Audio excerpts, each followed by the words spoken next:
This book is for Hadley and for John Hadley Nicanor. You are all a lost generation. Gertrude Stein, in Conversation. One generation passeth away, and another generation cometh, but the earth abideth forever. The sun also ariseth, and the sun goeth down, and hasteth to the place where he arose. The wind goeth toward the south, and turneth about unto the north. It whirleth about continually, and the wind returneth again according to his circuits. All the rivers run into the sea, yet the sea is not full. Unto the place from whence the rivers come, thither they return again. Ecclesiastes. Book 1. Chapter. Robert Cohn was once middleweight boxing champion of Princeton.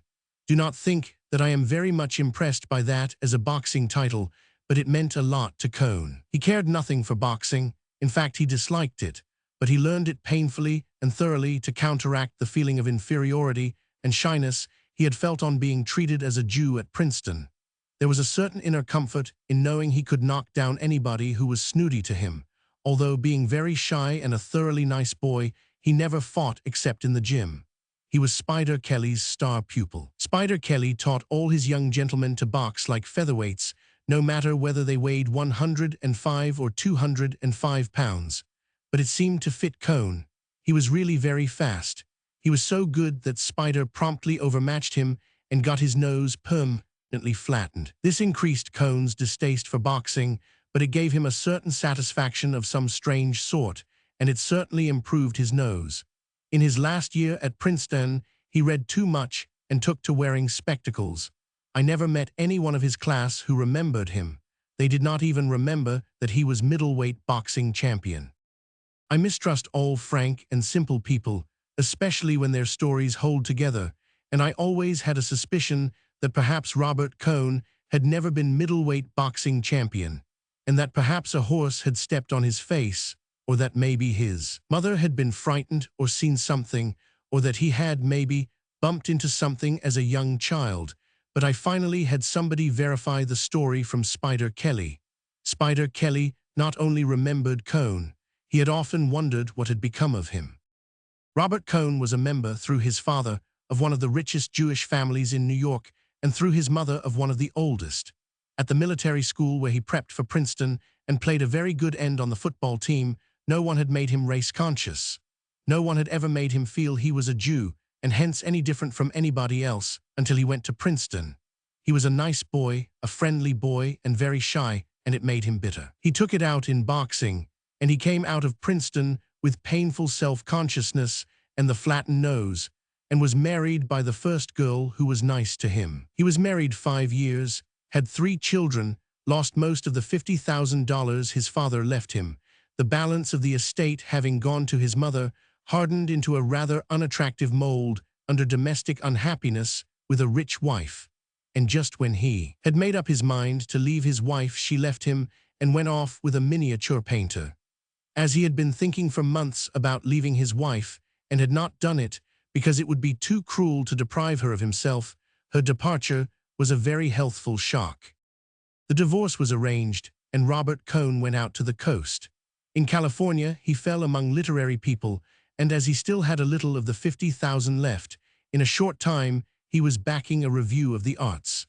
The review commenced publication in Carmel, California, and finished in Provincetown, Massachusetts. By that time Cohn, who had been regarded purely as an angel, and whose name had appeared on the editorial page merely as a member of the advisory board, had become the sole editor.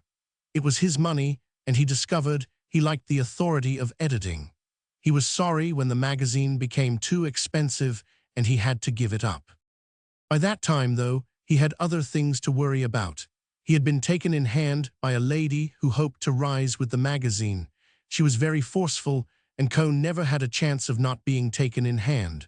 Also, he was sure that he loved her. When this lady saw that the magazine was not going to rise, she became a little disgusted with Cohn and decided that she might as well get what there was to get while there was still something available.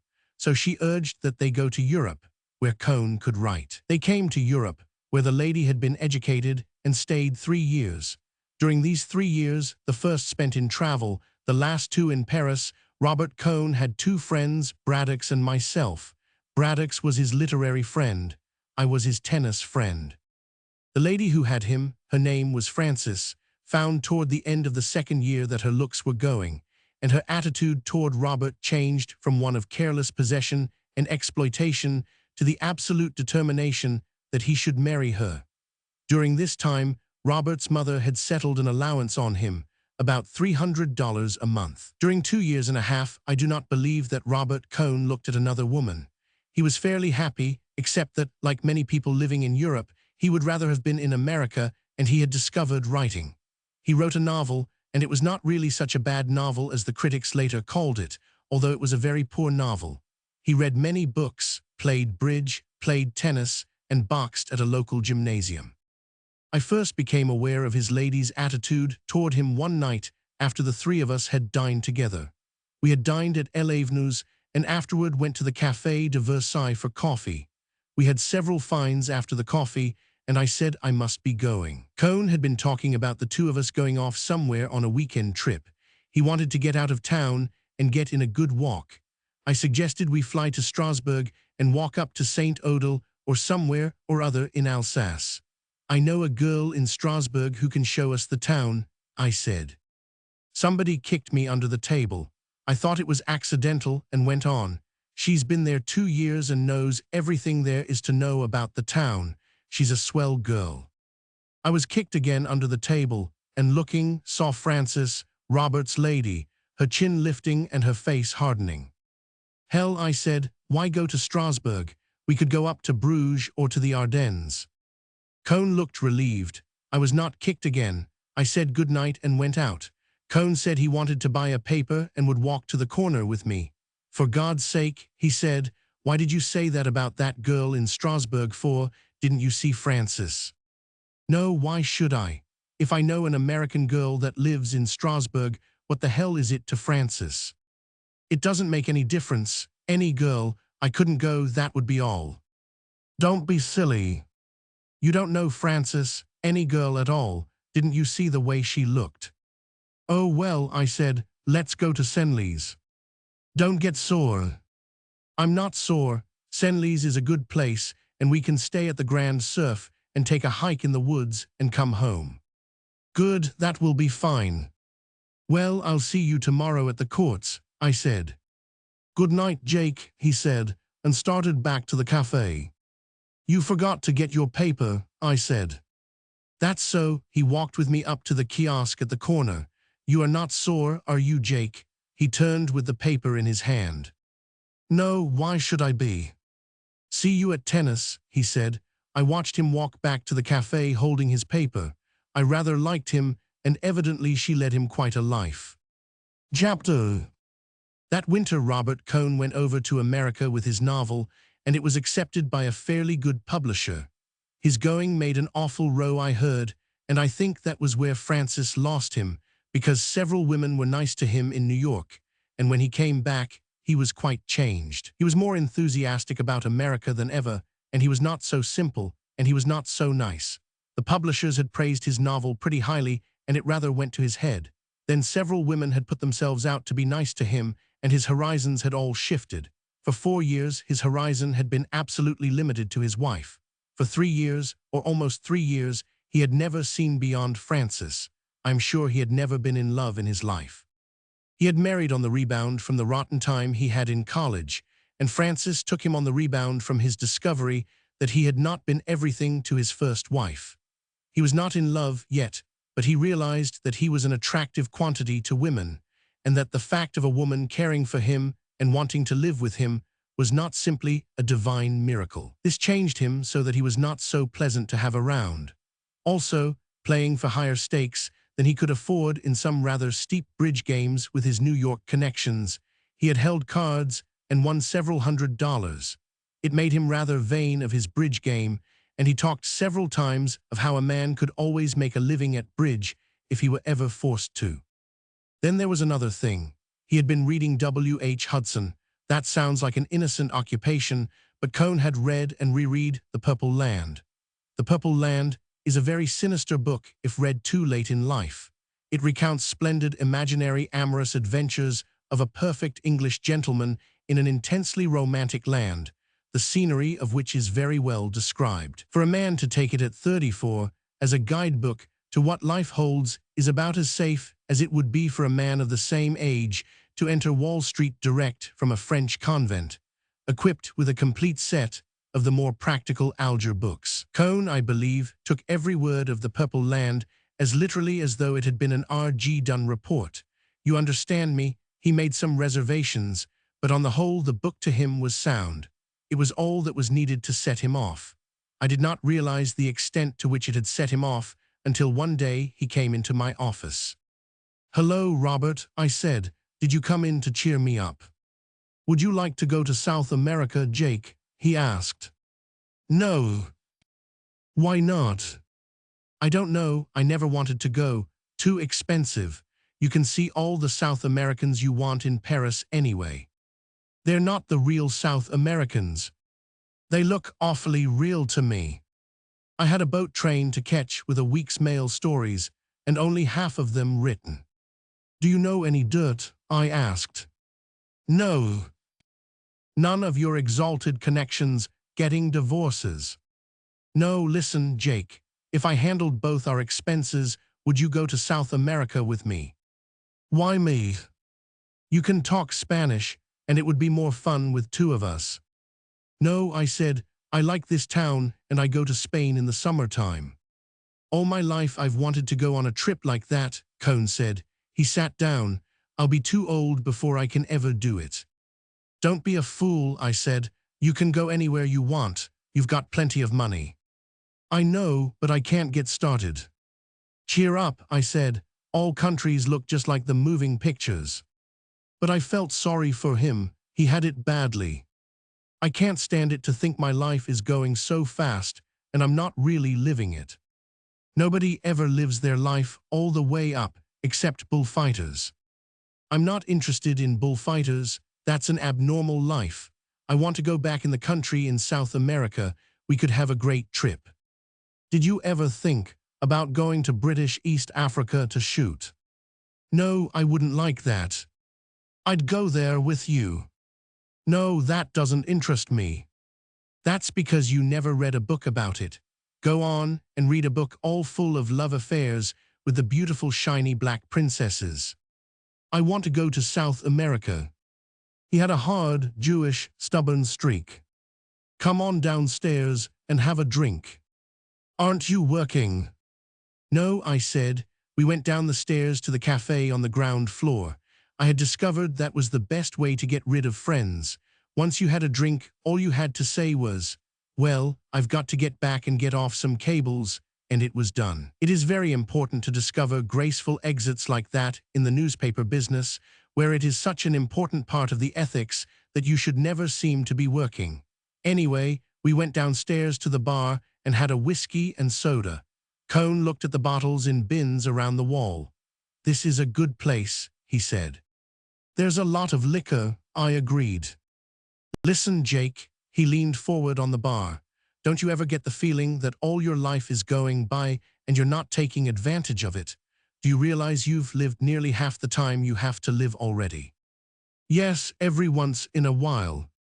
"Do you know that in about 35 years more we'll be dead?" "What the hell, Robert?" I said. "What the hell?" "I'm serious." "It's one thing I don't worry about," I said. "You ought to." "I've had plenty to worry about one time or other. I'm through worrying." "Well, I want to go to South America." "Listen, Robert, going to another country doesn't make any difference. I've tried all that. You can't get away from yourself by moving from one place to another. There's nothing to that." "But you've never been to South America." "South America, hell. If you went there the way you feel now, it would be exactly the same. This is a good town. Why don't you start living your life in Paris?" "I'm sick of Paris, and I'm sick of the Quarter." "Stay away from the Quarter, cruise around by yourself, and see what happens to you." "Nothing happens to me. I walked alone all one night, and nothing happened except a bicycle cop stopped me and asked to see my papers." "Wasn't the town nice at night?" "I don't care for Paris." So there you were.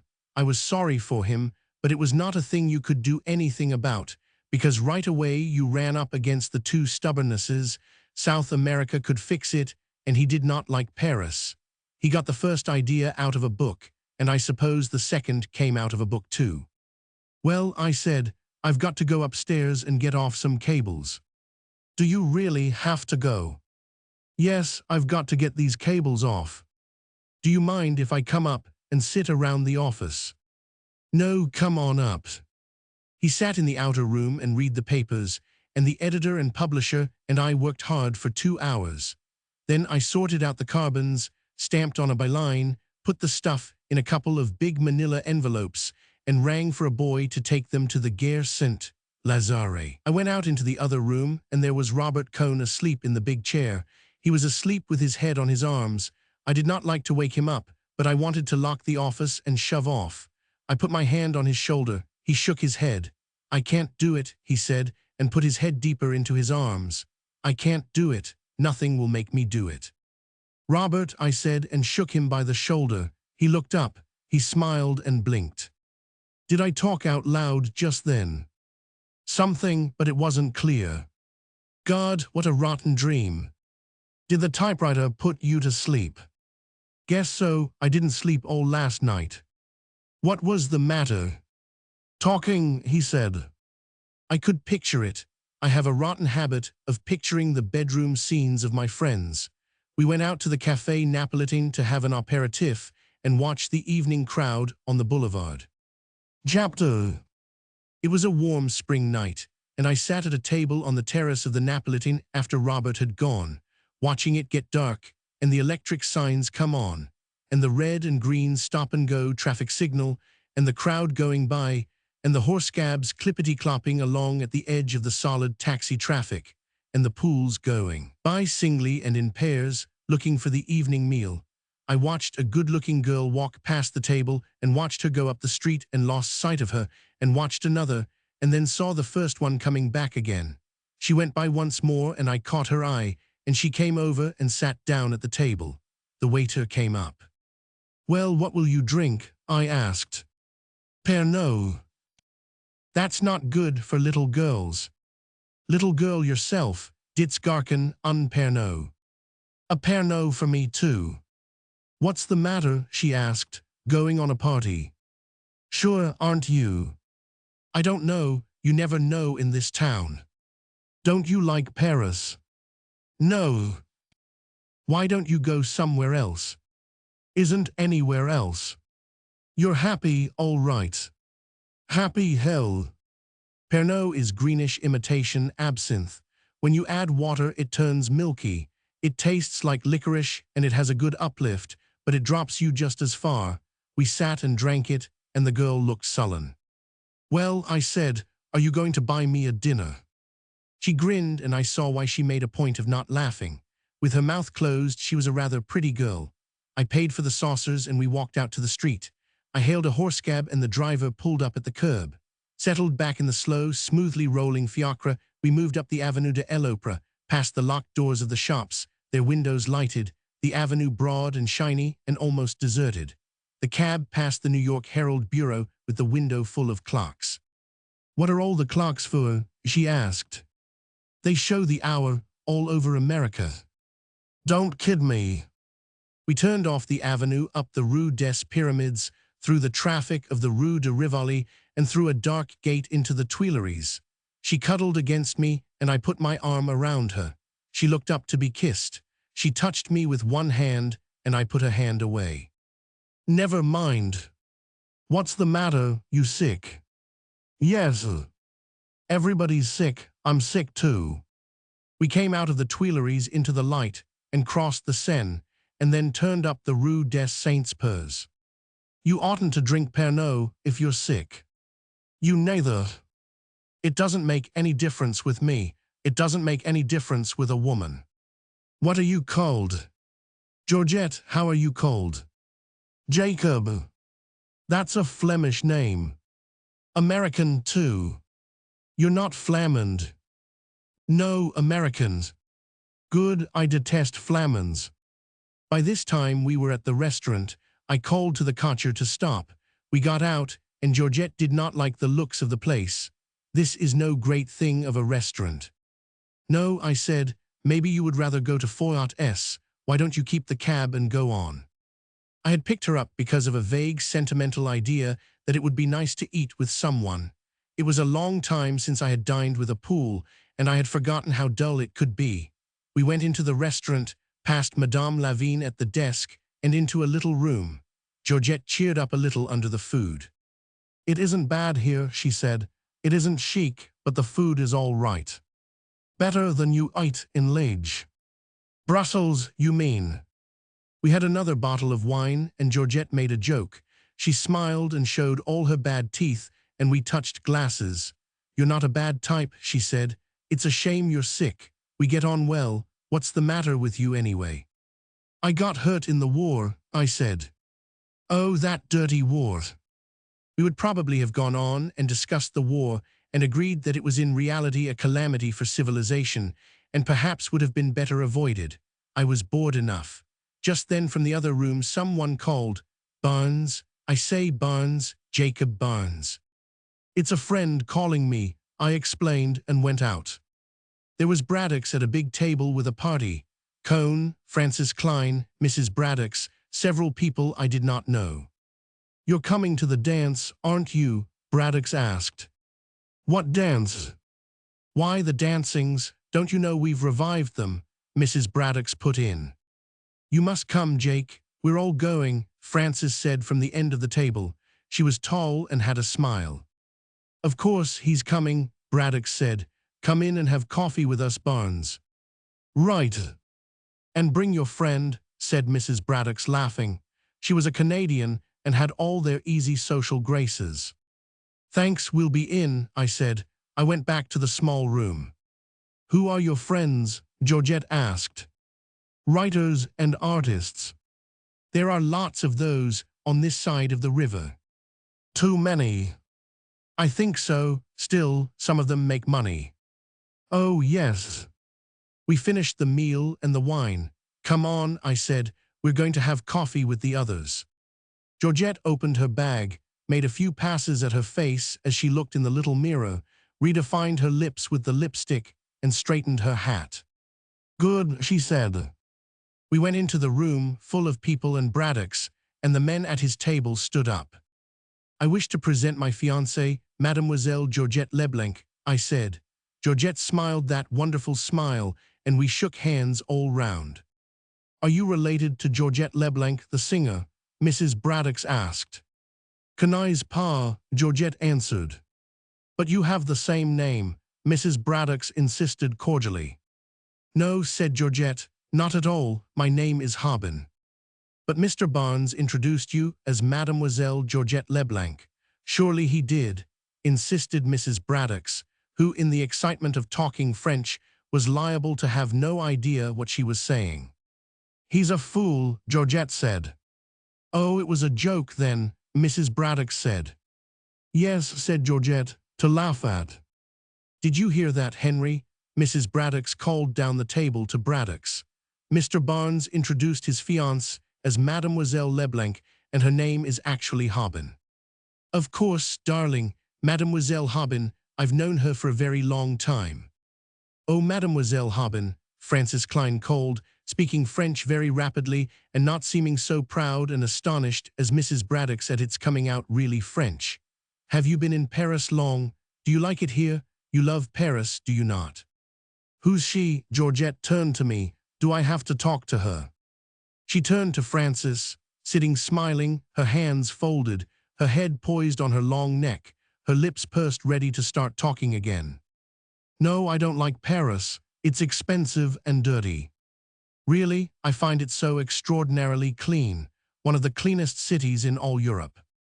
I find it dirty. How strange, but perhaps you have not been here very long. I've been here long enough. But it does have nice people in it, one must grant that. Georgette turned to me. You have nice friends. Francis was a little drunk and would have liked to have kept it up, but the coffee came and Lavigne with the liqueurs, and after that, we all went out and started for Braddock's dancing club. The dancing club was a bal musette in the Rue de la Montagne Sainte-Geneviève, 5 nights a week, the working people of the Pantheon Quarter danced there. 1 night a week, it was the dancing club.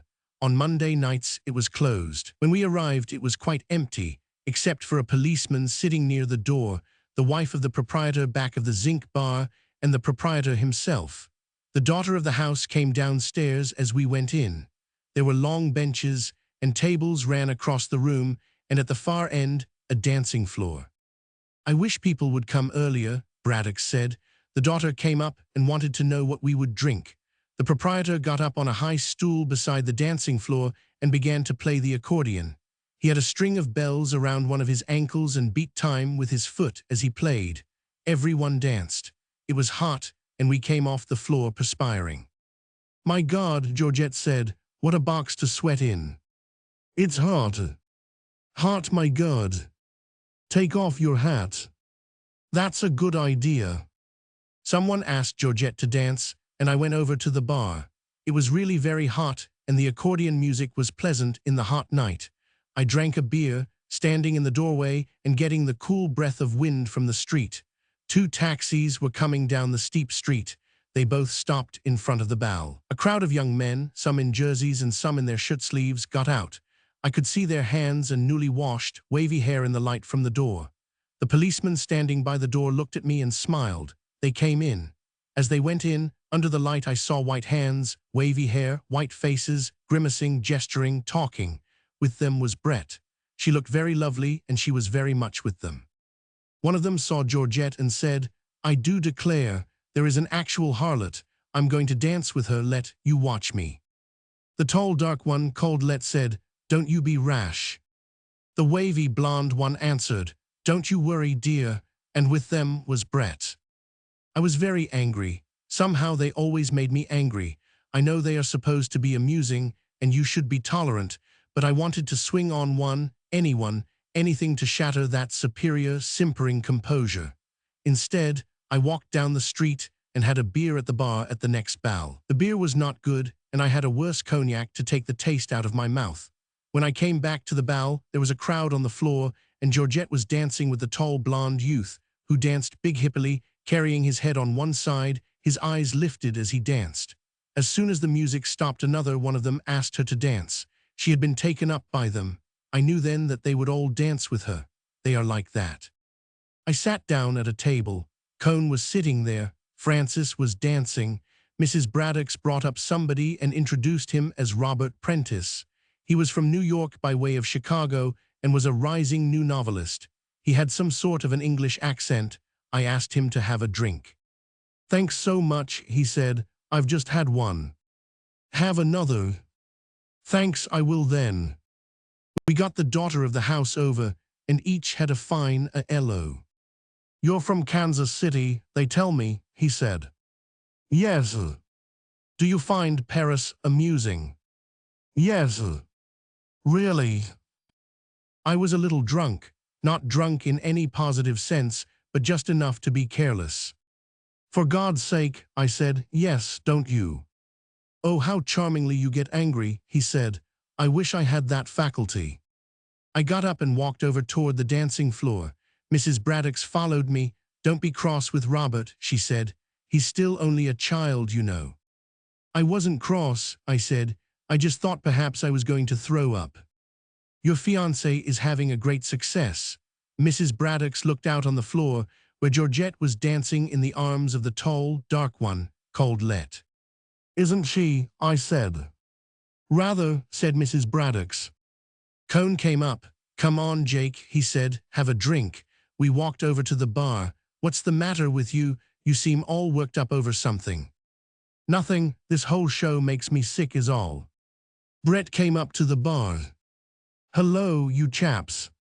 "Hello, Brett," I said. "Why aren't you tight?" "Never going to get tight anymore. I say, give a chap a brandy and soda." She stood holding the glass, and I saw Robert Cone looking at her. He looked a great deal as his compatriot must have looked when he saw the promised land. Cone, of course, was much younger, but he had that look of eager, deserving expectation. Brett was damned good-looking. She wore a slip-over jersey sweater and a tweed skirt, and her hair was brushed back like a boy's. She started all that. She was built with curves like the hull of a racing yacht, and you missed none of it with that wool jersey.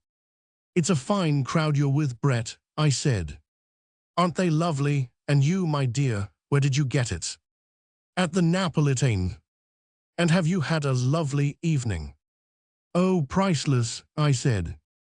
Brett laughed. It's wrong of you, Jake. It's an insult to all of us. Look at Francis there and Joe. This for Cohn's benefit. It's in restraint of trade, Brett said. She laughed again. You're wonderfully sober, I said. Yes, aren't I?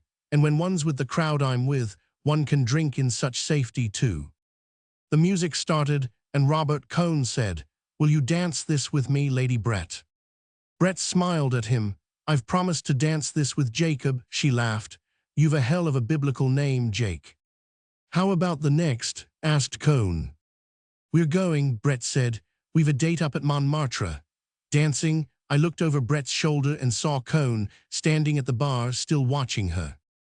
You've made a new one there, I said to her. Don't talk about it, poor chap, I never knew it till just now. Oh well, I said, I suppose you like to add them up. Don't talk like a fool. You do. Oh well, what if I do? Nothing, I said. We were dancing to the accordion and someone was playing the banjo. It was hot, and I felt happy. We passed close to Georgette dancing with another one of them. What possessed you to bring her? I don't know, I just brought her. You're getting damned romantic. No, bored. No. No, not now. Let's get out of here, she's well taken care of. Do you want to? Would I ask you if I didn't want to? We left the floor and I took my coat off a hanger on the wall and put it on. Brett stood by the bar. Cohn was talking to her. I stopped at the bar and asked them for an envelope. The patron found one. I took a 50-franc note from my pocket, put it in the envelope, sealed it, and handed it to the patron. If the girl I came with asks for me, will you give her this? I said. If she goes out with one of those gentlemen, will you save this for me? C'est entendu, monsieur, the patron said. You go now so early. Yes, I said. We started out the door. Cohn was still talking to Brett. She said good night and took my arm. Good night, Cohn, I said. Outside in the street we looked for a taxi. You're going to lose your 50 francs, Brett said. Oh, yes. No taxis. We could walk up to the pension and get one. Come on and we'll get a drink in the pub next door and send for one. You wouldn't walk across the street. Not if I could help it. We went into the next bar and I sent a waiter for a taxi. Well, I said, we're out away from them. We stood against the tall zinc bar and did not talk and looked at each other. The waiter came and said the taxi was outside. Brett pressed my hand hard. I gave the waiter a franc and we went out. Where should I tell him? I asked. Oh, tell him to drive around. I told the driver to go to the Parc Montceau and got in and slammed the door. Brett was leaning back in the corner, her eyes closed. I got in and sat beside her. The cab started with a jerk. Oh, darling, I've been so miserable, Brett said. Chapter.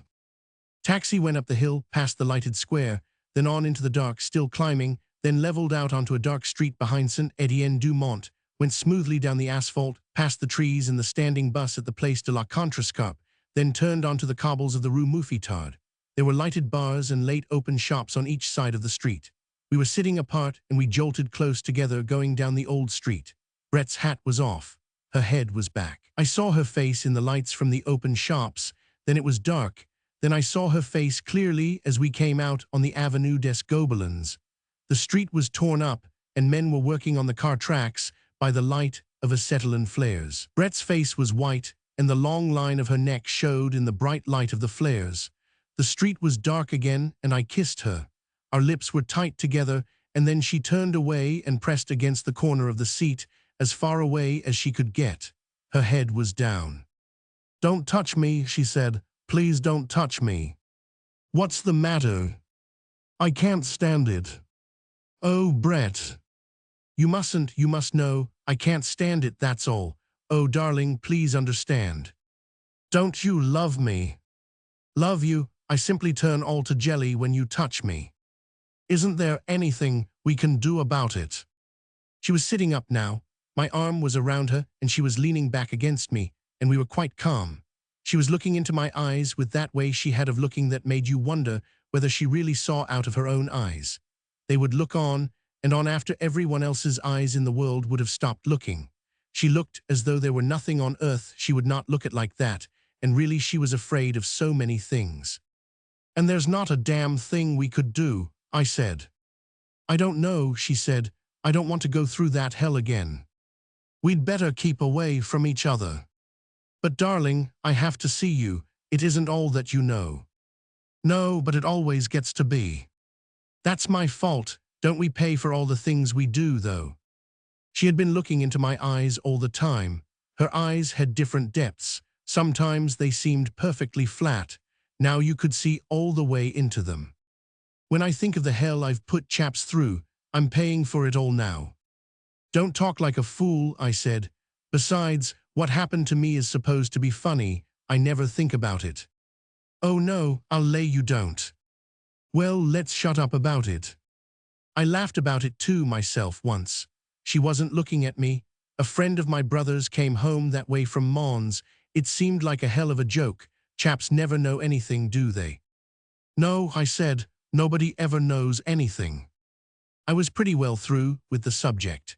At one time or another, I had probably considered it from most of its various angles, including the one that certain injuries or imperfections are a subject of merriment while remaining quite serious for the person possessing them. It's funny, I said. It's very funny, and it's a lot of fun, too, to be in love. Do you think so? Her eyes looked flat again. I don't mean fun that way. In a way, it's an enjoyable feeling. No, she said, I think it's hell on earth. It's good to see each other. No, I don't think it is. Don't you want to? I have to. We were sitting now like two strangers. On the right was the Parc Montsoris, the restaurant where they have the pool of live trout and where you can sit and look out over the park was closed and dark. The driver leaned his head around. Where do you want to go? I asked. Brett turned her head away. Oh, go to the Select. Café Select, I told the driver. Boulevard Montparnasse. We drove straight down, turning around the Lion de Belfort that guards the passing Montrouge trams. Brett looked straight ahead. On the Boulevard Raspil, with the lights of Montparnasse in sight, Brett said, Would you mind very much if I asked you to do something? Don't be silly. Kiss me just once more before we get there. When the taxi stopped, I got out and paid. Brett came out putting on her hat. She gave me her hand as she stepped down. Her hand was shaky. I say, do I look too much of a mess? She pulled her man's felt hat down and started in for the bar. Inside, against the bar and at tables, were most of the crowd who had been at the dance. Hello, you chaps, Brett said. I'm going to have a drink. Oh, Brett, the little Greek portrait painter who called himself a duke and whom everybody called Zizzy, pushed up to her. I got something fine to tell you. Hello, Zizzy, Brett said. I want you to meet a friend, Zizzy said. A fat man came up. Count Mippopopoulos, meet my friend Lady Ashley. How do you do, said Brett. Well, does your ladyship have a good time here in Paris? Asked Count Mippopopoulos, who wore an elk's tooth on his watch chain. Rather, said Brett.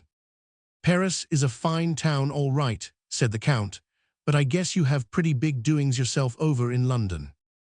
Oh yes, said Brett, enormous. Braddock's called to me from a table. Barnes, he said, have a drink. That girl of yours got in a frightful row. What about?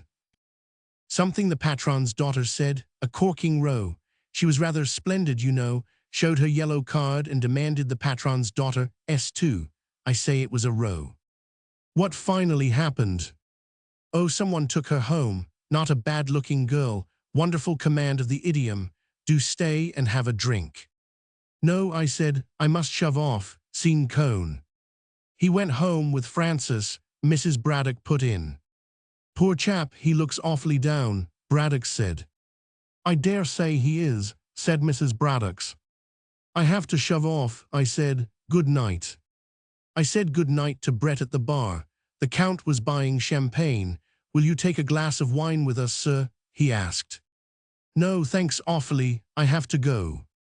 Really going? Brett asked. Yes, I said, I've got a rotten headache. I'll see you tomorrow. Come in at the office. Hardly. Well, where will I see you? Anywhere around 5 o'clock. Make it the other side of town then. Good, I'll be at the Krillin at 5. Try and be there, I said. Don't worry, Brett said. I've never let you down, have I? Heard from Mike. Letter today. Good night, sir, said the Count. I went out onto the sidewalk and walked down toward the Boulevard St. Michel, past the tables of the Rotonde, still crowded, looked across the street at the Dome, its tables running out to the edge of the pavement. Someone waved at me from a table. I did not see who it was and went on. I wanted to get home. The Boulevard Montparnasse was deserted. Lavigne's was closed tight, and they were stacking the tables outside the Closerie des Lilas. I passed Ney's statue, standing among the new-leaved chestnut trees in the arc light. There was a faded purple wreath leaning against the base. I stopped and read the inscription. From the Bonapartist groups, some date, I forget. He looked very fine, Marshal Ney in his top boots, gesturing with his sword among the green new horse-chestnut leaves. My flat was just across the street, a little way down the Boulevard St. Michel. There was a light in the concierge's room, and I knocked on the door, and she gave me my mail. I wished her good night and went upstairs. There were 2 letters and some papers. I looked at them under the gaslight in the dining room. The letters were from the States. One was a bank statement. It showed a balance of $2,432.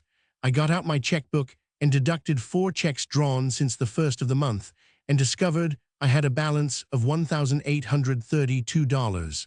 I wrote this on the back of the statement. Other letter was a wedding announcement. Mr. and Mrs. Aloysius Kirby announced the marriage of their daughter Catherine. I knew neither the girl nor the man she was marrying. They must be circularizing the town. It was a funny name. I felt sure I could remember anybody with a name like Aloysius. It was a good Catholic name. There was a crest on the announcement, like Zizi the Greek Duke. And that Count. The Count was funny. Brett had a title too, Lady Ashley. To hell with Brett. To hell with you, Lady Ashley. I lit the lamp beside the bed, turned off the gas, and opened the wide windows. The bed was far back from the windows, and I sat with the windows open and undressed by the bed. Outside, a night train, running on the streetcar tracks, went by carrying vegetables to the markets. They were noisy at night when you could not sleep. Undressing, I looked at myself in the mirror of the big armoire beside the bed. That was a typically French way to furnish a room. Practical too, I suppose. Of all the ways to be wounded, I suppose it was funny. I put on my pajamas and got into bed. I had the 2 bullfight papers and I took their wrappers off. One was orange, the other yellow. They would both have the same news, so whichever I read first would spoil the other. Littoral was the better paper, so I started to read it. I read it all the way through, including the petite correspondence and the cornograms. I blew out the lamp. Perhaps I would be able to sleep. My head started to work. The old grievance. Well, it was a rotten way to be wounded and flying on a joke front like the Italian. In the Italian hospital, we were going to form a society. It had a funny name in Italian. I wonder what became of the others, the Italians. That was in the Ospedale Maggio in Milano, Padigliani Pont. The next building was the Padigliani Zonda. There was a statue of Pont, or maybe it was Zonda. That was where the liaison colonel came to visit me. That was funny. That was about the first funny thing. I was all bandaged up, but they had told him about it. Then he made that wonderful speech. You, a foreigner, an Englishman, any foreigner was an Englishman, have given more than your life. What a speech. I would like to have it illuminated to hang in the office. He never laughed. He was putting himself in my place, I guess. Chi mala fortuna, chi mala fortuna. I never used to realize it, I guess. I try and play it along and just not make trouble for people. Probably I never would have had any trouble if I hadn't run into Brett when they shipped me to England. I suppose she only wanted what she couldn't have. Well, people were that way, to hell with people. The Catholic Church had an awfully good way of handling all that. Good advice anyway, not to think about it. Oh, it was swell advice. Try and take it sometime. Try and take it. I lay awake thinking and my mind jumping around. Then I couldn't keep away from it. and I started to think about Brett, and all the rest of it went away. I was thinking about Brett and my mind stopped jumping around and started to go in sort of smooth waves. Then all of a sudden I started to cry. Then after a while it was better and I lay in bed and listened to the heavy trams go by and way down the street, and then I went to sleep. I woke up, there was a row going on outside. I listened and I thought I recognized a voice. I put on a dressing gown and went to the door. The concierge was talking downstairs. She was very angry. I heard my name and called down the stairs. "Is that you, Monsieur Barnes?" the concierge called. "Yes, it's me." "There's a species of woman here who's waked the whole street up. What kind of a dirty business at this time of night? She says she must see you. I've told her you're asleep." Then I heard Brett's voice. Half asleep, I had been sure it was Georgette. I don't know why, she could not have known my address. "Will you send her up, please?" Brett came up the stairs. I saw she was quite drunk. "Silly thing to do," she said. "Make an awful row. I say, you weren't asleep, were you?" "What did you think I was doing?" "Don't know. What time is it?" I looked at the clock. It was 4:30. "Had no idea what hour it was," Brett said. "I say, can a chap sit down? Don't be cross, darling, just left the Count. He brought me here."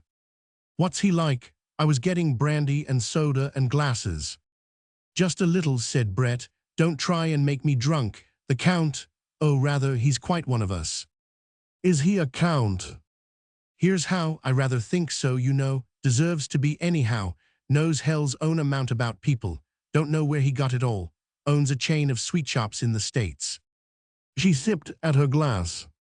"Think he called it a chain, something like that, linked them all up. Told me a little about it. Damned interesting. He's one of us though, oh quite, no doubt. One can always tell." She took another drink. "How do I buck on about all this? You don't mind, do you? He's putting up for Zizzy, you know." "Is Zizzy really a dope too?" "I shouldn't wonder. Greek, you know, rotten painter. I rather liked the Count." "Where did you go with him?" "Oh, everywhere. He just brought me here now. Offered me $10,000 to go to Biarritz with him. How much is that in pounds?" "Around 2,000. Lot of money. I told him I couldn't do it. He was awfully nice about it. Told him I knew too many people in Biarritz." Brett laughed. "I say, you are slow on the uptake," she said. "I had only sipped my brandy and soda. I took a long drink." "That's better, very funny," Brett said. "Then he wanted me to go to Cannes with him. Told him I knew too many people in Cannes, Monte Carlo. Told him I knew too many people in Monte Carlo. Told him I knew too many people everywhere. Quite true, too. So I asked him to bring me here." She looked at me, her hand on the table, her glass raised. "Don't look like that," she said. "Told him I was in love with you. True, too. Don't look like that. He was damn nice about it. Wants to drive us out to dinner tomorrow night. Like to go." "Why not?" "I'd better go now." "Why?" "Just wanted to see you. Damned silly idea. Want to get dressed and come down. He's got the car just up the street." "The Count?" "Himself and a chauffeur in livery. Going to drive me around and have breakfast in the boys' hampers. Got it all at Zelly's. Dozen bottles of Mums. Tempt you." "I have to work in the morning," I said. "I'm too far behind you now to catch up and be any fun." "Don't be an ass." "Can't do it." "Right, send him a tender message." "Anything, absolutely." "Good night, darling." "Don't be sentimental. You make me ill." We kissed good night and Brett shivered. "I'd better go," she said. "Good night, darling." "You don't have to go."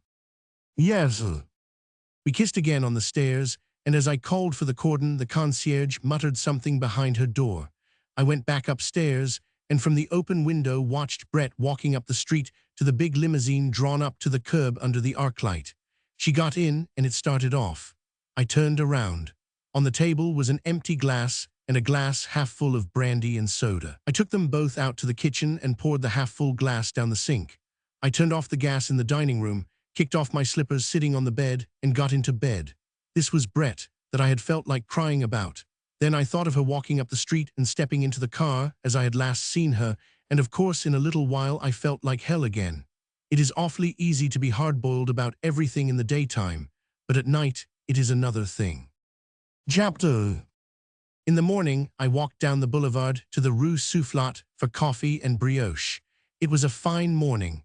The horse-chestnut trees in the Luxembourg Gardens were in bloom.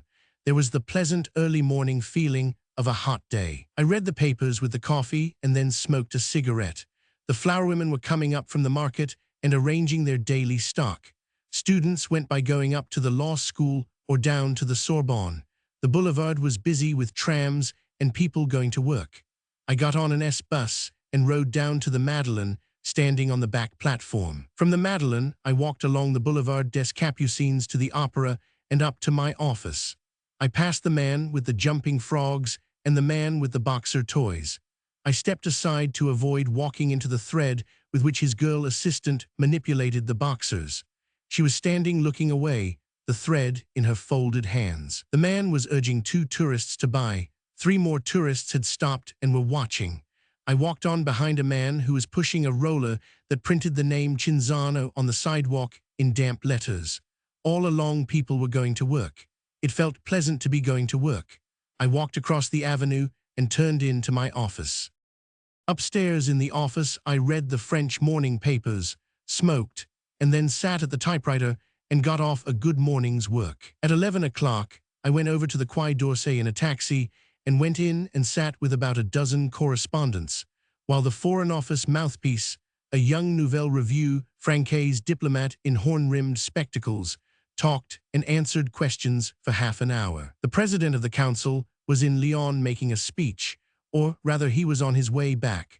Several people asked questions to hear themselves talk, and there were a couple of questions asked by news service men who wanted to know the answers. There was no news. I shared a taxi back from the Quai d'Orsay with Woolsey and Crumb. "What do you do nights, Jake?" asked Crumb. "I never see you around." "Oh, I'm over in the quarters. I'm coming over some night. The Dingo, that's the great place, isn't it?" "Yes, that, or this new dive, the Select." "I've meant to get over," said Crumb. "You know how it is, though, with a wife and kids."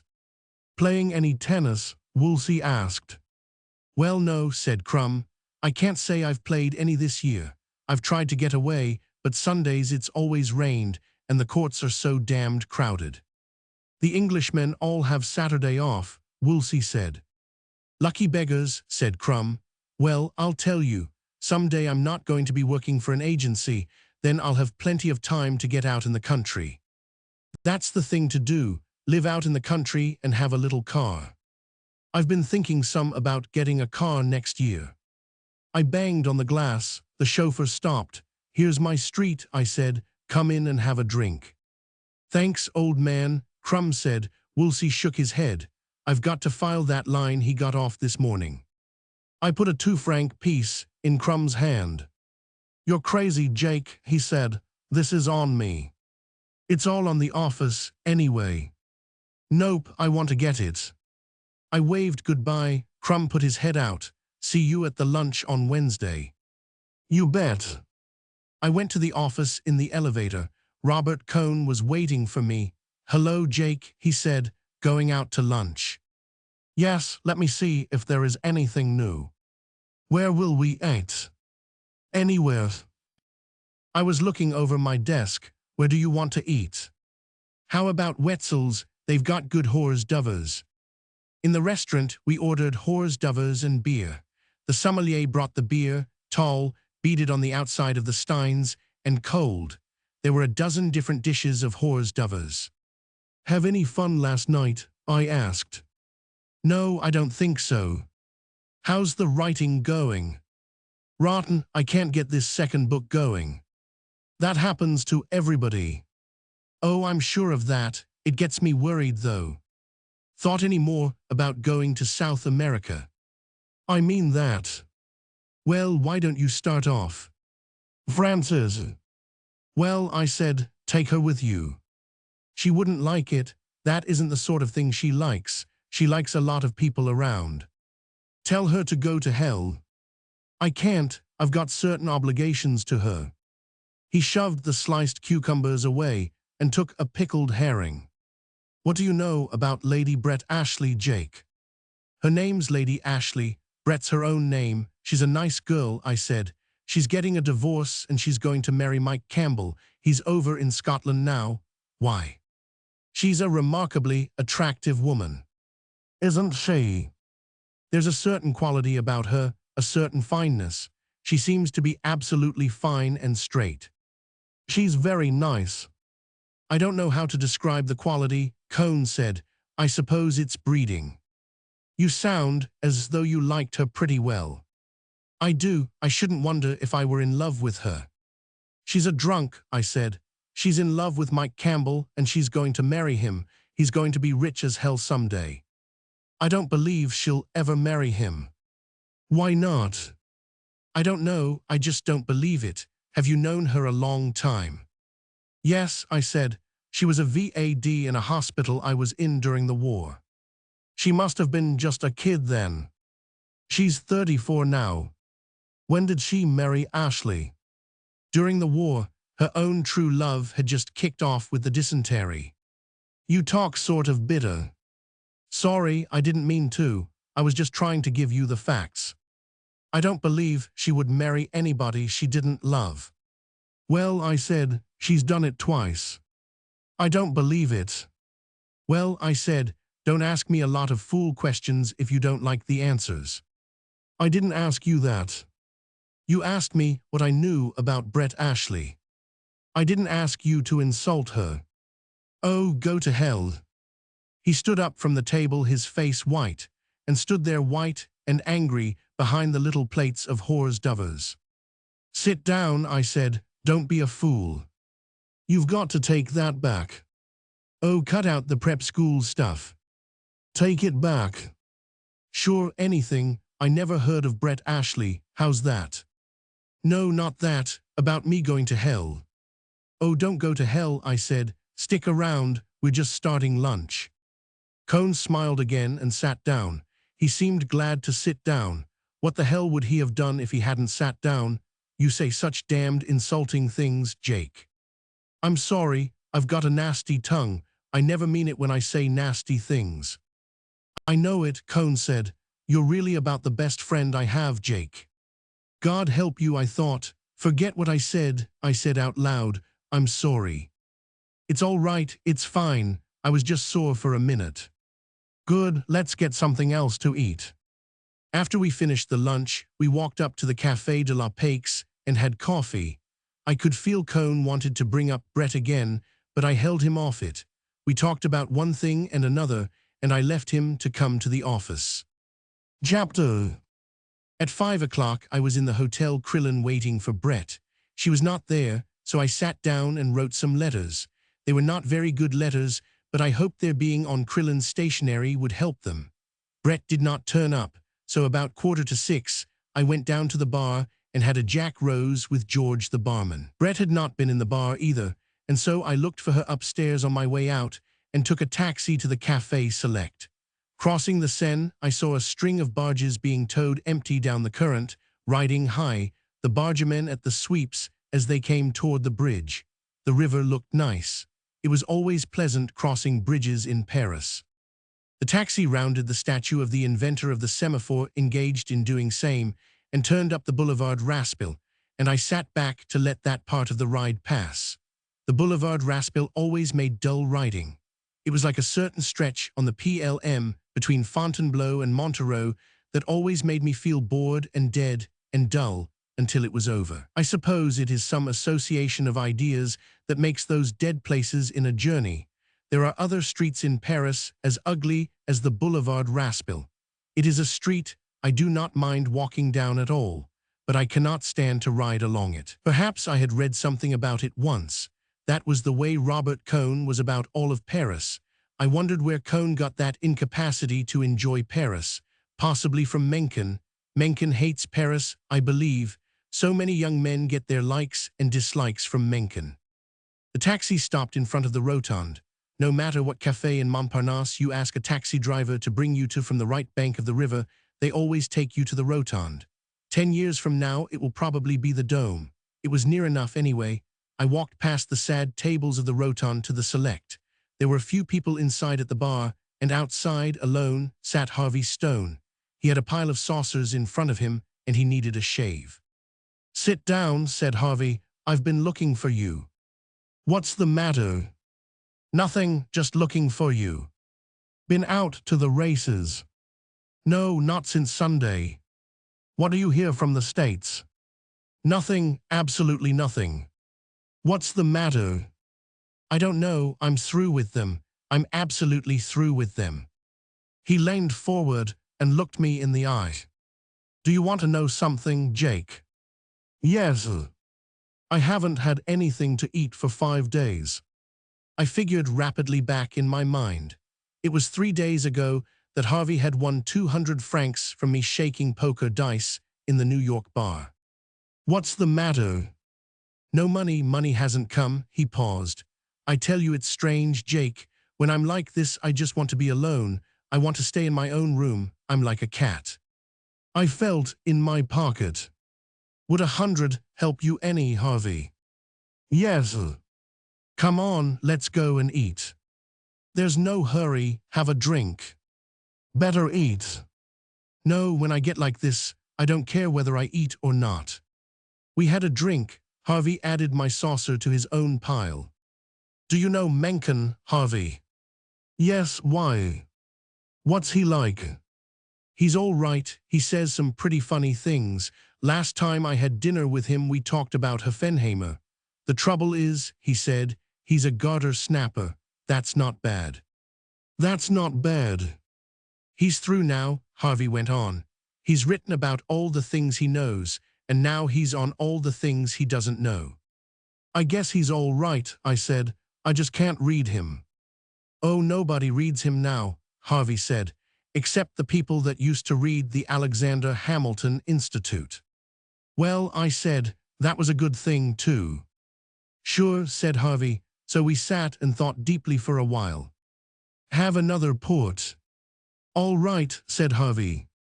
"There comes Cohn," I said. Robert Cohn was crossing the street. "That moron," said Harvey. Cohn came up to our table. "Hello, you bums," he said. "Hello, Robert," Harvey said. "I was just telling Jake here that you're a moron." "What do you mean?" "Tell us right off, don't think. What would you rather do if you could do anything you wanted?" Cohn started to consider. "Don't think, bring it right out." "I don't know," Cohn said. "What's it all about anyway?" "I mean, what would you rather do? What comes into your head first, no matter how silly it is?" "I don't know," Cohn said. "I think I'd rather play football again with what I know about handling myself now." "I misjudged you," Harvey said. "You're not a moron. You're only a case of arrested development." "You're awfully funny, Harvey," Cohn said. "Someday somebody will push your face in." Harvey Stone laughed. "You think so? They won't, though, because it wouldn't make any difference to me. I'm not a fighter." "It would make a difference to you if anybody did it." "No, it wouldn't. That's where you make your big mistake, because you're not intelligent." "Cut it out about me." "Sure," said Harvey. "It doesn't make any difference to me. You don't mean anything to me." "Come on, Harvey," I said. "Have another Porto." "No," he said. "I'm going up the street and eat. See you later, Jake." He walked out and up the street. I watched him crossing the street through the taxis, small, heavy, slowly sure of himself in the traffic. "He always gets me sore," Cohn said. "I can't stand him." "I like him," I said. "I'm fond of him. You don't want to get sore at him." "I know it," Cohn said. "He just gets on my nerves." "Write this afternoon." "No, I couldn't get it going.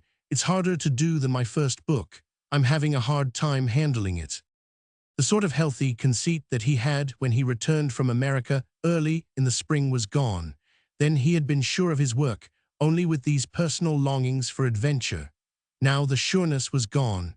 Somehow I feel I have not shown Robert Cohn clearly. The reason is that, until he fell in love with Brett, I never heard him make one remark that would, in any way, detach him from other people. He was nice to watch on the tennis court, he had a good body, and he kept it in shape. He handled his cards well at bridge, and he had a funny sort of undergraduate quality about him. If he were in a crowd, nothing he said stood out. He wore what used to be called polo shirts at school and may be called that still, but he was not professionally youthful. I do not believe he thought about his clothes much. Externally, he had been formed at Princeton. Internally, he had been molded by the two women who had trained him. He had a nice, boyish sort of cheerfulness that had never been trained out of him, and I probably have not brought it out. He loved to win at tennis. He probably loved to win as much as Lingland, for instance. On the other hand, he was not angry at being beaten. When he fell in love with Brett, his tennis game went all to pieces. People beat him who had never had a chance with him. He was very nice about it. Anyhow, we were sitting on the terrace of the Café Select, and Harvey Stone had just crossed the street. "Come on up to the Laylas," I said. "I have a date." "What time?" "Frances is coming here at 7:15. "There she is." Frances Klein was coming toward us from across the street.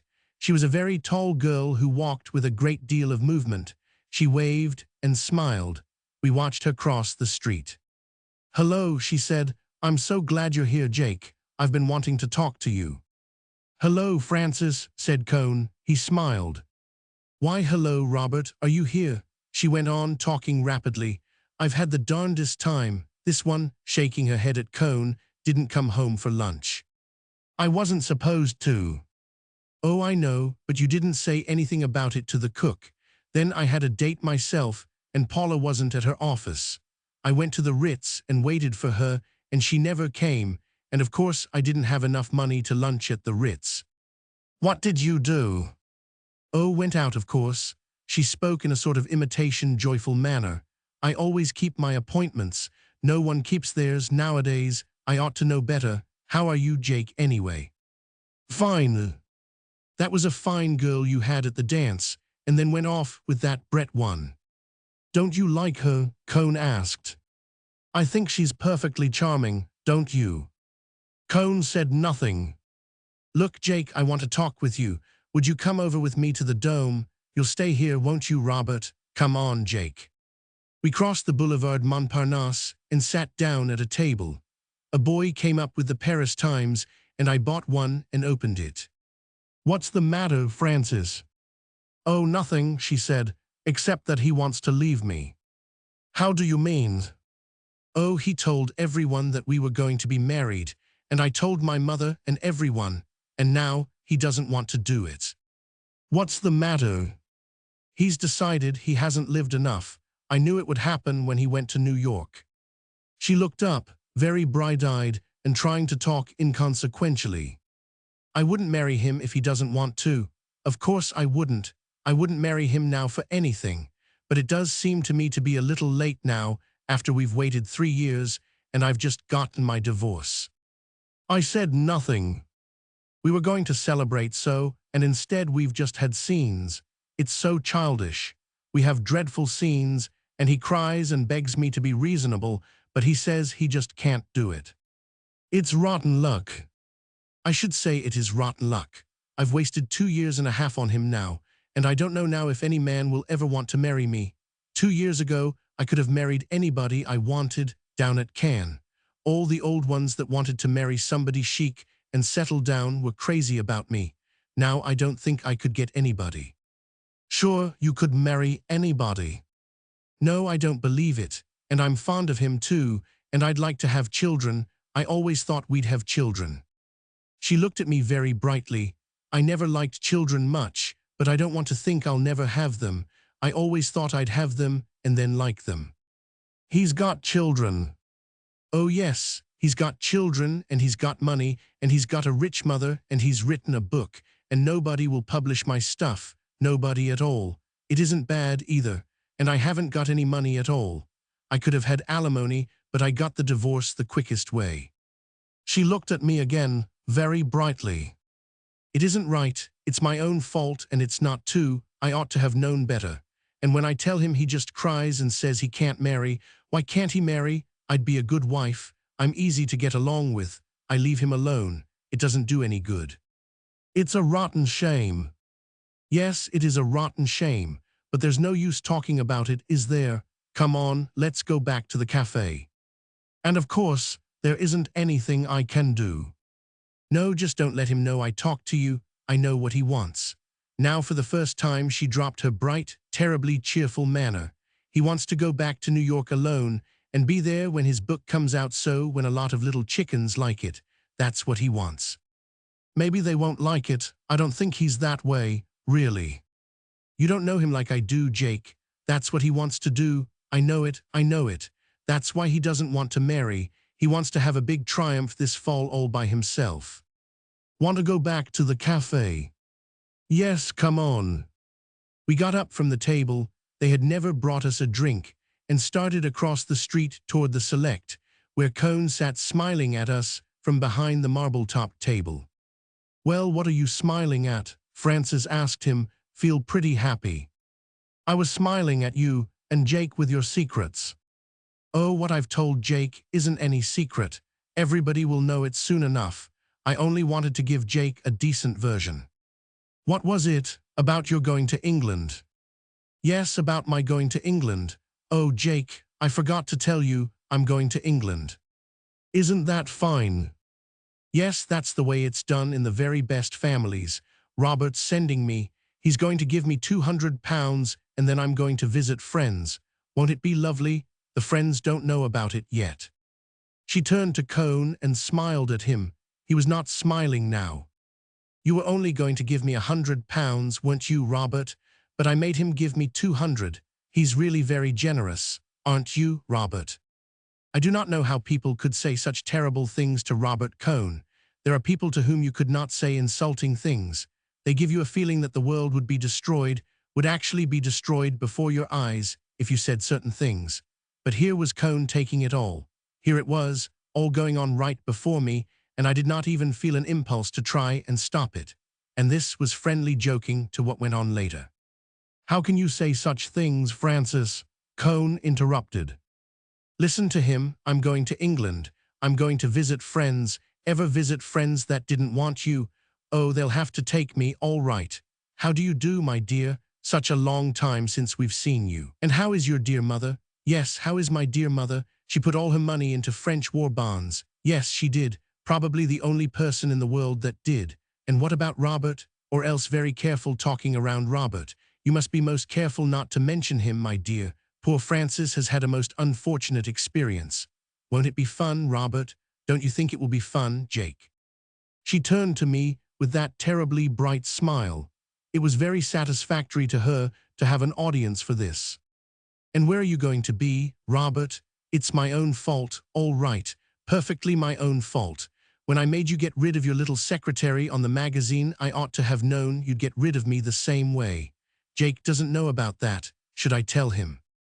Shut up, Francis, for God's sake. Yes, I'll tell him. Robert had a little secretary on the magazine, just the sweetest little thing in the world, and he thought she was wonderful, and then I came along and he thought I was pretty wonderful too. So I made him get rid of her, and he had brought her to Provincetown from Carmel when he moved the magazine, and he didn't even pay her fare back to the coast. All to please me. He thought I was pretty fine then. Didn't you, Robert? You mustn't misunderstand, Jake. It was absolutely platonic with the secretary. Not even platonic. Nothing at all, really. It was just that she was so nice. And he did that just to please me. Well, I suppose that we that live by the sword shall perish by the sword. Isn't that literary, though? You want to remember that for your next book, Robert. You know Robert is going to get material for a new book. Aren't you, Robert? That's why he's leaving me. He's decided I don't film well. You see, he was so busy all the time that we were living together, writing on this book, that he doesn't remember anything about us. So now he's going out and get some new material. Well, I hope he gets something frightfully interesting. Listen, Robert, dear, let me tell you something. You won't mind, will you? Don't have scenes with your young ladies. Try not to, because you can't have scenes without crying, and then you pity yourself so much you can't remember what the other person said. You'll never be able to remember any conversations that way. Just try and be calm. I know it's awfully hard, but remember, it's for literature. We all ought to make sacrifices for literature. Look at me, I'm going to England without a protest, all for literature. We must all help young writers. Don't you think so, Jake? But you're not a young writer. Are you, Robert? You're 34. Still, I suppose that is young for a great writer. Look at Hardy. Look at Anatole France. He just died a little while ago.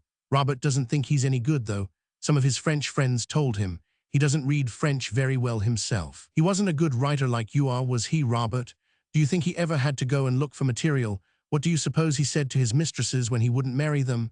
I wonder if he cried too. Oh, I've just thought of something. She put her gloved hand up to her lips. I know the real reason why Robert won't marry me, Jake. It's just come to me. They've sent it to me in a vision in the Café Select. Isn't it mystic? Someday they'll put a tablet up, like at Lourdes. Do you want to hear, Robert? I'll tell you. It's so simple. I wonder why I never thought about it. Why, you see, Robert's always wanted to have a mistress, and if he doesn't marry me, why, then he's had one. She was his mistress for over 2 years, see how it is? And if he marries me like he's always promised he would, that would be the end of all the romance. Don't you think that's bright of me to figure that out? It's true, too. Look at him and see if it's not. Where are you going, Jake? I've got to go in and see Harvey Stone a minute. Cone looked up as I went in. His face was white. Why did he sit there? Why did he keep on taking it like that? As I stood against the bar looking out, I could see them through the window. Frances was talking on to him, smiling brightly, looking into his face each time she asked, "Isn't it so, Robert?" Or maybe she did not ask that now. Perhaps she said something else. I told the barman I did not want anything to drink and went out through the side door. As I went out the door, I looked back through the 2 thicknesses of glass and saw them sitting there. She was still talking to him. I went down a side street to the Boulevard Raspil. A taxi came along, and I got in and gave the driver the address of my flat. Chapter. As I started up the stairs, the concierge knocked on the glass of the door of her lodge, and as I stopped, she came out. She had some letters and a telegram. "Here is the post, and there was a lady here to see you." "Did she leave a card?" "No, she was with a gentleman. It was the one who was here last night. In the end, I find she is very nice." "Was she with a friend of mine?" "I don't know, he was never here before. He was very large, very, very large. She was very nice, very, very nice. Last night she was, perhaps a little." She put her head on one hand and rocked it up and down. "I'll speak perfectly frankly, Monsieur Barnes. Last night I found her not so gentle. Last night I formed another idea of her. But listen to what I tell you. She is très gentle. She is a very good family. It is a thing you can see." "They did not leave any word?" "Yes, they said they would be back in an hour." "Send them up when they come." "Yes, Monsieur Barnes. And that lady, there is someone, an eccentric, perhaps, but quelqu'un.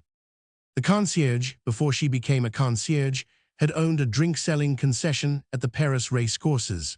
Her life-work lay in the Pelouse, but she kept an eye on the people of the passage, and she took great pride in telling me which of my guests were well brought up, which were of good family, who were sportsmen, a French word pronounced with the accent on the men. The only trouble was that people who did not fall into any of those 3 categories were very liable to be told there was no one home chez Barnes. One of my friends, an extremely underfed-looking painter, who was obviously to Madame Duzenel neither well brought up, of good family, nor a sportsman, wrote me a letter asking if I could get him a pass to get by the concierge so he could come up and see me occasionally in the evenings. I went up to the flat wondering what Brett had done to the concierge. The wire was a cable from Bill Gorton saying he was arriving on the France. I put the mail on the table, went back to the bedroom, undressed, and had a shower. I was rubbing down when I heard the doorbell pull. I put on a bathrobe and slippers and went to the door. It was Brett. Back of her was the Count. He was holding a great bunch of roses. "Hello, darling," said Brett. "Aren't you going to let us in?" "Come on, I was just bathing." "Aren't you the fortunate man, bathing?" "Only a shower. Sit down, Count Mippopopoulos. What will you drink?" "I don't know whether you like flowers, sir," the Count said, "but I took the liberty of just bringing these roses." "Here, give them to me." Brett took them. "Get me some water in this, Jake." I filled the big earthenware jug with water in the kitchen, and Brett put the roses in it and placed them in the center of the dining room table. "I say, we have had a day." "You don't remember anything about a date with me at the Krillin?" "No, did we have one? I must have been blind." "You were quite drunk, my dear," said the Count. "Wasn't I, though? And the Count's been a brick, absolutely. You've got hell's own drag with the concierge now." "I ought to have, gave her 200 francs. Don't be a damned fool. His, she said, and nodded at the Count. I thought we ought to give her a little something for last night. It was very late. He's wonderful, Brett said. He remembers everything that's happened. So do you, my dear. Fancy, said Brett. Who'd want to? I say, Jake, do we get a drink? You get it while I go in and dress. You know where it is. Rather. While I dressed, I heard Brett put down glasses and then a siphon, and then heard them talking. I dressed slowly, sitting on the bed. I felt tired and pretty rotten. Brett came in the room, a glass in her hand, and sat on the bed. What's the matter, darling? Do you feel rocky? She kissed me coolly on the forehead. Oh, Brett, I love you so much. Darling, she said, then, do you want me to send him away? No, he's nice. I'll send him away. No, don't. Yes, I'll send him away. You can't just like that. Can't I though? You stay here. He's mad about me, I tell you. She was gone out of the room. I lay face down on the bed. I was having a bad time. I heard them talking, but I did not listen. Brett came in and sat on the bed. Poor old darling, she stroked my head. What did you say to him? I was lying with my face away from her. I did not want to see her. Sent him for champagne. He loves to go for champagne. Then later, do you feel better, darling? Is the head any better? It's better. Lie quiet, he's gone to the other side of town. Couldn't we live together, Brett? Couldn't we just live together? I don't think so. I'd just trample you with everybody. You couldn't stand it. I stand it now. That would be different. It's my fault, Jake. It's the way I'm made. Couldn't we go off in the country for a while? It wouldn't be any good. I'll go if you like. But I couldn't live quietly in the country, not with my own true love. I know. Isn't it rotten? There isn't any use my telling you I love you. You know I love you. Let's not talk. Talking's all bilge. I'm going away from you, and then Michael's coming back. Why are you going away? Better for you, better for me. When are you going? Soon as I can. Where? San Sebastian. Can't we go together? No, that would be a hell of an idea after we just talked it out. We never agreed. Oh, you know as well as I do. Don't be obstinate, darling. Oh, sure, I said. I know you're right. I'm just low, and when I'm low, I talk like a fool. I sat up, leaned over, found my shoes beside the bed and put them on. I stood up. Don't look like that, darling. How do you want me to look? Oh, don't be a fool. I'm going away tomorrow. Tomorrow? Yes, didn't I say so? I am. Let us have a drink then. The Count will be back. Yes, he should be back. You know he's extraordinary about buying champagne. It means any amount to him. We went into the dining room. I took up the brandy bottle and poured Brett a drink and one for myself. There was a ring at the bell pull. I went to the door and there was the Count. Behind him was the chauffeur carrying a basket of champagne. Where should I have him put it, sir? Asked the Count. In the kitchen, Brett said. Put it in there, Henry, the Count motioned. Now go down and get the ice. He stood looking after the basket inside the kitchen door. I think you'll find that's very good wine, he said. I know we don't get much of a chance to judge good wine in the States now, but I got this from a friend of mine that's in the business. Oh, you always have someone in the trade, Brett said. This fellow raises the grapes. He's got thousands of acres of them. What's his name? Asked Brett. Veuve Clicquot. No, said the Count. Mums, he's a baron. Isn't it wonderful? Said Brett. We all have titles. Why haven't you a title, Jake? I assure you, sir, the Count put his hand on my arm. It never does a man any good. Most of the time it costs you money. Oh, I don't know. It's damned useful sometimes, Brett said. I've never known it to do me any good. You haven't used it properly. I've had hell's own amount of credit on mine. Do sit down, Count, I said. Let me take that stick. The Count was looking at Brett across the table under the gaslight. She was smoking a cigarette and flicking the ashes on the rug. She saw me notice it. I say, Jake, I don't want to ruin your rugs. Can't you give a chap an ashtray? I found some ashtrays and spread them around. The chauffeur came up with a bucket full of salted ice. Put 2 bottles in it, Henry, the Count called. Anything else, sir? No, wait down in the car. He turned to Brett and to me. We want to ride out to the boys for dinner. If you like, Brett said. I couldn't eat a thing. I always like a good meal, said the Count. Should I bring the wine in, sir? Asked the chauffeur. Yes, bring it in, Henry, said the Count. He took out a heavy pigskin cigar case and offered it to me. Like to try a real American cigar. Thanks, I said. I'll finish the cigarette. He cut off the end of his cigar with a gold cutter he wore on one end of his watch chain. I like a cigar to really draw, said the Count. Half the cigars you smoke don't draw.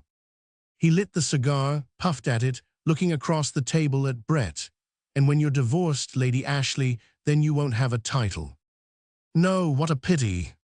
No, said the Count, you don't need a title, you got class all over you. Thanks, awfully decent of you. I'm not joking you, the Count blew a cloud of smoke.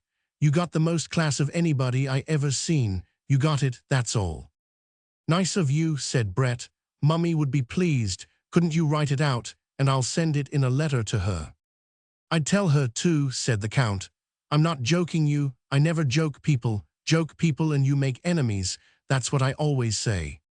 You're right, Brett said, you're terribly right, I always joke people and I haven't a friend in the world, except Jake here. You don't joke him. That's it. Do you now, asked the Count, do you joke him? Brett looked at me and wrinkled up the corners of her eyes. No, she said, I wouldn't joke him. See, said the Count, you don't joke him. This is a hell of a dull talk, Brett said. How about some of that champagne? The Count reached down and twirled the bottles in the shiny bucket. It isn't cold yet. You're always drinking, my dear. Why don't you just talk? I've talked too ruddy much. I've talked myself all out to Jake. I should like to hear you really talk, my dear. When you talk to me, you never finish your sentences at all. Leave 'em for you to finish. Let anyone finish them as they like. It is a very interesting system. The Count reached down and gave the bottles a twirl. Still, I would like to hear you talk sometime. Isn't he a fool? Brett asked. Now the Count brought up a bottle. I think this is cool. I brought a towel and he wiped the bottle dry and held it up. I like to drink champagne from magnums. The wine is better, but it would have been too hard to cool. He held the bottle, looking at it. I put out the glasses. I say, you might open it, Brett suggested. Yes, my dear, now I'll open it. It was amazing, champagne. I say that is wine, Brett held up her glass. We ought to toast something, here to royalty. This wine is too good for toast drinking, my dear. You don't want to mix emotions up with a wine like that. You lose the taste. Brett's glass was empty. You ought to write a book on wines, Count, I said. Mr. Barnes, answered the Count, all I want out of wines is to enjoy them. Let's enjoy a little more of this. Brett pushed her glass forward. The Count poured very carefully. There, my dear, now you enjoy that slowly, and then you can get drunk. Drunk. My dear, you are charming when you are drunk. Listen to the man. Mr. Barnes, the Count poured my glass full. She is the only lady I have ever known who was as charming when she was drunk as when she was sober. You haven't been around much, have you?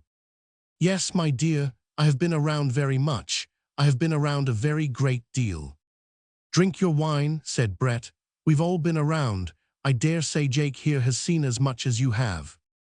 My dear, I am sure Mr. Barnes has seen a lot. Don't think so, sir. I have seen a lot, too. Of course you have, my dear, Brett said. I was only ragging. I have been in 7 wars and 4 revolutions, the Count said. Soldiering, Brett asked. Sometimes, my dear, and I have got arrow wounds. Have you ever seen arrow wounds? Let us have a look at them.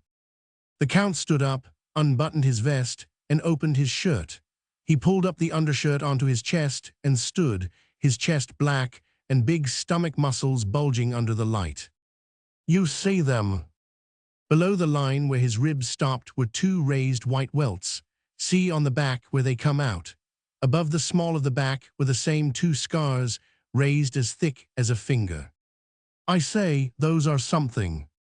Clean through. The Count was tucking in his shirt. Where did you get those? I asked.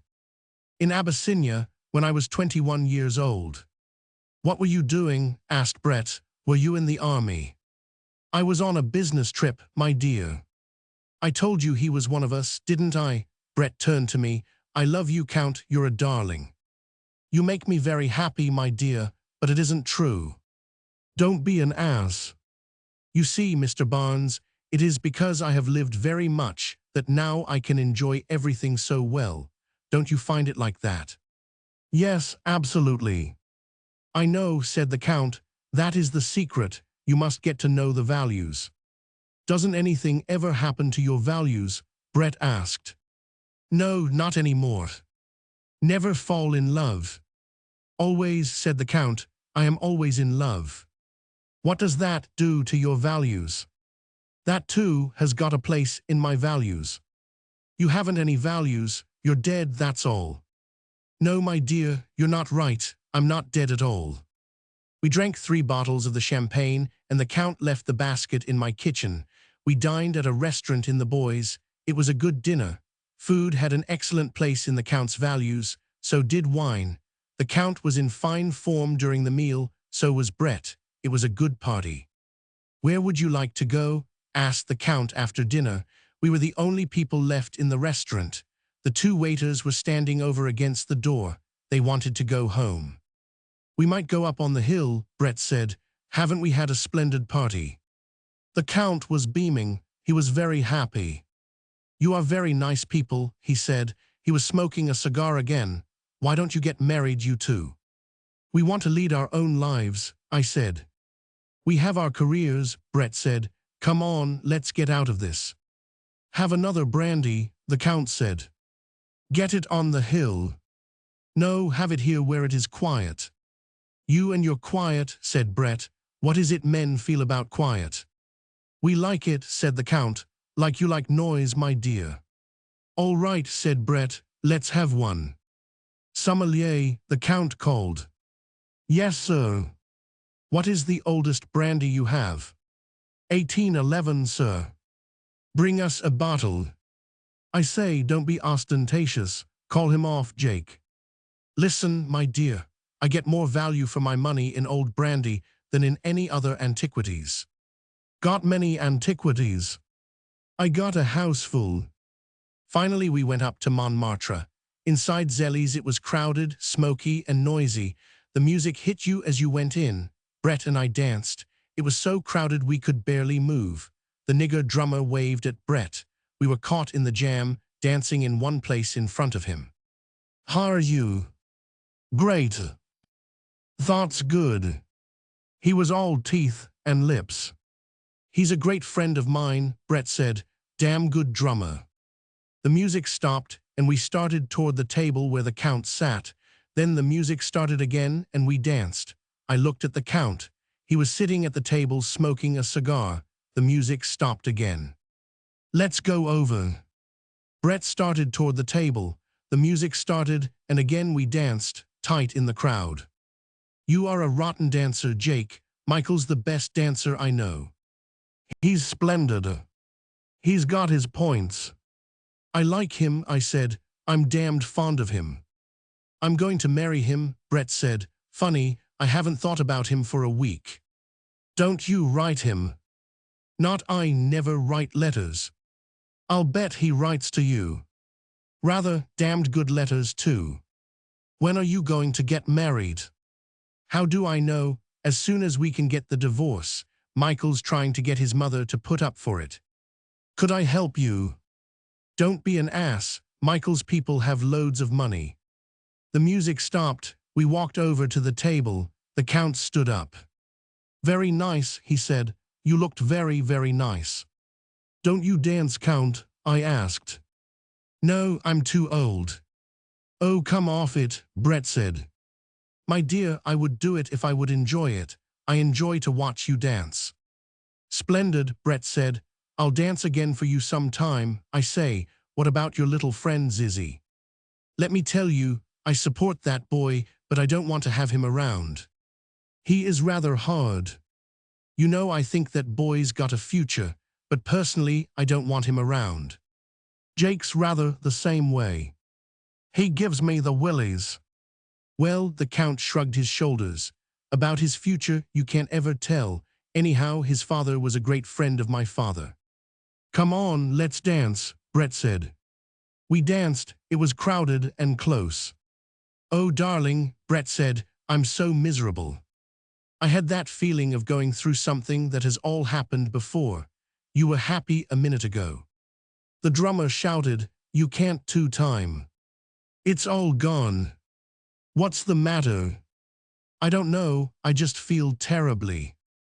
Oh, the drummer chanted, then turned to his sticks. Want to go? I had the feeling as in a nightmare of it all being something repeated, something I had been through, and that now I must go through again. The drummer sang softly. Let's go, said Brett, you don't mind. The drummer shouted and grinned at Brett. All right, I said. We got out from the crowd. Brett went to the dressing room. Brett wants to go, I said to the Count. He nodded. Does she? That's fine. You take the car. I'm going to stay here for a while, Mr. Barnes. We shook hands. It was a wonderful time, I said. I wish you would let me get this. I took a note out of my pocket. Mr. Barnes, don't be ridiculous, the Count said. Brett came over with her wrap on. She kissed the Count and put a hand on his shoulder to keep him from standing up. As we went out the door, I looked back, and there were 3 girls at his table. We got into the big car. Brett gave the chauffeur the address of her hotel. No, don't come up, she said at the hotel. She had rung and the door was unlatched. Really? No, please. Good night, Brett, I said. I'm sorry you feel rotten. Good night, Jake. Good night, darling. I won't see you again. We kissed standing at the door. She pushed me away. We kissed again. Oh, don't, Brett said. She turned quickly and went into the hotel. The chauffeur drove me around to my flat. I gave him 20 francs and he touched his cap and said, "Good night, sir," and drove off. I rang the bell. The door opened and I went upstairs and went to bed. Book 2. Chapter.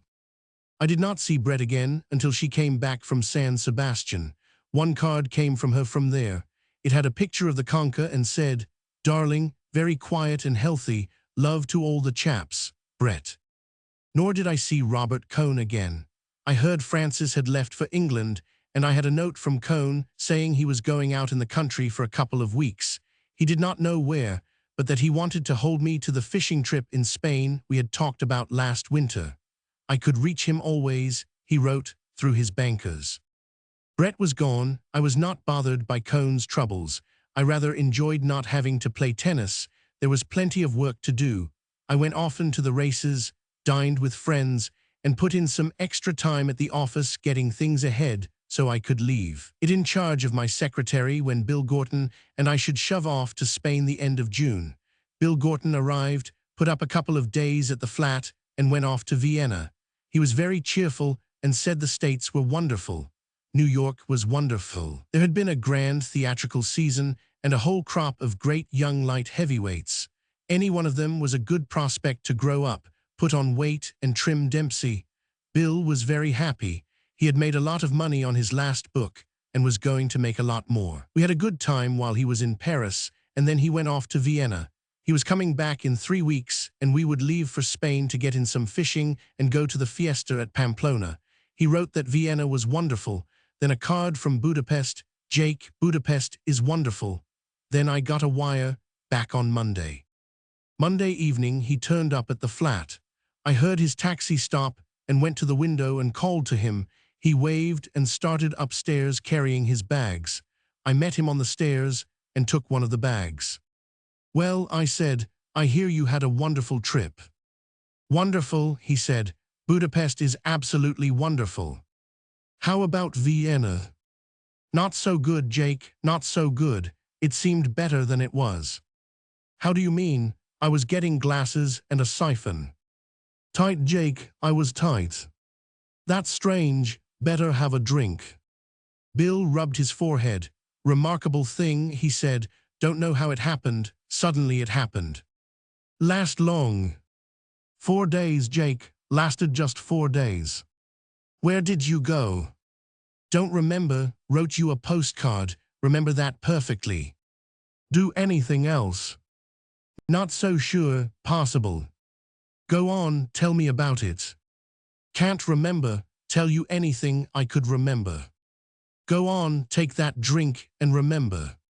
Might remember a little, Bill said. Remember something about a prize fight, enormous Vienna prize fight, had a nigger in it. Remember the nigger perfectly. Go on. Wonderful nigger, looked like tiger flowers only 4 times as big. All of a sudden everybody started to throw things, not me. Nigger just knocked local boy down. Nigger put up his glove, wanted to make a speech. Awful noble-looking nigger started to make a speech. Then local white boy hit him. Then he knocked white boy cold. Then everybody commenced to throw chairs. Nigger went home with us in our car, couldn't get his clothes, wore my coat. Remember the whole thing now. Big sporting evening. What happened? Loaned the nigger some clothes and went around with him to try and get his money. Claimed nigger owed them money on account of wrecking hall. Wonder who translated, was it me? Probably it was you. You're right, wasn't me at all. Was another fellow. Think we called him the local Harvard man. Remember him now, studying music. How'd you come out? Not so good, Jake. Injustice everywhere.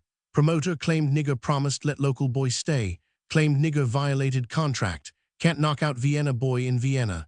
My God, Mr. Gorton, said nigger, I didn't do nothing in there for 40 minutes but try and let him stay. That white boy must have ruptured himself swinging at me. I never did hit him. Did you get any money? No money, Jake. All we could get was nigger's clothes. Somebody took his watch too. Splendid nigger. Big mistake to have come to Vienna. Not so good, Jake, not so good. What became of the nigger? Went back to Cologne, lives there, married, got a family, going to write me a letter and send me the money I loaned him. Wonderful nigger. Hope I gave him the right address. You probably did. Well, anyway, let's eat, said Bill, unless you want me to tell you some more travel stories. Go on. Let's eat. We went downstairs and out onto the Boulevard St. Michel in the warm June evening. Where will we go? Want to eat on the island? Sure. We walked down the boulevard. At the juncture of the Rue d'Enfantachero with the boulevard is a statue of 2 men in flowing robes. I know who they are. Bill eyed the monument. Gentlemen who invented pharmacy, don't try and fool me on Paris. We went on. Here's a taxidermist, Bill said. Want to buy anything? Nice stuffed dog.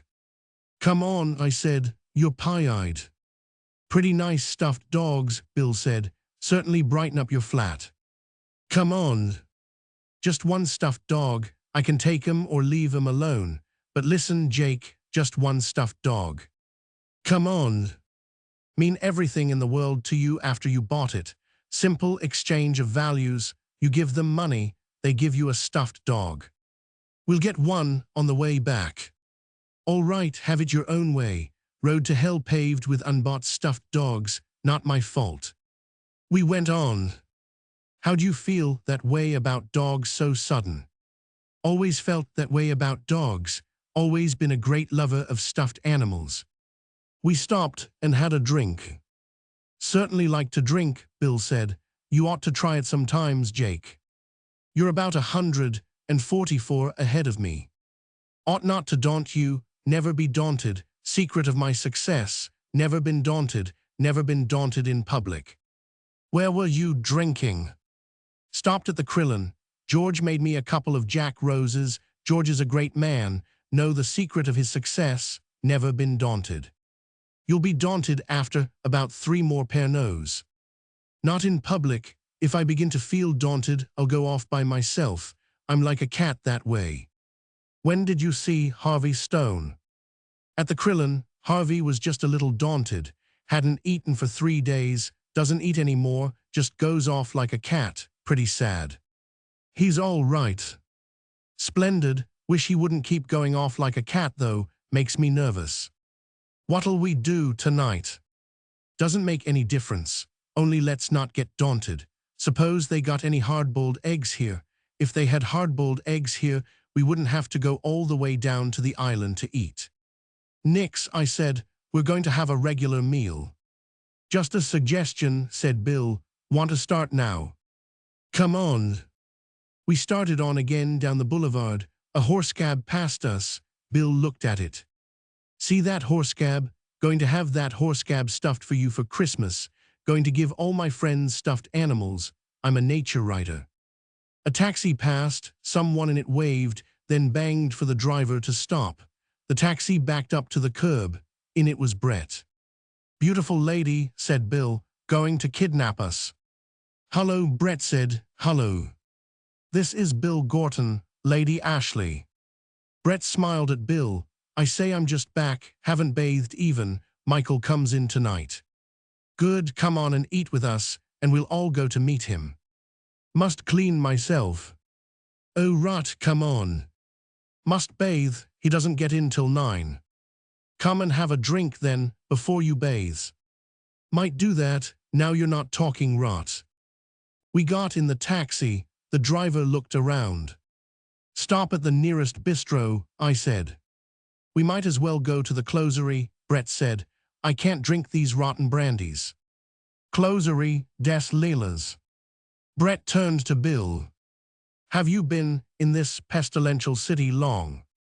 Just got in today from Budapest. How was Budapest? Wonderful, Budapest was wonderful. Ask him about Vienna. Vienna, said Bill, is a strange city. Very much like Paris. Brett smiled at him, wrinkling the corners of her eyes. Exactly, Bill said, very much like Paris at this moment. You have a good start. Sitting out on the terraces of the Lilas, Brett ordered a whiskey and soda. I took one too, and Bill took another Pernod. How are you, Jake? Great, I said, I've had a good time. Brett looked at me. I was a fool to go away, she said. One's an ass to leave Paris. Did you have a good time? Oh, all right, interesting, not frightfully amusing. See anybody? No, hardly anybody, I never went out. Didn't you swim? No, didn't do a thing. Sounds like Vienna, Bill said. Brett wrinkled up the corners of her eyes at him. So that's the way it was in Vienna. It was like everything in Vienna. Brett smiled at him again. You've a nice friend, Jake. He's all right, I said. He's a taxidermist. That was in another country, Bill said, and besides all the animals were dead. One more, Brett said, and I must run. Do send the waiter for a taxi. There's a line of them right out in front. Good. We had the drink and put Brett into her taxi. Mind you're at the Select around 10, make him come, Michael will be there. We'll be there, Bill said. The taxi started and Brett waved. Quite a girl, Bill said. She's damned nice. Who's Michael? The man she's going to marry. Well, well, Bill said. That's always just the stage I meet anybody. What'll I send them? Think they'd like a couple of stuffed race horses. We better eat. Is she really Lady something or other? Bill asked in the taxi on our way down to the Isle St. Louis. Oh yes, in the stud book and everything. Well, well. We ate dinner at Madame Lecomte's restaurant on the far side of the island. It was crowded with Americans, and we had to stand up and wait for a place. Someone had put it in the American Women's Club list as a quaint restaurant on the Paris quays, as yet untouched by Americans, so we had to wait 45 minutes for a table. Bill had eaten at the restaurant in 1918, and right after the armistice, and Madame Lecomte made a great fuss over seeing him. Doesn't get us a table, though, Bill said. Grand woman, though. We had a good meal, a roast chicken, new green beans, mashed potatoes, a salad, and some apple pie and cheese. You've got the world here all right, Bill said to Madame Lecomte. She raised her hand. Oh my God. You'll be rich. I hope so. After the coffee and a fine, we got the bill, chalked up the same as ever on a slate. That was doubtless one of the quaint features, paid it, shook hands, and went out. You never come here any more, Monsieur Barnes, Madame Lecomte said. Too many compatriots. Come at lunchtime, it's not crowded then. Good, I'll be down soon. We walked along under the trees that grew out over the river on the Quai d'Orléans side of the island. Across the river were the broken walls of old houses that were being torn down. They're going to cut a street through. They would, Bill said. We walked on and circled the island. The river was dark and a bateau mouch went by, all bright with lights, going fast and quiet up and out of sight under the bridge. Down the river was Notre Dame squatting against the night sky. We crossed to the left bank of the Seine by the wooden footbridge from the Quai de Béthune and stopped on the bridge and looked down the river at Notre Dame. Standing on the bridge, the island looked dark. The houses were high against the sky and the trees were shadows. It's pretty grand, Bill said. God, I love to get back. We leaned on the wooden rail of the bridge and looked up the river to the lights of the big bridges. Below, the water was smooth and black. It made no sound against the piles of the bridge. A man and a girl passed us. They were walking with their arms around each other. We crossed the bridge and walked up the Rue du Cardinal Lemon. It was steep walking, and we went all the way up to the Place Contrescarpe. The arclight shone through the leaves of the trees in the square, and underneath the trees was an S-bus ready to start. Music came out of the door of the Neger Joyeux. Through the window of the Café aux Amateurs, I saw the long zinc bar. Outside, on the terrace, working people were drinking.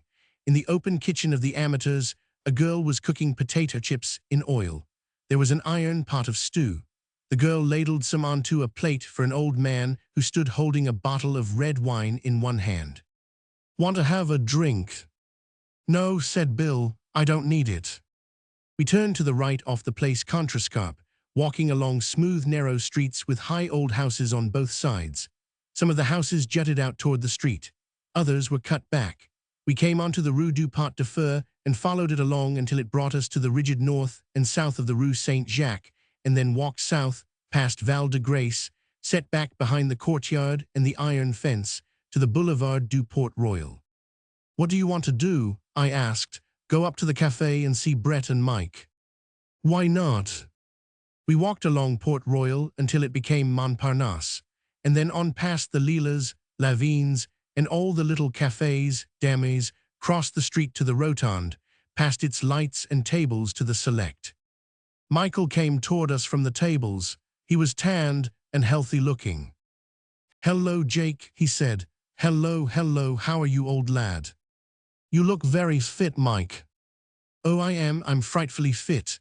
I've done nothing but walk all day long, one drink a day with my mother at tea. Bill had gone into the bar. He was standing talking with Brett, who was sitting on a high stool, her legs crossed. She had no stockings on. It's good to see you, Jake, Michael said. I'm a little tight, you know. Amazing, isn't it? Did you see my nose? There was a patch of dried blood on the bridge of his nose. An old lady's bags did that, Mike said. I reached up to help her with them, and they fell on me. Brett gestured at him from the bar with her cigarette holder and wrinkled the corners of her eyes. An old lady, said Mike. Her bags fell on me. Let's go in and see Brett. I say she is a piece. You are a lovely lady, Brett. Where did you get that hat? Chap bought it for me. Don't you like it? It's a dreadful hat. Do get a good hat. Oh, we've so much money now, Brett said. I say, haven't you met Bill yet? You are a lovely host, Jake. She turned to Mike. This is Bill Gorton. This drunkard is Mike Campbell. Mr. Campbell is an undischarged bankrupt. Aren't I, though? You know, I met my ex-partner yesterday in London. Chap who did me in. What did he say? Bought me a drink. I thought I might as well take it. I say, Brett, you are a lovely piece. Don't you think she's beautiful? Beautiful with this nose. It's a lovely nose. Go on, point it at me. Isn't she a lovely piece? Couldn't we have kept the man in Scotland? I say, Brett, let's turn in early. Don't be indecent, Michael. Remember, there are ladies at this bar. Isn't she a lovely piece? Don't you think so, Jake? There's a fight tonight, Bill said. Like to go? Fight, said Mike. Who's fighting? Ledoux and somebody. He's very good, Ledoux, Mike said. I'd like to see it, rather. He was making an effort to pull himself together. But I can't go. I had a date with this thing here. I say, Brett, do get a new hat. Brett pulled the felt hat down far over one eye and smiled out from under it. You two run along to the fight. I'll have to be taking Mr. Campbell home directly. I'm not tight, Mike said. Perhaps just a little. I say, Brett, you are a lovely piece. Go on to the fight, Brett said. Mr. Campbell's getting difficult. What are these outbursts of affection, Michael? I say, you are a lovely piece. We said good night. I'm sorry I can't go, Mike said. Brett laughed. I looked back from the door. Mike had one hand on the bar and was leaning toward Brett, talking. Brett was looking at him quite coolly, but the corners of her eyes were smiling. Outside on the pavement I said, do you want to go to the fight? Sure, said Bill, if we don't have to walk. Mike was pretty excited about his girlfriend, I said in the taxi. Well, said Bill, you can't blame him such a hell of a lot. Chapter. The Ledoux Kid Francis fight was the night of the 20th of June. It was a good fight. The morning after the fight, I had a letter from Robert Cohn, written from Henday. He was having a very quiet time, he said, bathing, playing some golf and much bridge. Henday had a splendid beach, but he was anxious to start on the fishing trip. When would I be down? If I would buy him a double-tapered line, he would pay me when I came down. That same morning, I wrote Cohn from the office that Bill and I would leave Paris on the 25th, unless I wired him otherwise, and would meet him at Bayonne, where we could get a bus over the mountains to Pamplona. The same evening, about 7 o'clock, I stopped in at the Select to see Michael and Brett. They were not there, and I went over to the Dingo. They were inside sitting at the bar. Hello, darling, Brett put out a hand. Hello, Jake, Mike said. I understand I was tight last night. Weren't you, though, Brett said. Disgraceful business. Look, said Mike, when do you go down to Spain? Would you mind if we came down with you? It would be grand. You wouldn't mind, really. I've been at Pamplona, you know. Brett's mad to go. You're sure we wouldn't just be a bloody nuisance? Don't talk like a fool. I'm a little tight, you know. I wouldn't ask you like this if I weren't. You're sure you don't mind? Oh, shut up, Michael, Brett said. How can the man say he'd mind now? I'll ask him later. But you don't mind, do you? Don't ask that again, unless you want to make me sore. Bill and I go down on the morning of the 25th. By the way, where is Bill? Brett asked. He's out at Chantilly, dining with some people. He's a good chap. Splendid chap, said Mike. He is, you know.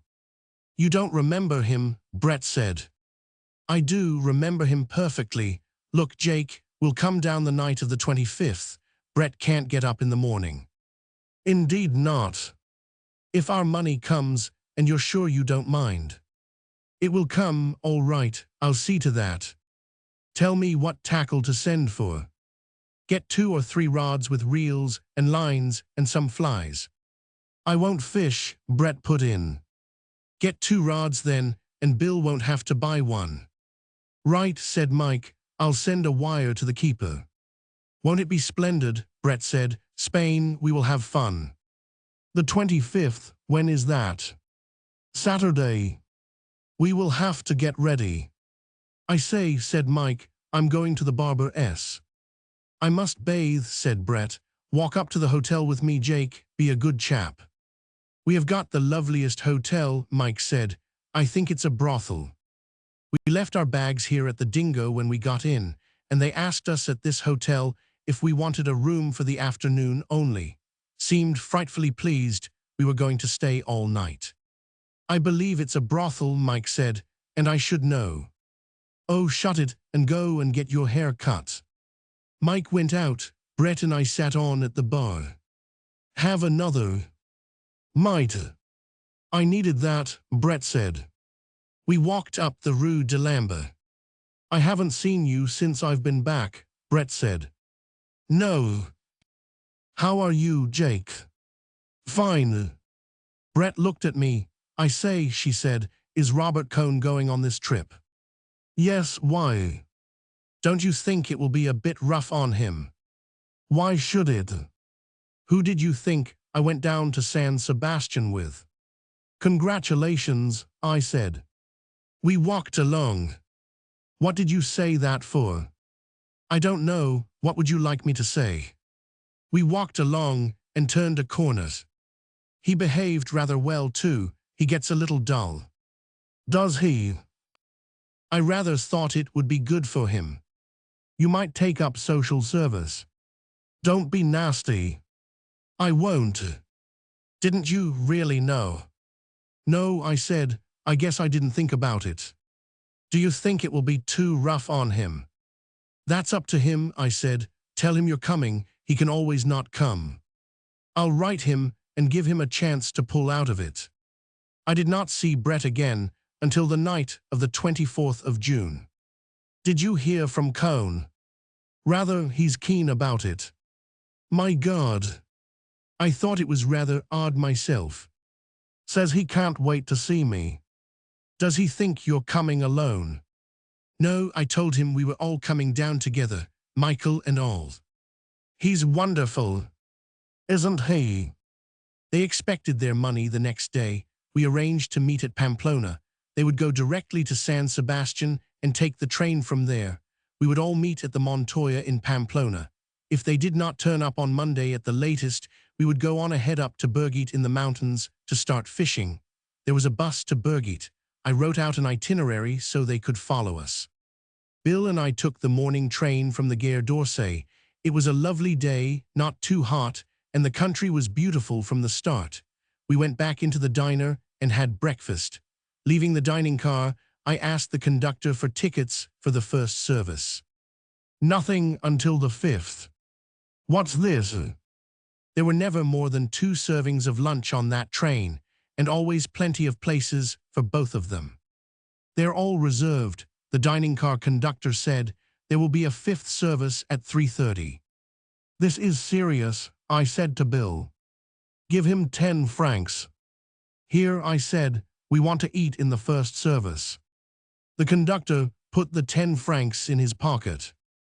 Thank you, he said. I would advise you gentlemen to get some sandwiches. All the places for the first 4 services were reserved at the office of the company. You'll go a long way, brother, Bill said to him in English. I suppose if I'd given you 5 francs, you would have advised us to jump off the train. Comment.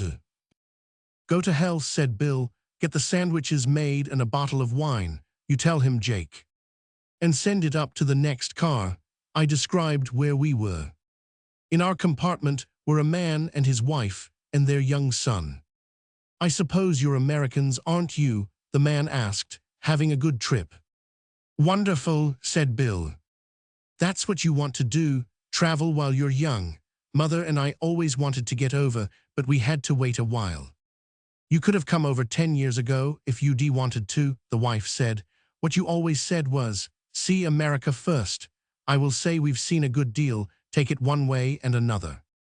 Say there's plenty of Americans on this train, the husband said. They've got 7 cars of them from Dayton, Ohio. They've been on a pilgrimage to Rome, and now they're going down to Biarritz and Lourdes. So that's what they are, pilgrims, goddamn Puritans, Bill said. What part of the States you boys from?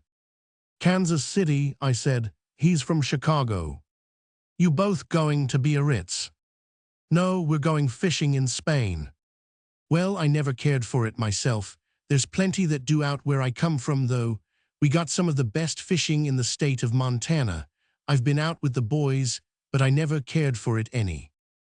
Mighty little fishing you did on them trips, his wife said. He winked at us.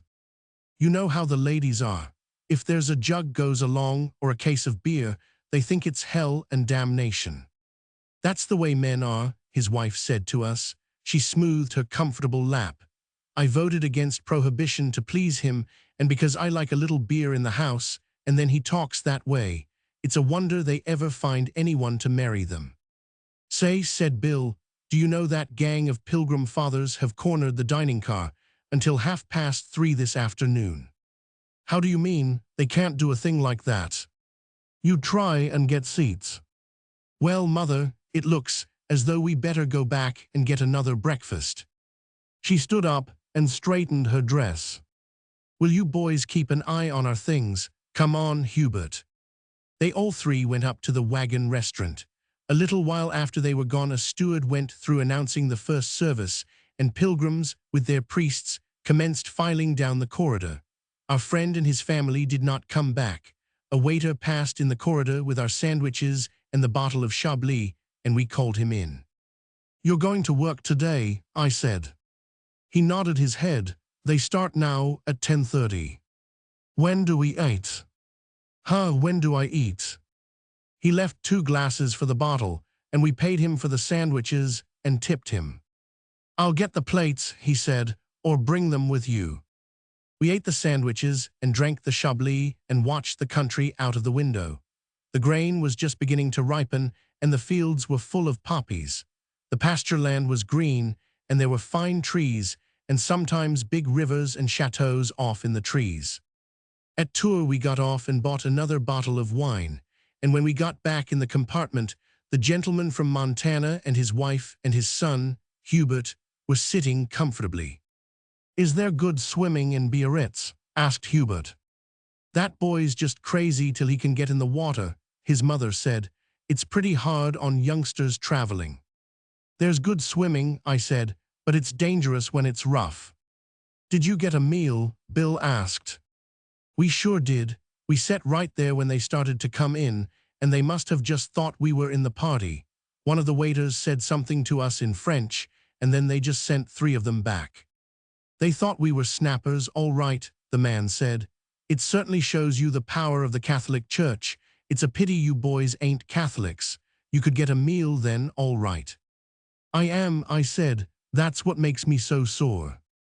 Finally, at 4:15, we had lunch. Bill had been rather difficult at the last.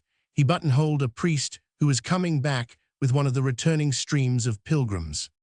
When do us Protestants get a chance to eat, Father? I don't know anything about it. Haven't you got tickets? It's enough to make a man join the clan, Bill said. The priest looked back at him. Inside the dining car, the waiters served the 5th successive table d'hôte meal. The waiter who served us was soaked through. His white jacket was purple under the arms. He must drink a lot of wine. Or wear purple undershirts. Let us ask him. No, he's too tired. The train stopped for half an hour at Bordeaux, and we went out through the station for a little walk. There was not time to get into the town. Afterward, we passed through the lands and watched the sun set. There were wide fire gaps cut through the pines, and you could look up them like avenues and see wooded hills way off. About 7:30, we had dinner and watched the country through the open window in the diner. It was all sandy pine country full of heather. There were little clearings with houses in them, and once in a while we passed a sawmill. It got dark, and we could feel the country hot and sandy and dark outside of the window, and about 9 o'clock we got into Bayonne. The man and his wife and Hubert all shook hands with us. They were going on to La Négresse to change for Biarritz. Well, I hope you have lots of luck, he said. Be careful about those bullfights. Maybe we'll see you at Biarritz, Hubert said. We got off with our bags and rod cases and passed through the dark station and out to the lights and the line of cabs and hotel buses. There, standing with the hotel runners, was Robert Cohn. He did not see us at first. Then he started forward. Hello, Jake. Have a good trip. Fine, I said. This is Bill Gorton. How are you? Come on, said Robert. I've got a cab. He was a little nearsighted. I had never noticed it before. He was looking at Bill, trying to make him out. He was shy, too. We'll go up to my hotel. It's all right. It's quite nice. We got into the cab, and the cabman put the bags up on the seat beside him and climbed up and cracked his whip, and we drove over the dark bridge and into the town. I'm awfully glad to meet you, Robert said to Bill. I've heard so much about you from Jake, and I've read your books. Did you get my line, Jake? The cab stopped in front of the hotel, and we all got out and went in. It was a nice hotel, and the people at the desk were very cheerful, and we each had a good small room. Chapter. In the morning it was bright, and they were sprinkling the streets of the town, and we all had breakfast in a café. Bayonne is a nice town. It is like a very clean Spanish town, and it is on a big river. Already so early in the morning, it was very hot on the bridge across the river. We walked out on the bridge and then took a walk through the town. I was not at all sure Mike's rods would come from Scotland in time, so we hunted a tackle store and finally bought a rod for Bill upstairs over a dry goods store. The man who sold the tackle was out, and we had to wait for him to come back. Finally he came in, and we bought a pretty good rod cheap and 2 landing nets. We went out into the street again and took a look at the cathedral. Cone made some remark about it being a very good example of something or other, I forget what. It seemed like a nice cathedral, nice and dim, like Spanish churches. Then we went up past the old fort and out to the local Syndicat d'Initiative office, where the bus was supposed to start from. They told us the bus service did not start until the 1st of July. We found out at the tourist office what we ought to pay for a motorcar to Pamplona and hired one at a big garage just around the corner from the municipal theater for 400 francs. The car was to pick us up at the hotel in 40 minutes, and we stopped at the café on the square where we had eaten breakfast and had a beer. It was hot, but the town had a cool, fresh, early morning smell, and it was pleasant sitting in the café. A breeze started to blow, and you could feel that the air came from the sea. There were pigeons out in the square, and the houses were a yellow, sun-baked color, and I did not want to leave the café. But we had to go to the hotel to get our bags packed and pay the bill. We paid for the beers, we matched, and I think Cone paid, and went up to the hotel. It was only 16 francs apiece for Bill and me, with 10% added for the service, and we had the bags sent down and waited for Robert Cone. While we were waiting, I saw a cockroach on the parquet floor that must have been at least 3 inches long. I pointed him out to Bill and then put my shoe on him. We agreed he must have just come in from the garden. It was really an awfully clean hotel. Cone came down, finally, and we all went out to the car. It was a big, closed car, with a driver in a white duster with blue collar and cuffs, and we had him put the back of the car down. He piled in the bags, and we started off up the street and out of the town. We passed some lovely gardens and had a good look back at the town, and then we were out in the country, green and rolling, and the road climbing all the time.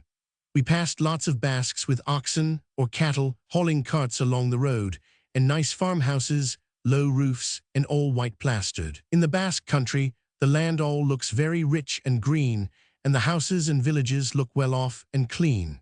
Every village had a pelota court, and on some of them kids were playing in the hot sun. There were signs on the walls of the churches saying it was forbidden to play pelota against them, and the houses in the villages had red tiled roofs. And then the road turned off and commenced to climb, and we were going way up close along a hillside, with a valley below and hills stretched off back toward the sea. You couldn't see the sea. It was too far away. You could see only hills and more hills, and you knew where the sea was. We crossed the Spanish frontier. There was a little stream and a bridge, and Spanish carabineers, with patent leather Bonaparte hats and short guns on their backs, on one side, and on the other fat Frenchmen in capes and mustaches. They only opened one bag and took the passports in and looked at them. There was a general store and inn on each side of the line. The chauffeur had to go in and fill out some papers about the car, and we got out and went over to the stream to see if there were any trout. Bill tried to talk some Spanish to one of the carabineers, but it did not go very well. Robert Cone asked, pointing with his finger, if there were any trout in the stream, and the carabineer said yes, but not many. I asked him if he ever fished, and he said no, that he didn't care for it. Just then an old man with long, sunburned hair and beard, and clothes that looked as though they were made of gunny sacking, came striding up to the bridge. He was carrying a long staff, and he had a kid slung on his back, tied by the 4 legs, the head hanging down. The carabineer waved him back with his sword. The man turned without saying anything and started back up the white road into Spain. "What's the matter with the old one?" I asked. "He hasn't got any passport." I offered the guard a cigarette. He took it and thanked me. "What will he do?" I asked. The guard spat in the dust. Oh, he'll just wade across the stream. Do you have much smuggling? Oh, he said, they go through. The chauffeur came out, folding up the papers and putting them in the inside pocket of his coat. We all got in the car, and it started up the white dusty road into Spain. For a while the country was much as it had been. Then, climbing all the time, we crossed the top of a col, the road winding back and forth on itself, and then it was really Spain. There were long brown mountains and a few pines and far-off forests of beech trees on some of the mountainsides. The road went along the summit of the col and then dropped down, and the driver had to honk and slow up and turn out to avoid running into two donkeys that were sleeping in the road. We came down out of the mountains and through an oak forest, and there were white cattle grazing in the forest. Down below there were grassy plains and clear streams, and then we crossed a stream and went through a gloomy little village and started to climb again. We climbed up and crossed another high col and turned along it, and the road ran down to the right, and we saw a whole new range of mountains off to the south, all brown and baked-looking and furrowed in strange shapes. After a while we came out of the mountains, and there were trees along both sides of the road, and a stream and ripe fields of grain, and the road went on, very white and straight ahead, and then lifted to a little rise, and off on the left was a hill with an old castle, with buildings close around it, and a field of grain going right up to the walls and shifting in the wind. I was up in front with the driver, and I turned around. Robert Cohn was asleep, but Bill looked and nodded his head. Then we crossed a wide plain, and there was a big river off on the right shining in the sun from between the line of trees, and away off you could see the plateau of Pamplona rising out of the plain, and the walls of the city, and the great brown cathedral, and the broken skyline of the other churches. In back of the plateau were the mountains, and every way you looked there were other mountains, and ahead the road stretched out white across the plain going toward Pamplona. We came into the town on the other side of the plateau, the road slanting up steeply and dustily with shade trees on both sides, and then leveling out through the new part of town they are building up outside the old walls. We passed the bull ring, high and white and concrete-looking in the sun, and then came into the big square by a side street and stopped in front of the Hotel Montoya.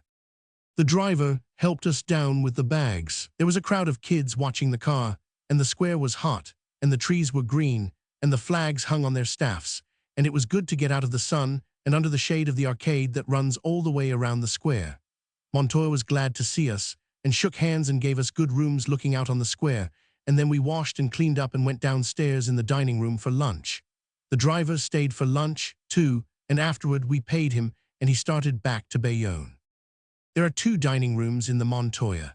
One is upstairs on the second floor and looks out on the square. The other is down one floor below the level of the square and has a door that opens on the back street that the bulls pass along when they run through the streets early in the morning on their way to the ring.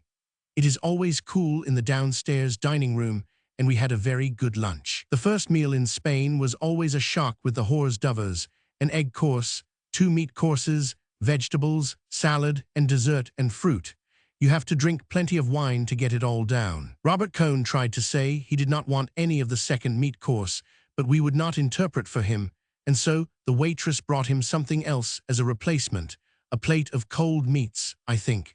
Cohn had been rather nervous ever since we had met at Bayonne. He did not know whether we knew Brett had been with him at San Sebastian, and it made him rather awkward. Well, I said, Brett and Mike ought to get in tonight. I'm not sure they'll come, Cohn said. Why not, Bill said, of course they'll come. They're always late, I said. I rather think they're not coming, Robert Cohn said. He said it with an air of superior knowledge that irritated both of us. I'll bet you 50 pesetas they're here tonight, Bill said. He always bets when he is angered, and so he usually bets foolishly. I'll take it, Cohn said. Good, you remember it, Jake, 50 pesetas. I'll remember it myself, Bill said. I saw he was angry and wanted to smooth him down. It's a sure thing they'll come, I said, but maybe not tonight. Want to call it off? Cohn asked. No, why should I? Make it 100 if you like. All right, I'll take that. That's enough, I said, or you'll have to make a book and give me some of it. I'm satisfied, Cohn said. He smiled. "You'll probably win it back at bridge anyway." "You haven't got it yet," Bill said. We went out to walk around under the arcade to the Café Aruna for coffee. Cone said he was going over and get a shave. "Say," Bill said to me, "have I got any chance on that bet?" "You've got a rotten chance. They've never been on time anywhere. If their money doesn't come, it's a cinch they won't get in tonight." I was sorry as soon as I opened my mouth, but I had to call him. "He's all right, I guess, but where does he get this inside stuff? Mike and Brett fixed it up with us about coming down here." I saw Cone coming over across the square. "Here he comes." "Well, let him not get superior and Jewish." "The barber shop's closed," Cone said. "It's not open till 4. We had coffee at the Aruna, sitting in comfortable wicker chairs looking out from the cool of the arcade at the big square. After a while, Bill went to write some letters and Cone went over to the barber shop. It was still closed, so he decided to go up to the hotel and get a bath, and I sat out in front of the cafe and then went for a walk in the town. It was very hot, but I kept on the shady side of the streets and went through the market and had a good time seeing the town again. I went to the Ayuntamiento and found the old gentleman who subscribes for the bullfight tickets for me every year, and he had gotten the money I sent him from Paris and renewed my subscriptions, so that was all set. He was the archivist, and all the archives of the town were in his office. That has nothing to do with the story. Anyway, his office had a green baize door and a big wooden door, and when I went out, I left him sitting among the archives that covered all the walls, and I shut both the doors. And as I went out of the building into the street, the porter stopped me to brush off my coat. "You must have been in a motor car," he said. The back of the collar and the upper part of the shoulders were gray with dust. "From Bayonne." Well, he said, "I knew you were in a motor car from the way the dust was," so I gave him 2 copper coins. At the end of the street, I saw the cathedral and walked up toward it. The first time I ever saw it, I thought the facade was ugly, but I liked it now. I went inside. It was dim and dark, and the pillars went high up, and there were people praying, and it smelt of incense, and there were some wonderful big windows. I knelt and started to pray and prayed for everybody I thought of, Brett and Mike and Bill and Robert Cone and myself, and all the bullfighters, separately for the ones I liked, and lumping all the rest. Then I prayed for myself again, and while I was praying for myself, I found I was getting sleepy, so I prayed that the bullfights would be good, and that it would be a fine fiesta, and that we would get some fishing. I wondered if there was anything else I might pray for, and I thought I would like to have some money, so I prayed that I would make a lot of money, and then I started to think how I would make it, and thinking of making money reminded me of the Count, and I started wondering about where he was, and regretting I hadn't seen him since that night in Montmartre, and about something funny Brett told me about him.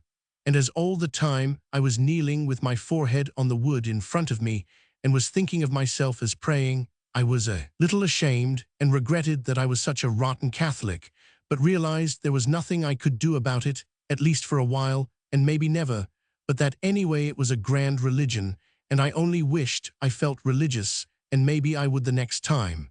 And then I was out in the hot sun on the steps of the cathedral, and the forefingers and the thumb of my right hand were still damp, and I felt them dry in the sun. The sunlight was hot and hard, and I crossed over beside some buildings and walked back along side streets to the hotel. At dinner that night, we found that Robert Cone had taken a bath, had had a shave and a haircut and a shampoo, and something put on his hair afterward to make it stay down. He was nervous, and I did not try to help him any. The train was due in at 9 o'clock from San Sebastian, and if Brett and Mike were coming, they would be on it. At 20 minutes to 9, we were not half through dinner. Robert Cone got up from the table and said he would go to the station. I said I would go with him, just to devil him. Bill said he would be damned if he would leave his dinner. I said we would be right back. We walked to the station. I was enjoying Cone's nervousness. I hoped Brett would be on the train.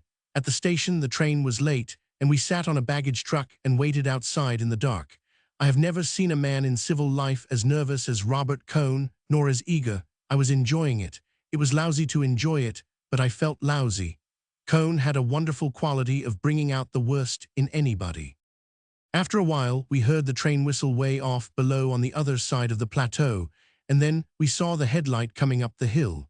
We went inside the station and stood with a crowd of people just back of the gates, and the train came in and stopped, and everybody started coming out through the gates.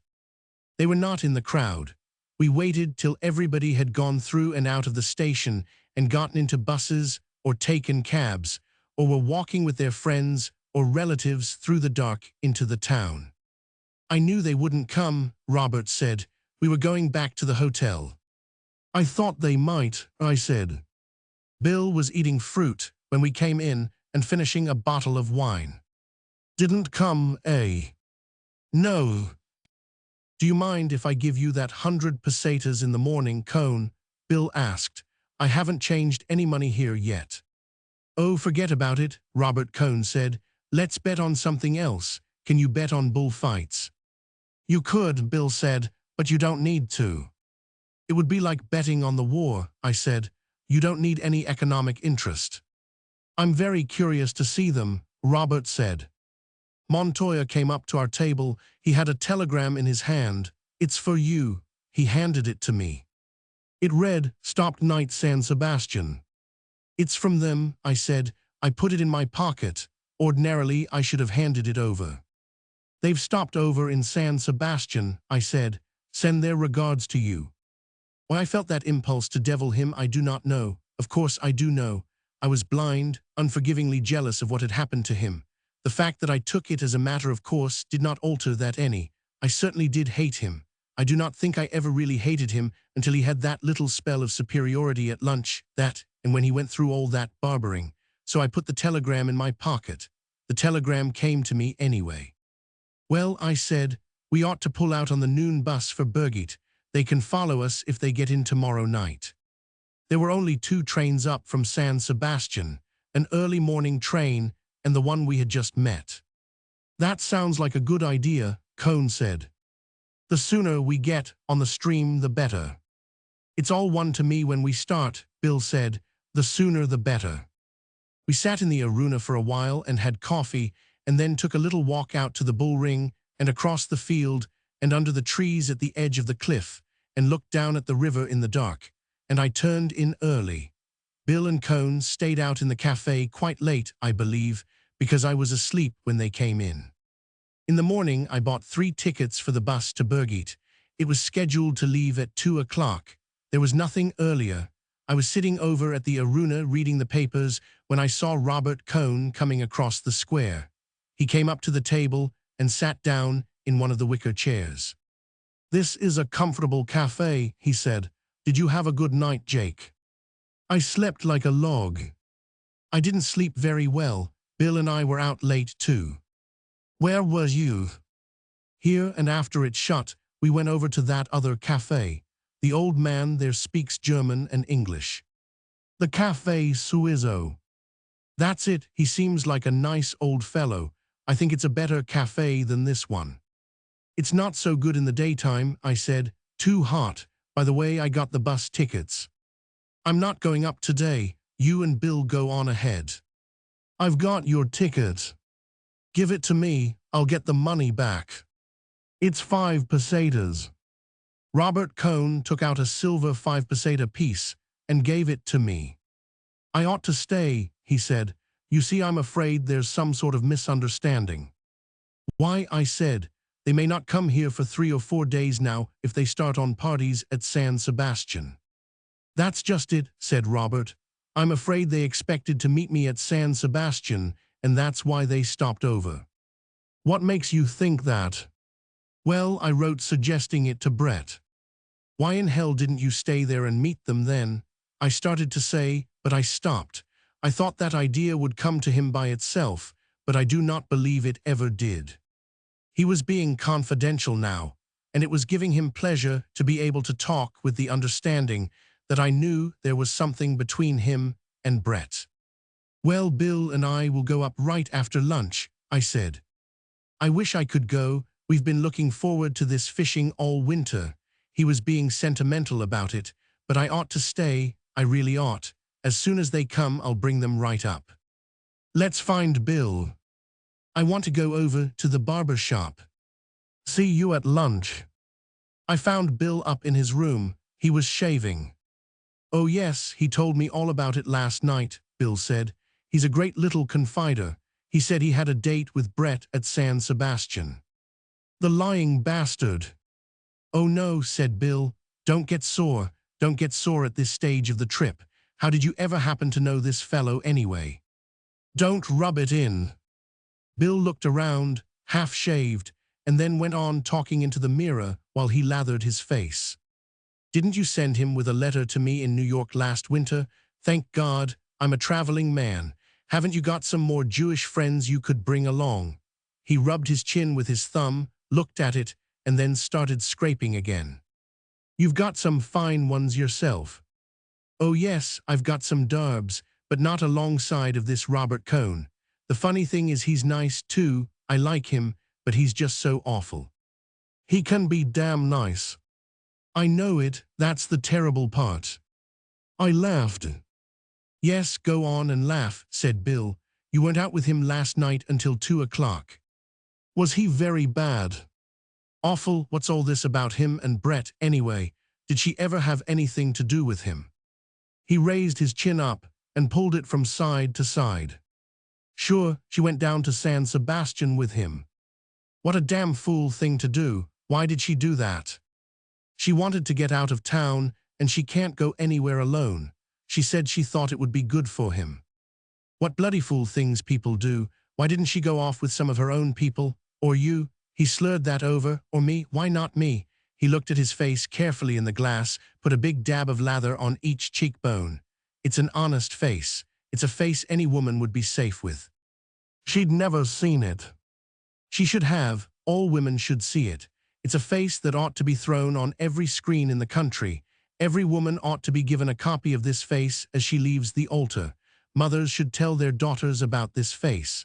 My son, he pointed the razor at me, go west with this face and grow up with the country. He ducked down to the bowl, rinsed his face with cold water, put on some alcohol, and then looked at himself carefully in the glass, pulling down his long upper lip. My God, he said, isn't it an awful face? He looked in the glass. And as for this Robert Cohn, Bill said, he makes me sick, and he can go to hell, and I'm damn glad he's staying here so we won't have him fishing with us. You're damn right. We're going trout fishing. We're going trout fishing in the Irati River, and we're going to get tight now at lunch on the wine of the country, and then take a swell bus ride. Come on, let's go over to the Aruna and start, I said. Chapter. It was baking hot in the square when we came out after lunch with our bags and the rod case to go to Birgit. People were on top of the bus, and others were climbing up a ladder. Bill went up and Robert sat beside Bill to save a place for me, and I went back in the hotel to get a couple of bottles of wine to take with us. When I came out, the bus was crowded. Men and women were sitting on all the baggage and boxes on top, and the women all had their fans going in the sun. It certainly was hot. Robert climbed down, and I fitted into the place he had saved on the one wooden seat that ran across the top. Robert Cohn stood in the shade of the arcade, waiting for us start. A Basque, with a big leather wine bag in his lap, lay across the top of the bus in front of our seat, leaning back against our legs. He offered the wineskin to Bill and to me, and when I tipped it up to drink, he imitated the sound of a klaxon motor horn so well and so suddenly that I spilled some of the wine and everybody laughed. He apologized and made me take another drink. He made the klaxon again a little later, and it fooled me the second time. He was very good at it. The Basques liked it. The man next to Bill was talking to him in Spanish, and Bill was not getting it, so he offered the man one of the bottles of wine. The man waved it away. He said it was too hot, and he had drunk too much at lunch. When Bill offered the bottle, the second time he took a long drink, and then the bottle went all over that part of the bus. Everyone took a drink very politely, and then they made us cork it up and put it away. They all wanted us to drink from their leather wine bottles. They were peasants going up into the hills. Finally, after a couple more false klaxons, the bus started, and Robert Cohn waved goodbye to us, and all the Basques waved goodbye to him. As soon as we started out on the road outside of town, it was cool. It felt nice riding high up and close under the trees. The bus went quite fast and made a good breeze, and as we went out along the road with the dust powdering the trees and down the hill, we had a fine view back through the trees of the town rising up from the bluff above the river. The Basque lying against my knees pointed out the view with the neck of the wine bottle and winked at us. He nodded his head. "Pretty nice, eh? These Basques are swell people," Bill said. The Basque lying against my legs was tanned the color of saddle leather. He wore a black smock like all the rest. There were wrinkles in his tanned neck. He turned around and offered his wine bag to Bill. Bill handed him one of our bottles. The Basque wagged a forefinger at him and handed the bottle back, slapping in the cork with the palm of his hand. He shoved the wine bag up. Arriba," he said, "lift it up." Bill raised the wineskin and let the stream of wine spurt out and into his mouth. His head tipped back. When he stopped drinking and tipped the leather bottle down, a few drops ran down his chin. No, several Basques said, "not like that." One snatched the bottle away from the owner, who was himself about to give a demonstration. He was a young fellow, and he held the wine bottle at full arm's length and raised it high up, squeezing the leather bag with his hand so the stream of wine hissed into his mouth. He held the bag out there, the wine making a flat, hard trajectory into his mouth, and he kept on swallowing smoothly and regularly. "Hey," the owner of the bottle shouted, "whose wine is that?" The drinker waggled his little finger at him and smiled at us with his eyes. Then he bit the stream off sharp, made a quick lift with the wine bag, and lowered it down to the owner. He winked at us. The owner shook the wineskin sadly. We passed through a town and stopped in front of the posada, and the driver took on several packages.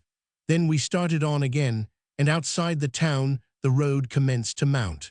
We were going through farming country with rocky hills that sloped down into the fields. The grain fields went up the hillsides. Now as we went higher, there was a wind blowing the grain. The road was white and dusty, and the dust rose under the wheels and hung in the air behind us.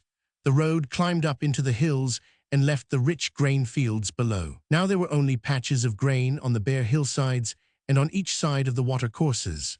We turned sharply out to the side of the road to give room to pass to a long string of 6 mules, following one after the other, hauling a high-hooded wagon loaded with freight. The wagon and the mules were covered with dust. Close behind was another string of mules and another wagon. This was loaded with lumber, and the arriero driving the mules leaned back and put on the thick wooden brakes as we passed. Up here the country was quite barren, and the hills were rocky and hard-baked clay furrowed by the rain. We came around a curve into a town, and on both sides opened out a sudden green valley. A stream went through the center of the town, and fields of grapes touched the houses.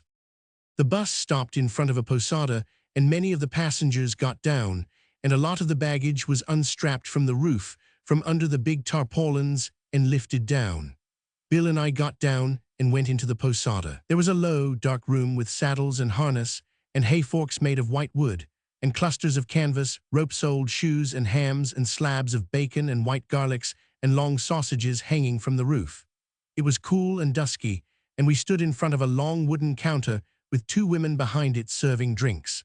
Behind them were shelves stacked with supplies and goods. We each had an aguardiente and paid 40 centimes for the 2 drinks. I gave the woman 50 centimes to make a tip, and she gave me back the copper piece, thinking I had misunderstood the price. 2 of our Basques came in and insisted on buying a drink. So they bought a drink, and then we bought a drink, and then they slapped us on the back and bought another drink. Then we bought, and then we all went out into the sunlight and the heat and climbed back on top of the bus. There was plenty of room now for everyone to sit on the seat, and the Basque who had been lying on the tin roof now sat between us. The woman who had been serving drinks came out wiping her hands on her apron and talked to somebody inside the bus. Then the driver came out swinging 2 flat leather mail pouches and climbed up, and everybody waving, we started off. The road left the green valley at once, and we were up in the hills again. Bill and the wine bottle Basque were having a conversation. A man leaned over from the other side of the seat and asked in English, "You're Americans?" "Sure. I been there," he said, 40 years ago. He was an old man, as brown as the others, with the stubble of a white beard. How was it? What you say? How was America? Oh, I was in California, it was fine. Why did you leave? What you say? Why did you come back here? Oh, I come back to get married. I was going to go back, but my wife, she don't like to travel. Where you from? Kansas City. I been there, he said. I been in Chicago, St. Louis, Kansas City, Denver, Los Angeles, Salt Lake City. He named them carefully. How long were you over? 15 years, then I come back and got married. Have a drink. All right, he said, you can't get this in America, eh? There's plenty if you can pay for it. What you come over here for? We're going to the fiesta at Pamplona. You like the bullfights? Sure, don't you? Yes, he said, I guess I like them. Then, after a little, where you go now? Up to Burgate to fish. Well, he said, I hope you catch something. He shook hands and turned around to the back seat again. The other Basques had been impressed. He sat back comfortably and smiled at me when I turned around to look at the country. But the effort of talking American seemed to have tired him. He did not say anything after that. The bus climbed steadily up the road. The country was barren and rocks stuck up through the clay. There was no grass beside the road. Looking back, we could see the country spread out below. Far back, the fields were squares of green and brown on the hillsides, making the horizon were the brown mountains. They were strangely shaped. As we climbed higher, the horizon kept changing. As the bus ground slowly up the road, we could see other mountains coming up in the south. Then the road came over the crest, flattened out, and went into a forest. It was a forest of cork oaks, and the sun came through the trees in patches, and there were cattle grazing back in the trees. We went through the forest, and the road came out and turned along a rise of land, and out ahead of us was a rolling green plain with dark mountains beyond it. These were not like the brown, heat-baked mountains we had left behind. These were wooded, and there were clouds coming down from them. The green plain stretched off. It was cut by fences, and the white of the road showed through the trunks of a double line of trees that crossed the plain toward the north. As we came to the edge of the rise, we saw the red roofs and white houses of Burgate ahead strung out on the plain, and away off on the shoulder of the first dark mountain was the gray metal-sheathed roof of the monastery of Roncesvalles. There's Roncesvalles, I said. Where? Way off there, where the mountain starts. It's cold up here, Bill said. It's high, I said. It must be 1,200 meters. It's awful cold, Bill said. The bus leveled down onto the straight line of road that ran to Burgate. We passed a crossroads and crossed a bridge over a stream. The houses of Burgate were along both sides of the road. There were no side streets. We passed the church and the schoolyard, and the bus stopped. We got down, and the driver handed down our bags and the rod case. A carabiner in his cocked hat and yellow leather cross straps came up. What's in there? He pointed to the rod case. I opened it and showed him. He asked to see our fishing permits, and I got them out. He looked at the date and then waved us on. Is that all right? I asked. Yes, of course. We went up the street, past the whitewashed stone houses, families sitting in their doorways watching us, to the inn. The fat woman who ran the inn came out from the kitchen and shook hands with us. She took off her spectacles, wiped them, and put them on again. It was cold in the inn, and the wind was starting to blow outside. The woman sent a girl upstairs with us to show the room. There were 2 beds, a washstand, a clothes chest, and a big framed steel engraving of Nostra Senora de Roncesvalles. The wind was blowing against the shutters. The room was on the north side of the inn. We washed, put on sweaters, and came downstairs into the dining room. It had a stone floor, low ceiling, and was oak-paneled. The shutters were up, and it was so cold you could see your breath. My God, said Bill, it can't be this cold tomorrow. I'm not going to wade a stream in this weather. There was an upright piano in the far corner of the room, beyond the wooden tables, and Bill went over and started to play. I got to keep warm, he said. I went out to find the woman, and ask her how much the room and board was. She put her hands under her apron and looked away from me. 12 pesetas. Why, we only paid that in Pamplona. She did not say anything, just took off her glasses and wiped them on her apron. That's too much, I said. We didn't pay more than that at a big hotel. We've put in a bathroom. Haven't you got anything cheaper? Not in the summer, now is the big season. We were the only people in the inn. Well, I thought, it's only a few days. Is the wine included? Oh, yes. Well, I said, it's all right. I went back to Bill. He blew his breath at me to show how cold it was and went on playing. I sat at one of the tables and looked at the pictures on the wall. There was one panel of rabbits, dead, one of pheasants, also dead, and one panel of dead ducks. The panels were all dark and smoky looking. There was a cupboard full of liqueur bottles. I looked at them all. Bill was still playing. How about a hot rum punch? He said. This isn't going to keep me warm permanently. I went out and told the woman what a rum punch was and how to make it. In a few minutes, a girl brought a stone pitcher, steaming, into the room. Bill came over from the piano, and we drank the hot punch and listened to the wind. There isn't too much rum in that. I went over to the cupboard and brought the rum bottle and poured a half-tumbler full into the pitcher. Direct action, said Bill. It beats legislation. The girl came in and laid the table for supper. It blows like hell up here, Bill said. The girl brought in a big bowl of hot vegetable soup and the wine. We had fried trout afterward and some sort of a stew and a big bowl full of wild strawberries. We did not lose money on the wine, and the girl was shy but nice about bringing it. The old woman looked in once and counted the empty bottles. After supper, we went upstairs and smoked and read in bed to keep warm. Once in the night, I woke and heard the wind blowing. It felt good to be warm and in bed. Chapter. When I woke in the morning, I went to the window and looked out. It had cleared, and there were no clouds on the mountains. Outside under the window were some carts and an old diligence. The wood of the roof cracked and split by the weather. It must have been left from the days before the motor buses. A goat hopped up on one of the carts and then to the roof of the diligence. He jerked his head at the other goats below, and when I waved at him, he bounded down. Bill was still sleeping, so I dressed, put on my shoes outside in the hall, and went downstairs. No one was stirring downstairs, so I unbolted the door and went out. It was cool outside in the early morning, and the sun had not yet dried the dew that had come when the wind died down. I hunted around in the shed behind the inn and found a sort of mattock, and went down toward the stream to try and dig some worms for bait.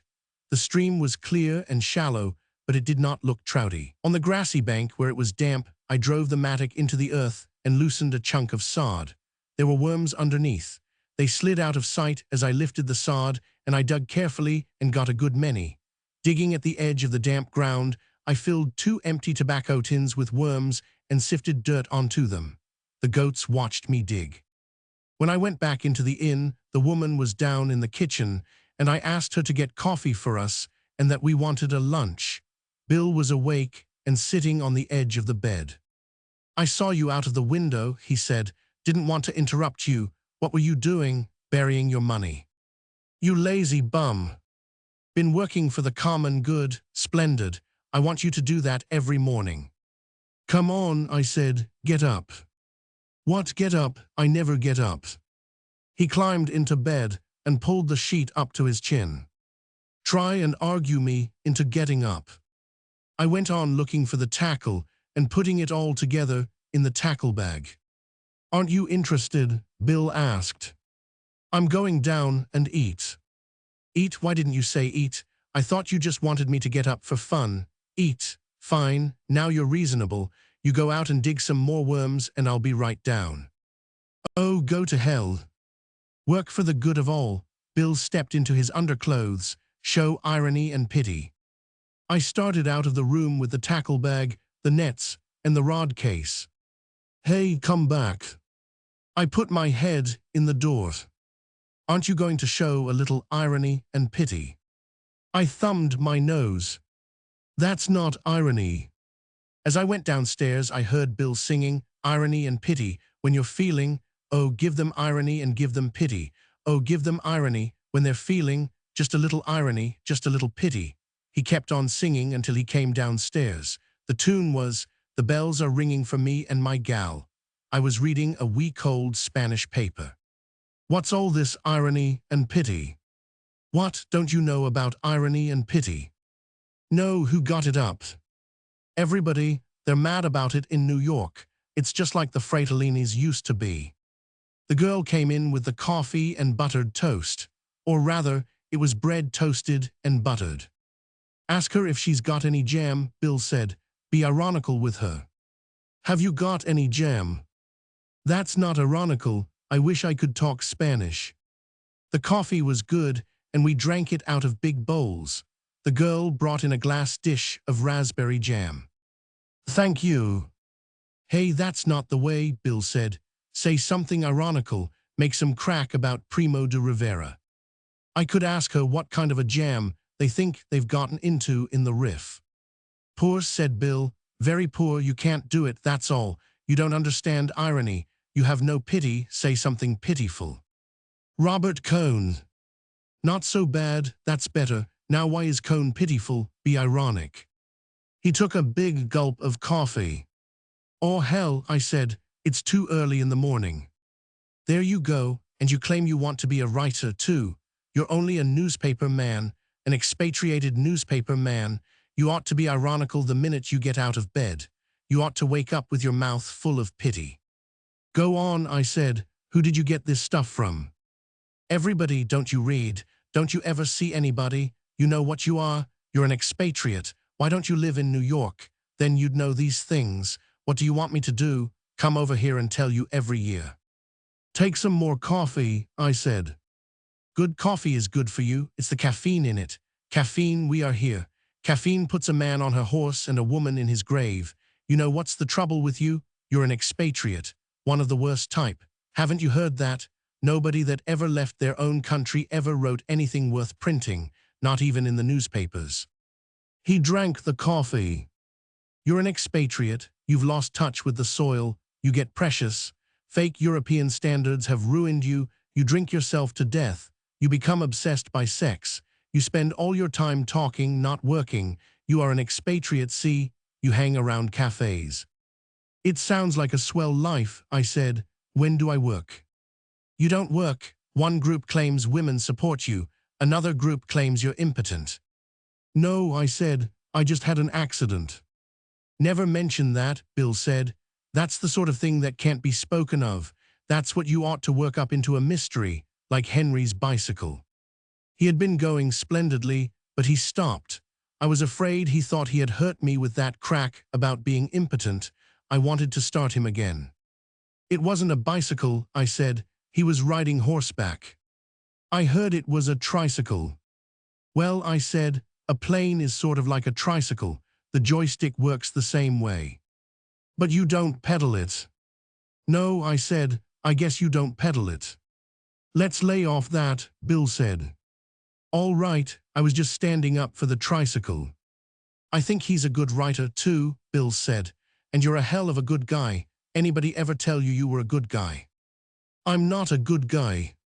Listen, you're a hell of a good guy, and I'm fonder of you than anybody on earth. I couldn't tell you that in New York. It'd mean I was a faggot. That was what the Civil War was about. Abraham Lincoln was a faggot. He was in love with General Grant. So was Jefferson Davis. Lincoln just freed the slaves on a bet. The Dred Scott case was framed by the Anti-Saloon League. Sex explains it all. The Colonel's lady and Judy O'Grady are lesbians under their skin. He stopped. Want to hear some more? Shoot, I said. I don't know any more. Tell you some more at lunch. Old Bill, I said. You bum. We packed the lunch and 2 bottles of wine in the rucksack, and Bill put it on. I carried the rod case and the landing nets slung over my back. We started up the road and then went across a meadow and found a path that crossed the fields and went toward the woods on the slope of the first hill. We walked across the fields on the sandy path.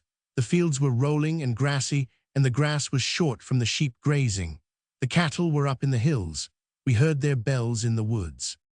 The path crossed a stream on a foot log. The log was surfaced off, and there was a sapling bent across for a rail. In the flat pool beside the stream, tadpoles spotted the sand. We went up a steep bank and across the rolling fields. Looking back, we saw Burgate, white houses and red roofs, and the white road with a truck going along it and the dust rising. Beyond the fields, we crossed another faster-flowing stream. A sandy road led down to the ford and beyond into the woods. The path crossed the stream on another footlog below the ford and joined the road, and we went into the woods. It was a beechwood, and the trees were very old. Their roots bulked above the ground and the branches were twisted. We walked on the road between the thick trunks of the old beeches, and the sunlight came through the leaves in light patches on the grass. The trees were big, and the foliage was thick, but it was not gloomy. There was no undergrowth, only the smooth grass, very green and fresh, and the big gray trees well spaced, as though it were a park. "This is country," Bill said. The road went up a hill, and we got into thick woods, and the road kept on climbing. Sometimes it dipped down but rose again steeply. All the time we heard the cattle in the woods. Finally, the road came out on the top of the hills. We were on the top of the height of land that was the highest part of the range of wooded hills we had seen from Burgate. There were wild strawberries growing on the sunny side of the ridge in a little clearing in the trees. Ahead the road came out of the forest and went along the shoulder of the ridge of hills. The hills ahead were not wooded, and there were great fields of yellow gorse. Way off we saw the steep bluffs, dark with trees and jutting with gray stone, that marked the course of the Irati River. "We have to follow this road along the ridge, cross these hills, go through the woods on the far hills, and come down to the Irati Valley," I pointed out to Bill. "That's a hell of a hike. It's too far to go and fish and come back the same day, comfortably." "Comfortably, that's a nice word. We'll have to go like hell to get there and back and have any fishing at all." It was a long walk, and the country was very fine, but we were tired when we came down the steep road that led out of the wooded hills into the valley of the Rio de la Fabrica. The road came out from the shadow of the woods into the hot sun. Ahead was a river valley. Beyond the river was a steep hill. There was a field of buckwheat on the hill. We saw a white house under some trees on the hillside. It was very hot, and we stopped under some trees beside a dam that crossed the river. Bill put the pack against one of the trees, and we jointed up the rods, put on the reels, tied on leaders, and got ready to fish. "You're sure this thing has trout in it?" Bill asked. "It's full of them. I'm going to fish a fly. You got any magentas?" "There's some in there." "You going to fish bait?" "Yeah, I'm going to fish the dam here." "Well, I'll take the flybook then." He tied on a fly. "Where do I better go, up or down?" "Down is the best. There plenty up above too." Bill went down the bank. "Take a worm can." "No, I don't want one. If they won't take a fly, I'll just flick it around." Bill was down below watching the stream. "Say," he called up against the noise of the dam, "how about putting the wine in that spring up the road?" "All right," I shouted. Bill waved his hand and started down the stream. I found the 2 wine bottles in the pack and carried them up the road to where the water of a spring flowed out of an iron pipe. There was a board over the spring, and I lifted it and, knocking the corks firmly into the bottles, lowered them down into the water. It was so cold my hand and wrist felt numbed. I put back the slab of wood and hoped nobody would find the wine. I got my rod that was leaning against the tree, took the bait can and landing net, and walked out onto the dam. It was built to provide a head of water for driving logs. The gate was up, and I sat on one of the squared timbers and watched the smooth apron of water before the river tumbled into the falls. In the white water at the foot of the dam it was deep. As I baited up, a trout shot up out of the white water into the falls and was carried down. Before I could finish baiting, another trout jumped at the falls, making the same lovely arc and disappearing into the water that was thundering down. I put on a good-sized sinker and dropped into the white water close to the edge of the timbers of the dam. I did not feel the first trout strike. When I started to pull up, I felt that I had one and brought him, fighting and bending the rod almost double, out of the boiling water at the foot of the falls and swung him up and onto the dam. He was a good trout, and I banged his head against the timber so that he quivered out straight, and then slipped him into my bag. While I had him on, several trout had jumped at the falls. As soon as I baited up and dropped in again, I hooked another and brought him in the same way. In a little while I had 6. They were all about the same size. I laid them out, side by side, all their heads pointing the same way, and looked at them. They were beautifully colored and firm and hard from the cold water. It was a hot day, so I slit them all and shucked out the insides, gills and all, and tossed them over across the river. I took the trout ashore, washed them in the cold, smoothly heavy water above the dam, and then picked some ferns and packed them all in the bag, 3 trout on a layer of ferns, then another layer of femmes, then 3 more trout, and then covered them with ferns.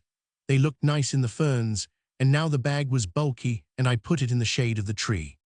It was very hot on the dam, so I put my worm can in the shade with the bag, and got a book out of the pack, and settled down under the tree to read until Bill should come up for lunch. It was a little past noon, and there was not much shade, but I sat against the trunk of 2 of the trees that grew together and read. The book was something by A.E.W. Mason, and I was reading a wonderful story about a man who had been frozen in the Alps and then fallen into a glacier and disappeared, and his bride was going to wait 24 years exactly for his body to come out on the moraine, while her true love waited too, and they were still waiting when Bill came up. "Get any?" he asked. He had his rod and his bag and his net all in one hand, and he was sweating. I hadn't heard him come up because of the noise from the dam. "6, what did you get?" Bill sat down, opened up his bag, laid a big trout on the grass. He took out 3 more, each one a little bigger than the last, and laid them side by side in the shade from the tree. His face was sweaty and happy. "How are yours?" "Smaller." "Let's see them." "They're packed." "How big are they really?" "They're all about the size of your smallest." "You're not holding out on me." "I wish I were." "Get them all on worms." "Yes." "You lazy bum." Bill put the trout in the bag and started for the river, swinging the open bag. He was wet from the waist down, and I knew he must have been wading the stream. I walked up the road and got out the 2 bottles of wine. They were cold. Moisture beaded on the bottles as I walked back to the trees. I spread the lunch on a newspaper and uncorked one of the bottles and leaned the other against a tree. Bill came up drying his hands, his bag plump with ferns. "Let's see that bottle," he said. He pulled the cork and tipped up the bottle and drank. "Hugh, that makes my eyes ache." "Let's try it." The wine was icy cold and tasted faintly rusty. "That's not such filthy wine," Bill said. "The cold helps it," I said. We unwrapped the little parcels of lunch. "Chicken." "There's hard-boiled eggs." "Find any salt." "First the eggs," said Bill, "then the chicken. Even Brian could see that." "He's dead. I read it in the paper yesterday." "No, not really." "Yes, Brian's dead." Bill laid down the egg he was peeling. "Gentlemen," he said, and unwrapped a drumstick from a piece of newspaper, "I reverse the order, for Brian's sake, as a tribute to the great commoner, first the chicken, then the egg. Wonder what day God created the chicken." "Oh," said Bill, sucking the drumstick, "how should we know? We should not question. Our stay on earth is not for long. Let us rejoice and believe and give thanks." "Eat an egg." Bill gestured with the drumstick in one hand and the bottle of wine in the other. "Let us rejoice in our blessings. Let us utilize the fowls of the air. Let us utilize the product of the vine. Will you utilize a little, brother?" "After you, brother." Bill took a long drink. "Utilize a little, brother." He handed me the bottle. "Let us not doubt, brother. Let us not pry into the holy mysteries of the hen coop with simian fingers. Let us accept on faith and simply say, I want you to join with me in saying, what shall we say, brother?" He pointed the drumstick at me and went on. "Let me tell you, we will say, and I for one am proud to say, and I want you to say with me on your knees, brother, let no man be ashamed to kneel here in the great out of doors. Remember the woods were God's first temples. Let us kneel and say, don't eat that, lady, that's Mencken. Here, I said, utilize a little of this." We uncorked the other bottle. "What's the matter?" I said. "Didn't you like Brian?" "I loved Brian," said Bill. "We were like brothers." Where did you know him? He and Mencken and I all went to Holy Cross together. And Frankie Fritsch? It's a lie, Frankie Fritsch went to Fordham. Well, I said, I went to Loyola with Bishop Manning. It's a lie, Bill said. I went to Loyola with Bishop Manning myself. You're cockeyed, I said. Unwind. Why not? It's the humidity, Bill said. They ought to take this damn humidity away. Have another shot. Is this all we've got? Only the 2 bottles. Do you know what you are? Bill looked at the bottle affectionately. No, I said. You're in the pay of the anti-saloon leg. I went to Notre Dame with Wayne B. Wheeler. It's a lie, said Bill. I went to Austin Business College with Wayne B. Wheeler. He was class president. Well, I said, the saloon must go. You're right there, old classmate, Bill said. The saloon must go, and I will take it with me. You're cockeyed. Unwind. Unwind. Well, maybe I am. Want to take a nap? All right. We lay with our heads in the shade and looked up into the trees. You asleep? No, Bill said. I was thinking. I shut my eyes. It felt good lying on the ground. Say, Bill said, what about this Brett business? What about it? Were you ever in love with her? Sure. For how long? Off and on, for a hell of a long time. Oh hell, Bill said, I'm sorry, fella. It's all right, I said, I don't give a damn anymore. Really? Really, only I'd a hell of a lot rather not talk about it. You aren't sore I asked you. Why the hell should I be? I'm going to sleep, Bill said. He put a newspaper over his face. Listen, Jake, he said, are you really a Catholic? Technically. What does that mean? I don't know. All right, I'll go to sleep now, he said. Don't keep me awake by talking so much. I went to sleep too. When I woke up, Bill was packing the rucksack. It was late in the afternoon, and the shadow from the trees was long and went out over the dam. I was stiff from sleeping on the ground. What did you do, wake up? Bill asked. Why didn't you spend the night? I stretched and rubbed my eyes. I had a lovely dream, Bill said. I don't remember what it was about, but it was a lovely dream. I don't think I dreamt. You ought to dream, Bill said. All our biggest businessmen have been dreamers. Look at Ford, look at President Coolidge, look at Rockefeller, look at Joe Davidson.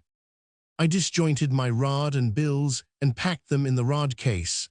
I put the reels in the tackle bag. Bill had packed the rucksack, and we put one of the trout bags in. I carried the other. Well, said Bill, have we got everything? The worms. Your worms, put them in there. He had the pack on his back, and I put the worm cans in one of the outside flap pockets. You got everything now? I looked around on the grass at the foot of the elm trees. Yes. We started up the road into the woods.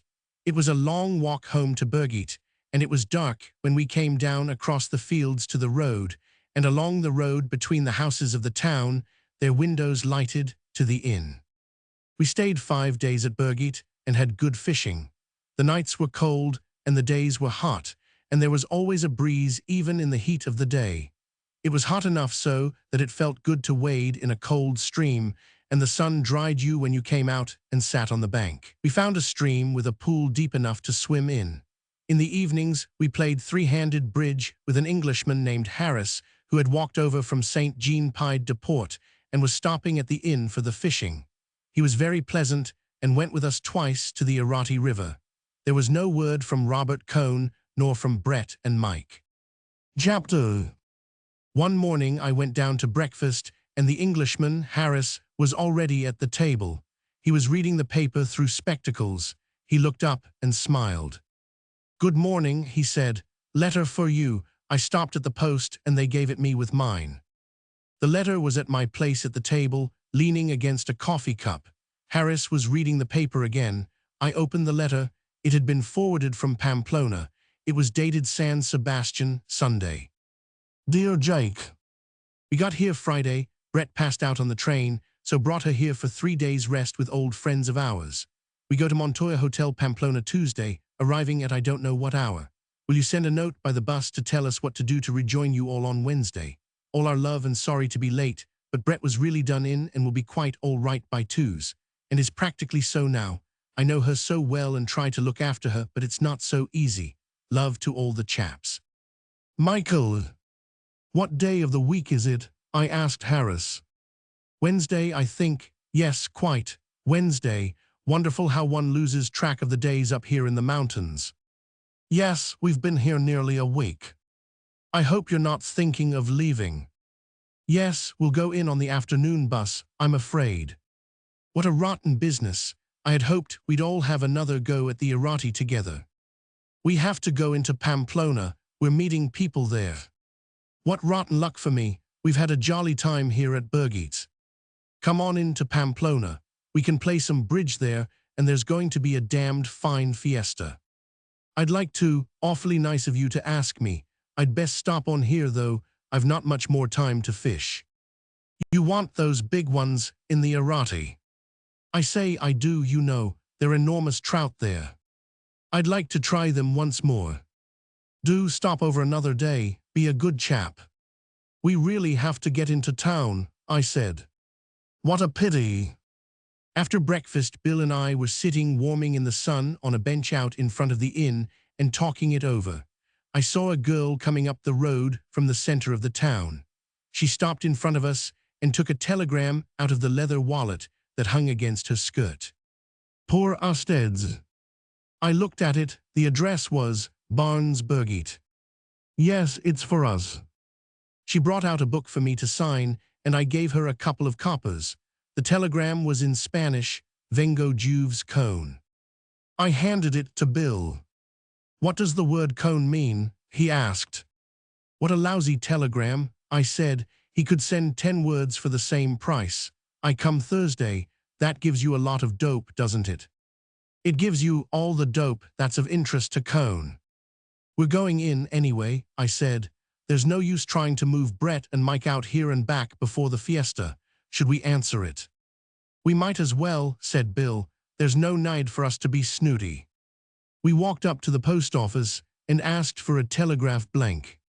What will we say? Bill asked. Arriving tonight, that's enough. We paid for the message and walked back to the inn.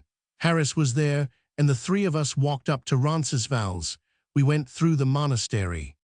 It's a remarkable place, Harris said when we came out, but you know I'm not much on those sort of places. Me either, Bill said. It's a remarkable place, though, Harris said. I wouldn't not have seen it. I'd been intending coming up each day. It isn't the same as fishing, though, is it? Bill asked. He liked Harris. I say not. We were standing in front of the old chapel of the monastery. Isn't that a pub across the way? Harris asked, or do my eyes deceive me? It has the look of a pub, Bill said. It looks to me like a pub, I said. I say, said Harris, let's utilize it. He had taken up utilizing from Bill. We had a bottle of wine apiece. Harris would not let us pay. He talked Spanish quite well, and the innkeeper would not take our money. I say, you don't know what it's meant to me to have you chaps up here. We've had a grand time, Harris. Harris was a little tight. I say, really you don't know how much it means. I've not had much fun since the war. We'll fish together again sometime. Don't you forget it, Harris. We must. We have had such a jolly good time. How about another bottle around? Jolly good idea, said Harris. This is mine, said Bill, or we don't drink it. I wish you'd let me pay for it. It does give me pleasure, you know.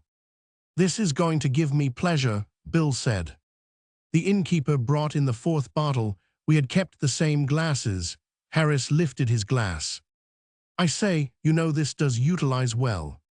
Bill slapped him on the back. Good old Harris. I say, you know my name isn't really Harris. It's Wilson Harris, all one name, with a hyphen, you know. Good old Wilson Harris, Bill said. We call you Harris because we're so fond of you.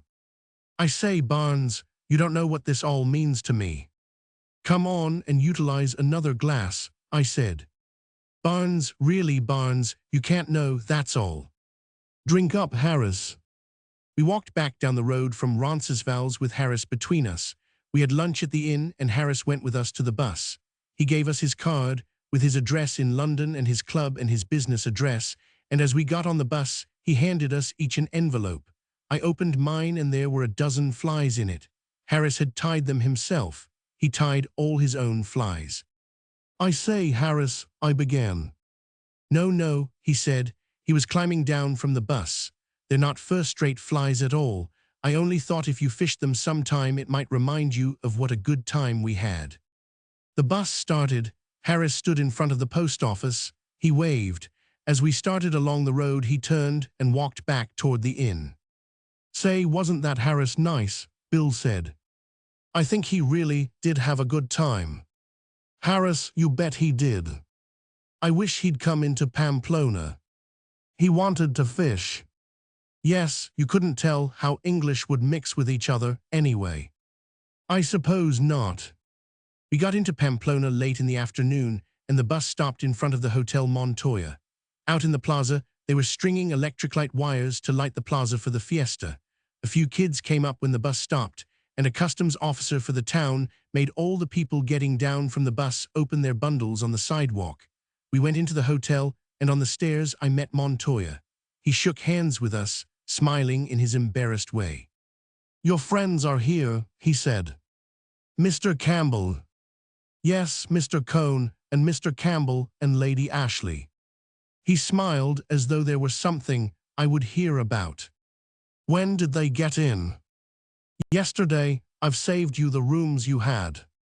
That's fine. Did you give Mr. Campbell the room on the plaza? Yes, all the rooms we looked at.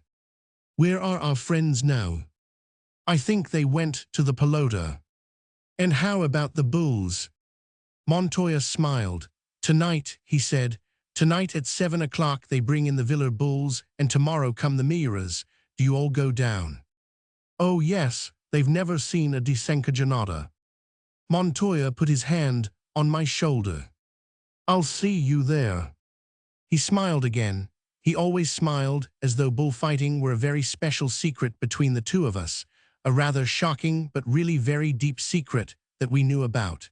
He always smiled as though there was something lewd about the secret to outsiders, but that it was something that we understood. It would not do to expose it to people who would not understand. Your friend, is he aficionado too? Montoya smiled at Bill. Yes, he came all the way from New York to see the San Fermins.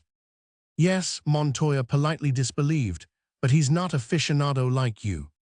He put his hand on my shoulder again, embarrassedly. Yes, I said, he's a real aficionado. But he's not aficionado like you are. Afición means passion. An aficionado is one who is passionate about the bullfights. All the good bullfighters stayed at Montoya's hotel, that is, those with afición stayed there. The commercial bullfighters stayed once, perhaps, and then did not come back. The good ones came each year. In Montoya's room were their photographs. The photographs were dedicated to Juanito Montoya or to his sister. The photographs of bullfighters Montoya had really believed in were framed. Photographs of bullfighters who had been without afición Montoya kept in a drawer of his desk. They often had the most flattering inscriptions, but they did not mean anything. One day Montoya took them all out and dropped them in the wastebasket. He did not want them around. We often talked about bulls and bullfighters. I had stopped at the Montoya for several years. We never talked for very long at a time. It was simply the pleasure of discovering what we each felt. Men would come in from distant towns, and before they left Pamplona stop and talk for a few minutes with Montoya about bulls. These men were aficionados. Those who were aficionados could always get rooms even when the hotel was full. Montoya introduced me to some of them. They were always very polite at first, and it amused them very much that I should be an American. Somehow it was taken for granted that an American could not have afición. He might simulate it or confuse it with excitement, but he could not really have it. When they saw that I had afición, and there was no password, no set questions that could bring it out, Rather, it was a sort of oral spiritual examination with the questions always a little on the defensive and never apparent. There was this same embarrassed putting the hand on the shoulder or a buen hombre. But nearly always there was the actual touching. It seemed as though they wanted to touch you to make it certain. Montoya could forgive anything of a bullfighter who had a fission. He could forgive attacks of nerves, panic, bad unexplainable actions, all sorts of lapses. For one who had a fission, he could forgive anything. At once he forgave me all my friends. Without his ever saying anything, they were simply a little something shameful between us, like the spilling open of the horses in bullfighting. Bill had gone upstairs as we came in, and I found him washing and changing in his room. Well, he said, talk a lot of Spanish. He was telling me about the bulls coming in tonight. Let's find the gang and go down. All right, they'll probably be at the cafe. Have you got tickets? Yes, I got them for all the unloadings. What's it like? He was pulling his cheek before the glass, looking to see if there were unshaved patches under the line of the jaw. It's pretty good, I said. They let the bulls out of the cages one at a time, and they have steers in the corral to receive them and keep them from fighting, and the bulls tear in at the steers, and the steers run around like old maids trying to quiet them down. Do they ever gore the steers? Sure, sometimes they go right after them and kill them. Can't the steers do anything? No, they're trying to make friends. What do they have them in for? To quiet down the bulls and keep them from breaking horns against the stone walls or goring each other. Must be swell being a steer. We went down the stairs and out of the door and walked across the square toward the Café Aruna. There were two lonely-looking ticket houses standing in the square. Their windows, marked Sol y Sombra and Sombra, were shut. They would not open until the day before the fiesta. Across the square, the white wicker tables and chairs of the Aruna extended out beyond the arcade to the edge of the street. I looked for Brett and Mike at the tables. There they were, Brett and Mike and Robert Cohn. Brett was wearing a Basque beret, so was Mike. Robert Cohn was bareheaded and wearing his spectacles. Brett saw us coming and waved. Her eyes crinkled up as we came up to the table. "Hello, you chaps," she called. Brett was happy. Mike had a way of getting an intensity of feeling into shaking hands. Robert Cohn shook hands because we were back. "Where the hell have you been?" I asked. "I brought them up here," Cohn said. "What rot," Brett said. "We'd have gotten here earlier if you hadn't come." "You'd never have gotten here." "What rot, you chaps are brown, look at Bill." "Did you get good fishing?" Mike asked. "We wanted to join you." "It wasn't bad, we missed you." "I wanted to come," Cohn said, "but I thought I ought to bring them." "You bring us, what rot?" "Was it really good?" Mike asked. "Did you take many?" "Some days we took a dozen apiece. There was an Englishman up there." "Named Harris," Bill said. "Ever know him, Mike? He was in the war too." "Fortunate fellow," Mike said. "What times we had. How I wish those dear days were back." "Don't be an ass." "Were you in the war, Mike?" Cohn asked. "Was I not?" "He was a very distinguished soldier," Brett said. "Tell them about the time your horse bolted down Piccadilly." "I'll not, I've told that 4 times. "You never told me," Robert Cohn said. "I'll not tell that story, it reflects discredit on me." "Tell them about your medals." "I'll not, that story reflects great discredit on me." "What story is that?" "Brett will tell you. She tells all the stories that reflect discredit on me." "Go on, tell it, Brett." "Should I?" "I'll tell it myself." "What medals have you got, Mike?" "I haven't got any medals." "You must have some." "I suppose I've the usual medals, but I never sent in for them. One time there was this whopping big dinner and the Prince of Wales was to be there and the card said medals will be worn. So naturally I had no medals and I stopped at my tailor's and he was impressed by the invitation and I thought that's a good piece of business and I said to him, "You've got to fix me up with some medals." He said, "What medals, sir?" And I said, "Oh, any medals, just give me a few medals." So he said, "What medals have you, sir?" And I said, "How should I know? Did he think I spent all my time reading the bloody Gazette? Just give me a good lot, pick them out yourself. So he got me some medals, you know, miniature medals, and handed me the box, and I put it in my pocket and forgot it. Well, I went to the dinner, and it was the night they'd shot Henry Wilson, so the prince didn't come and the king didn't come, and no one wore any medals, and all these coves were busy taking off their medals, and I had mine in my pocket. He stopped for us to laugh. Is that all? That's all. Perhaps I didn't tell it right. You didn't, said Brett, but no matter. We were all laughing. Ah yes, said Mike. I know now, it was a damn dull dinner and I couldn't stick it, so I left.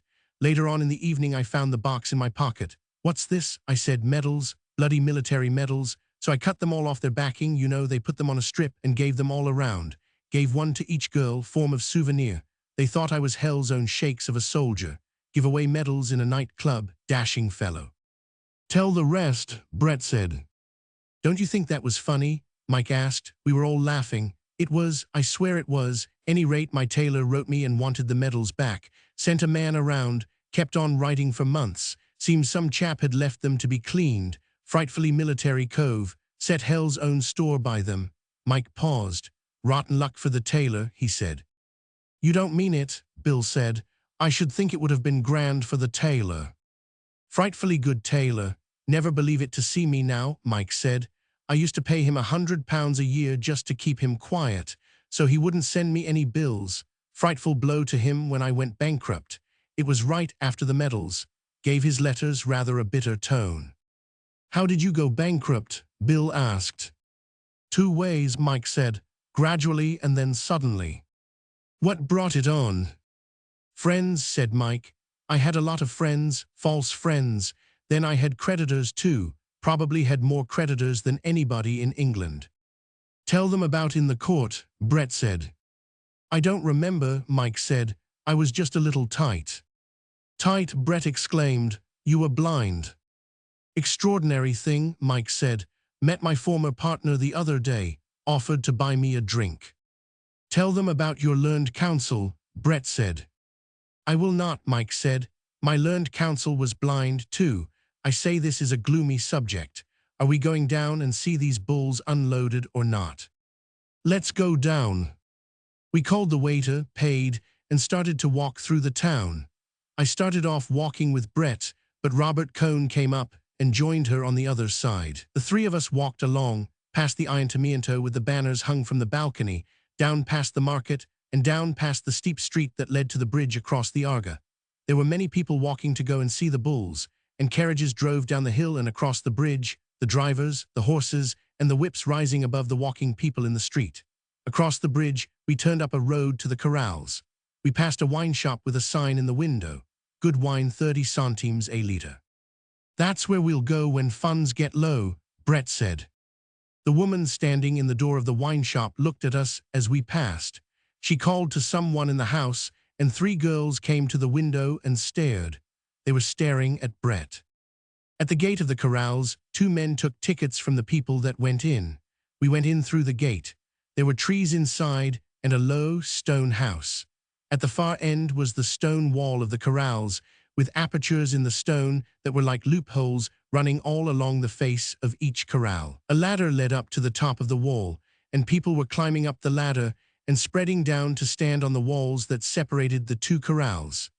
As we came up the ladder, walking across the grass under the trees, we passed the big, gray painted cages with the bulls in them. There was one bull in each traveling box.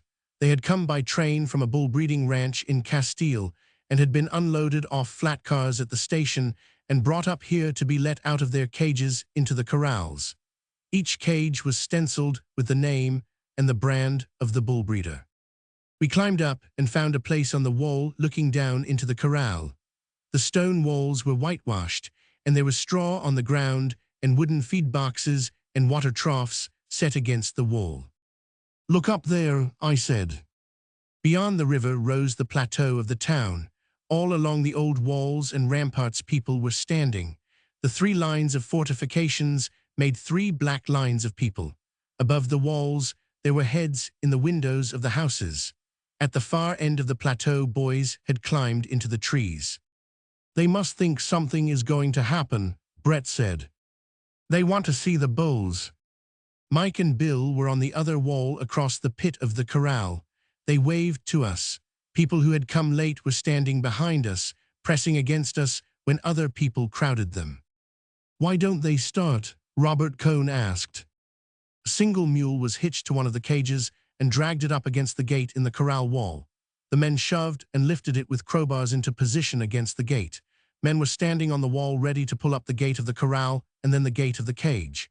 At the other end of the corral, a gate opened and 2 steers came in, swaying their heads and trotting, their lean flanks swinging. They stood together at the far end, their heads toward the gate where the bull would enter. They don't look happy, Brett said. The men on top of the wall leaned back and pulled up the door of the corral. Then they pulled up the door of the cage. I leaned way over the wall and tried to see into the cage. It was dark. Someone rapped on the cage with an iron bar. Inside, something seemed to explode. The bull, striking into the wood from side to side with his horns, made a great noise. Then I saw a dark muzzle and the shadow of horns, and then, with a clattering on the wood in the hollow box, the bull charged and came out into the corral, skidding with his 4 feet in the straw as he stopped, his head up, the great hump of muscle on his neck swollen tight, his body muscles quivering as he looked up at the crowd on the stone walls. The 2 steers backed away against the wall, their heads sunken, their eyes watching the bull. The bull saw them and charged. A man shouted from behind one of the boxes and slapped his hat against the planks, and the bull, before he reached the steer, turned, gathered himself and charged where the man had been, trying to reach him behind the planks with a half-dozen quick, searching drives with the right horn. "My God, isn't he beautiful?" Brett said. We were looking right down on him. "Look how he knows how to use his horns," I said. "He's got a left and a right just like a boxer." "Not really.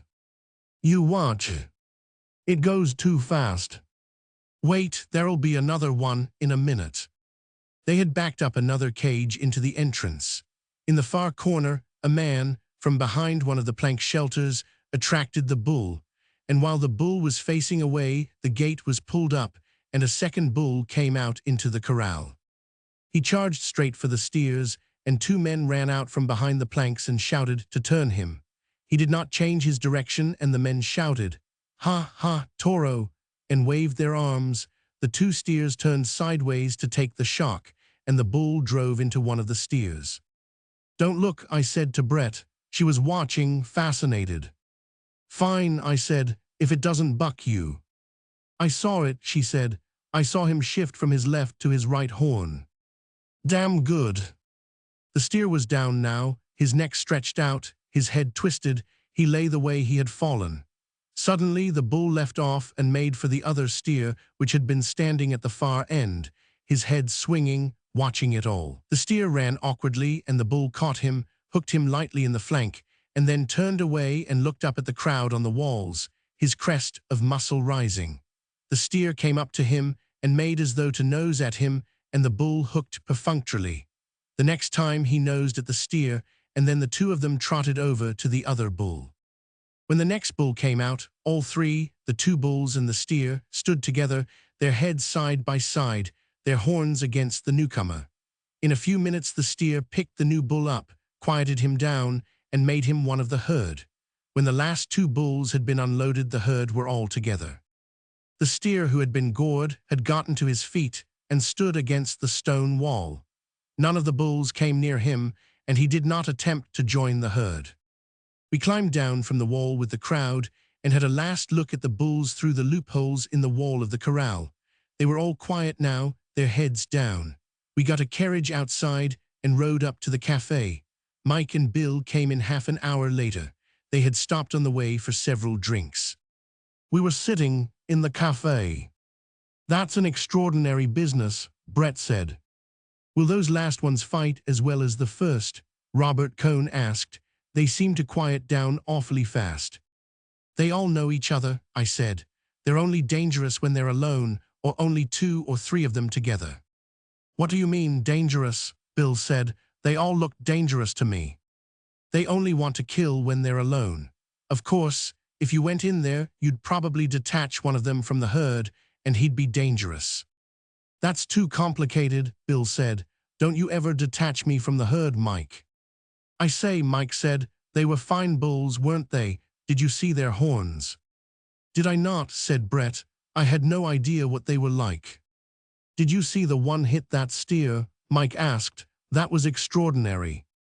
It's no life being a steer, Robert Cohn said. Don't you think so? Mike said. I would have thought you'd loved being a steer, Robert. What do you mean, Mike? They lead such a quiet life. They never say anything and they're always hanging about so. We were embarrassed. Bill laughed. Robert Cohn was angry. Mike went on talking. I should think you'd love it. You'd never have to say a word. Come on, Robert. Do say something. Don't just sit there. I said something, Mike. Don't you remember, about the steers? Oh, say something more. Say something funny. Can't you see we're all having a good time here? Come off it, Michael. You're drunk, Brett said. I'm not drunk. I'm quite serious. Is Robert Cohn going to follow Brett around like a steer all the time? Shut up, Michael. Try and show a little breeding. Breeding be damned. Who has any breeding anyway except the bulls? Aren't the bulls lovely? Don't you like them, Bill? Why don't you say something, Robert? Don't sit there looking like a bloody funeral. What if Brett did sleep with you? She's slept with lots of better people than you. Shut up, Cohn said. He stood up. Shut up, Mike. Oh, don't stand up and act as though you were going to hit me.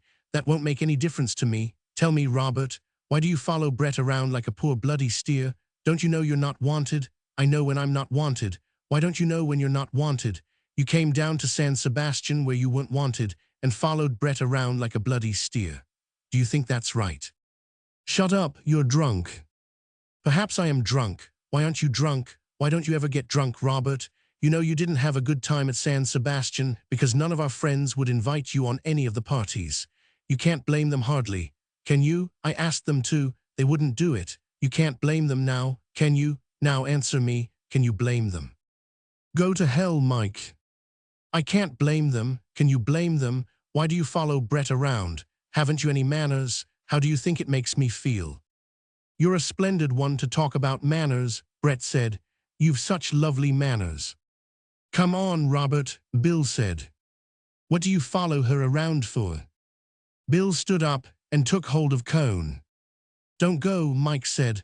Robert Cohn's going to buy a drink. Bill went off with Cohn. Cohn's face was sallow.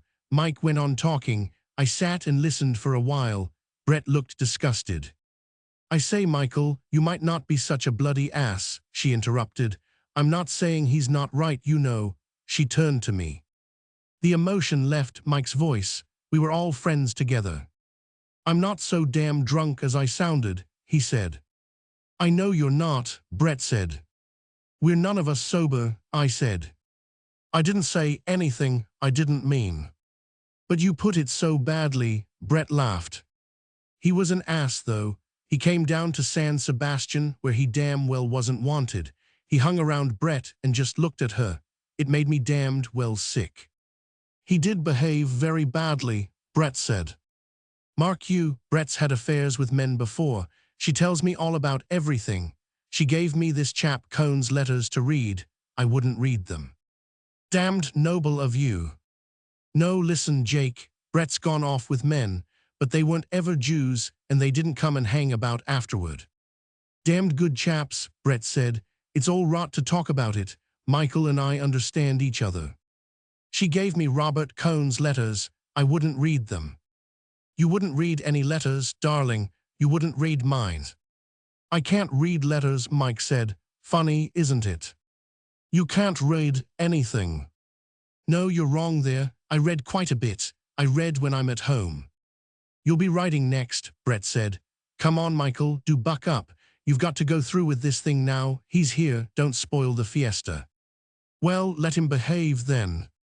He'll behave, I'll tell him. You tell him, Jake. Tell him either he must behave or get out. Yes, I said, it would be nice for me to tell him. Look, Brett, tell Jake what Robert calls you. That is perfect, you know. Oh no, I can't.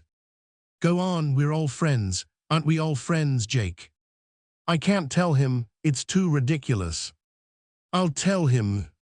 You won't, Michael, don't be an ass. He calls her Circe, Mike said. He claims she turns men into swine. Damn good. I wish I were one of these literary chaps. He'd be good, you know, Brett said. He writes a good letter. I know, I said. He wrote me from San Sebastian. That was nothing, Brett said. He can write a damned amusing letter. She made me write that. She was supposed to be ill.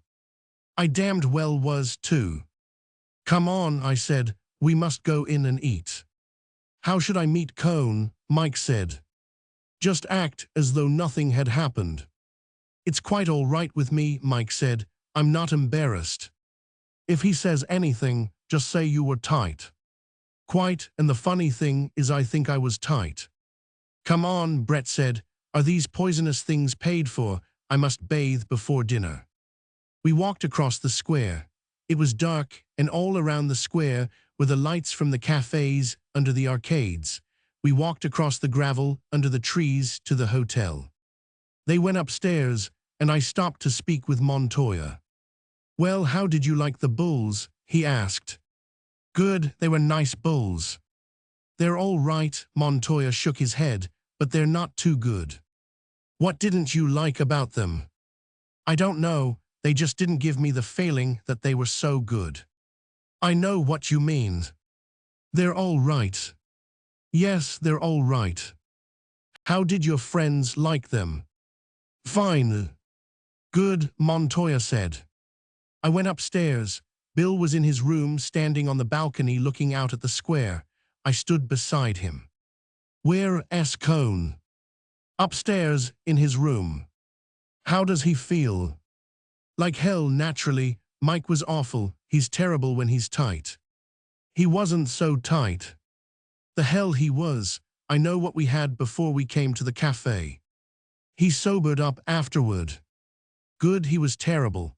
I don't like Cone, God knows, and I think it was a silly trick for him to go down to San Sebastian, but nobody has any business to talk like Mike. How'd you like the bulls? Grand, it's grand the way they bring them out. Tomorrow come the mirrors. When does the fiesta start? Day after tomorrow. We've got to keep Mike from getting so tight. That kind of stuff is terrible. We'd better get cleaned up for supper. Yes, that will be a pleasant meal. Won't it? As a matter of fact, supper was a pleasant meal. Brett wore a black, sleeveless evening dress. She looked quite beautiful. Mike acted as though nothing had happened. I had to go up and bring Robert Cone down. He was reserved and formal, and his face was still taut and sallow, but he cheered up finally. He could not stop looking at Brett. It seemed to make him happy. It must have been pleasant for him to see her looking so lovely and know he had been away with her and that everyone knew it. They could not take that away from him. Bill was very funny, so was Michael. They were good together. It was like certain dinners I remember from the war. There was much wine, an ignored tension, and a feeling of things coming that you could not prevent happening. Under the wine, I lost the disgusted feeling and was happy. It seemed they were all such nice people. Chapter. I do not know what time I got to bed. I remember undressing, putting on a bathrobe, and standing out on the balcony. I knew I was quite drunk, and when I came in I put on the light over the head of the bed and started to read. I was reading a book by Turgenev. Probably I read the same 2 pages over several times. It was one of the stories in a sportsman's sketches. I had read it before, but it seemed quite new. The country became very clear, and the feeling of pressure in my head seemed to loosen. I was very drunk, and I did not want to shut my eyes because the room would go round and round. If I kept on reading, that feeling would pass. I heard Brett and Robert Cone come up the stairs. Cone said good night outside the door and went on up to his room. I heard Brett go into the room next door. Mike was already in bed. He had come in with me an hour before. He woke as she came in, and they talked together. I heard them laugh. I turned off the light and tried to go to sleep. It was not necessary to read any more. I could shut my eyes without getting the wheeling sensation, but I could not sleep. There is no reason why, because it is dark, you should look at things differently from when it is light. The hell there is. I figured that all out once, and for 6 months I never slept with the electric light off. That was another bright idea. To hell with women anyway, to hell with you, Brett Ashley. Women made such swell friends, awfully swell. In the first place, you had to be in love with a woman to have a basis of friendship. I had been having Brett for a friend. I had not been thinking about her side of it. I had been getting something for nothing. That only delayed the presentation of the bill. The bill always came. That was one of the swell things you could count on. I thought I had paid for everything. Not like the woman pays and pays and pays. No idea of retribution or punishment, just exchange of values. You gave up something and got something else. Or you worked for something. You paid some way for everything that was any good. I paid my way into enough things that I liked, so that I had a good time. Either you paid by learning about them, or by experience, or by taking chances, or by money. Enjoying living was learning to get your money's worth and knowing when you had it. You could get your money's worth. The world was a good place to buy in. It seemed like a fine philosophy. In 5 years, I thought, it will seem just as silly as all the other fine philosophies I've had. Perhaps that wasn't true, though. Perhaps as you went along you did learn something. I did not care what it was all about. All I wanted to know was how to live in it. Maybe if you found out how to live in it, you learned from that what it was all about. I wished Mike would not behave so terribly to Cone, though. Mike was a bad drunk. Brett was a good drunk. Bill was a good drunk. Cone was never drunk. Mike was unpleasant after he passed a certain point. I liked to see him hurt Cone. I wished he would not do it, though, because afterward it made me disgusted at myself. That was morality, things that made you disgusted afterward. No, that must be immorality. That was a large statement. What a lot of bilge I could think up at night. What rot, I could hear Brett say it. What rot, when you were with English, you got into the habit of using English expressions in your thinking. The English spoken language, the upper classes, anyway, must have fewer words than the Eskimo. Of course, I didn't know anything about the Eskimo. Maybe the Eskimo was a fine language, say the Cherokee. I didn't know anything about the Cherokee either. The English talked with inflected phrases, one phrase to mean everything. I liked them, though. I liked the way they talked. Take Harris. Still Harris was not the upper classes. I turned on the light again and I read the Turgenev. I knew that now, reading it in the oversensitized state of my mind after too much brandy, I would remember it somewhere, and afterward it would seem as though it had really happened to me. I would always have it. That was another good thing you paid for and then had. Sometime along toward daylight, I went to sleep. The next 2 days in Pamplona were quiet, and there were no more rows. The town was getting ready for the fiesta. Workmen put up the gate posts that were to shut off the side streets when the bulls were released from the corrals and came running through the streets in the morning on their way to the ring. The workmen dug holes and fitted in the timbers, each timber numbered for its regular place. Out on the plateau beyond the town, employees of the bull ring exercised picador horses, galloping them stiff-legged on the hard, sun-baked fields behind the bull ring. The big gate of the bull ring was open, and inside the amphitheater was being swept. The ring was rolled and sprinkled, and carpenters replaced weakened or cracked planks in the barrera. Standing at the edge of the smooth rolled sand, you could look up in the empty stands and see old women sweeping out the boxes. Outside, the fence that led from the last street of the town to the entrance of the bull ring was already in place and made a long pen. The crowd would come running down with the bulls behind them on the morning of the day of the first bullfight. Out across the plain, where the horse and cattle fair would be, some gypsies had camped under the trees. The wine and aguardiente sellers were putting up their booths. One booth advertised Anís del Toro. The cloth sign hung against the planks in the hot sun. In the big square, that was the center of the town, there was no change yet. We sat in the white wicker chairs on the terrace of the café and watched the motorbuses come in and unload peasants from the country coming into the market. And we watched the buses fill up and start out with peasants sitting with their saddlebags full of the things they had bought in the town. The tall gray motorbuses were the only life of the square except for the pigeons and the man with a hose who sprinkled the graveled square and watered the streets. In the evening was the paseo. For an hour after dinner, everyone, all the good-looking girls, the officers from the garrison, all the fashionable people of the town, walked in the street on one side of the square while the café tables filled with the regular after-dinner crowd. During the morning, I usually sat in the cafe and read the Madrid papers and then walked in the town or out into the country. Sometimes Bill went along. Sometimes he wrote in his room. Robert Cohn spent the mornings studying Spanish or trying to get a shave at the barber shop. Brett and Mike never got up until noon. We all had a vermouth at the cafe. It was a quiet life and no one was drunk. I went to church a couple of times, once with Brett. She said she wanted to hear me go to confession, but I told her that not only was it impossible, but it was not as interesting as it sounded, and besides, it would be in a language she did not know. We met Cohn as we came out of church, and although it was obvious he had followed us, yet he was very pleasant and nice, and we all three went for a walk out to the gypsy camp, and Brett had her fortune told. It was a good morning. There were high white clouds above the mountains. It had rained a little in the night, and it was fresh and cool on the plateau, and there was a wonderful view. We all felt good, and we felt healthy, and I felt quite friendly to Cohn. You could not be upset about anything on a day like that. That was the last day before the fiesta. Chapter. At noon of Sunday, the 6th of July, the fiesta exploded. There is no other way to describe it. People had been coming in all day from the country, but they were assimilated in the town, and you did not notice them. The square was as quiet in the hot sun as on any other day. The peasants were in the outlying wine shops. There they were drinking, getting ready for the fiesta. They had come in so recently from the plains and the hills that it was necessary that they make their shifting in values gradually. They could not start in paying café prices. They got their money's worth in the wine shops. Money still had a definite value in hours worked and bushels of grain sold. Late in the fiesta, it would not matter what they paid, nor where they bought. Now on the day of the starting of the fiesta of San Fermin, they had been in the wine shops of the narrow streets of the town since early morning.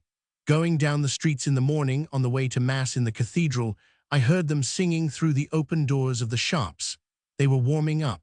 There were many people at the 11 o'clock Mass. San Fermin is also a religious festival. I walked down the hill from the cathedral and up the street to the cafe on the square. It was a little before noon. Robert Cohn and Bill were sitting at one of the tables. The marble-top tables and the white wicker chairs were gone. They were replaced by cast-iron tables and severe folding chairs. The cafe was like a battleship stripped for action. Today the waiters did not leave you alone all morning to read without asking if you wanted to order something. A waiter came up as soon as I sat down. "What are you drinking?" I asked Bill and Robert. "Sherry," Cohn said. "Jerez," I said to the waiter. Before the waiter brought the sherry, the rocket that announced the fiesta went up in the square. It burst, and there was a grey ball of smoke high up above the Theatre Gaillard, across on the other side of the plaza. The ball of smoke hung in the sky like a shrapnel burst, and as I watched, another rocket came up to it, trickling smoke in the bright sunlight.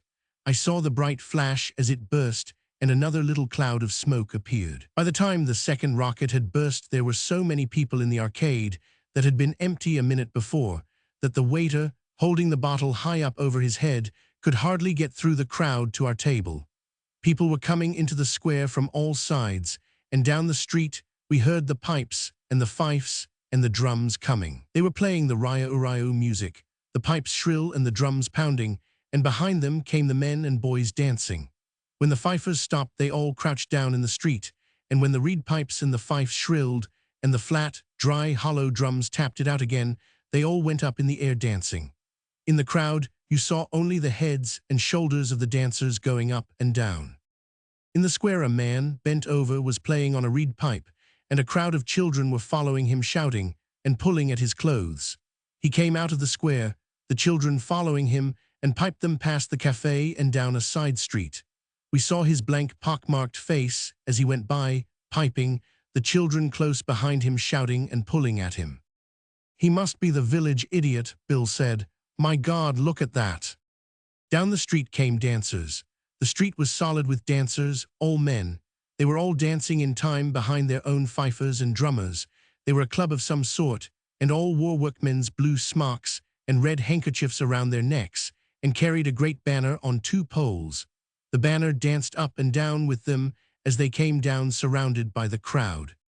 "Hooray for wine, hooray for the foreigners," was painted on the banner. "Where are the foreigners?" Robert Cohn asked. "We're the foreigners," Bill said. All the time rockets were going up. The cafe tables were all full now. The square was emptying of people, and the crowd was filling the cafes. "Where's Brett and Mike?" Bill asked. "I'll go and get them," Cone said. "Bring them here." The fiesta was really started. It kept up day and night for 7 days. The dancing kept up, the drinking kept up, the noise went on. The things that happened could only have happened during a fiesta. Everything became quite unreal finally, and it seemed as though nothing could have any consequences. It seemed out of place to think of consequences during the fiesta. All during the fiesta, you had the feeling, even when it was quiet, that you had to shout any remark to make it heard. It was the same feeling about any action. It was a fiesta, and it went on for 7 days. That afternoon was the big religious procession. San Fermin was translated from one church to another. In the procession were all the dignitaries, civil and religious. We could not see them because the crowd was too great. Ahead of the formal procession and behind it danced the Rio Rio dancers. There was one mass of yellow shirts dancing up and down in the crowd. All we could see of the procession through the closely pressed people that crowded all the side streets and curbs were the great giants, cigar store Indians, 30 feet high, Moors, a king and queen, whirling and waltzing solemnly to the Rio Rio. They were all standing outside the chapel where San Fermin and the dignitaries had passed in, leaving a guard of soldiers, the giants, with the men who danced in them standing beside their resting frames and the dwarfs moving with their whacking bladders through the crowd. We started inside, and there was a smell of incense and people filing back into the church, but Brett was stopped just inside the door because she had no hat, so we went out again and along the street that ran back from the chapel into town. The street was lined on both sides with people keeping their place at the curb for the return of the procession. Some dancers formed a circle around Brett and started to dance. They wore big wreaths of white garlics around their necks. They took Bill and me by the arms and put us in the circle. Bill started to dance too. They were all chanting. Brett wanted to dance, but they did not want her to. They wanted her as an image to dance around. When the song ended with the sharp Rio Rio, they rushed us into a wine shop. We stood at the counter. They had Brett seated on a wine cask. It was dark in the wine shop and full of men singing, hard-voiced singing. Back of the counter, they drew the wine from casks. I put down money for the wine, but one of the men picked it up and put it back in my pocket. "I want a leather wine bottle," Bill said. "There's a place down the street," I said. "I'll go get a couple." The dancers did not want me to go out. 3 of them were sitting on the high wine cask beside Brett, teaching her to drink out of the wine skins. They had hung a wreath of garlics around her neck. Someone insisted on giving her a glass. Somebody was teaching Bill a song, singing it into his ear, beating time on Bill's back. I explained to them that I would be back. Outside in the street, I went down the street looking for the shop that made leather wine bottles. The crowd was packed on the sidewalks, and many of the shops were shuttered, and I could not find it. I walked as far as the church, looking on both sides of the street. Then I asked a man, and he took me by the arm and led me to it. The shutters were up, but the door was open. Inside it smelled of fresh tanned leather and hot tar. A man was stenciling completed wine skins. They hung from the roof in bunches. He took one down, blew it up, screwed the nozzle tight, and then jumped on it. "See, it doesn't leak." "I want another one too, a big one." He took down a big one that would hold a gallon or more from the roof. He blew it up, his cheeks puffing ahead of the wineskin, and stood on the boater holding on to a chair. "What are you going to do, sell them in Bayonne?" "No, drink out of them." He slapped me on the back. "Good man, 8 pesetas for the 2, the lowest price." The man who was stenciling the new ones and tossing them into a pile stopped. "It's true," he said, 8 pesetas is cheap." I paid and went out and along the street back to the wine shop. It was darker than ever inside and very crowded. I did not see Brett and Bill, and someone said they were in the back room. At the counter, the girl filled the 2 wine skins for me. One held 2 liters, the other held 5 liters. Filling them both cost 3 pesetas 60 centimos. Someone at the counter, that I had never seen before, tried to pay for the wine, but I finally paid for it myself. The man who had wanted to pay then bought me a drink. He would not let me buy one in return, but said he would take a rinse of the mouth from the new wine bag.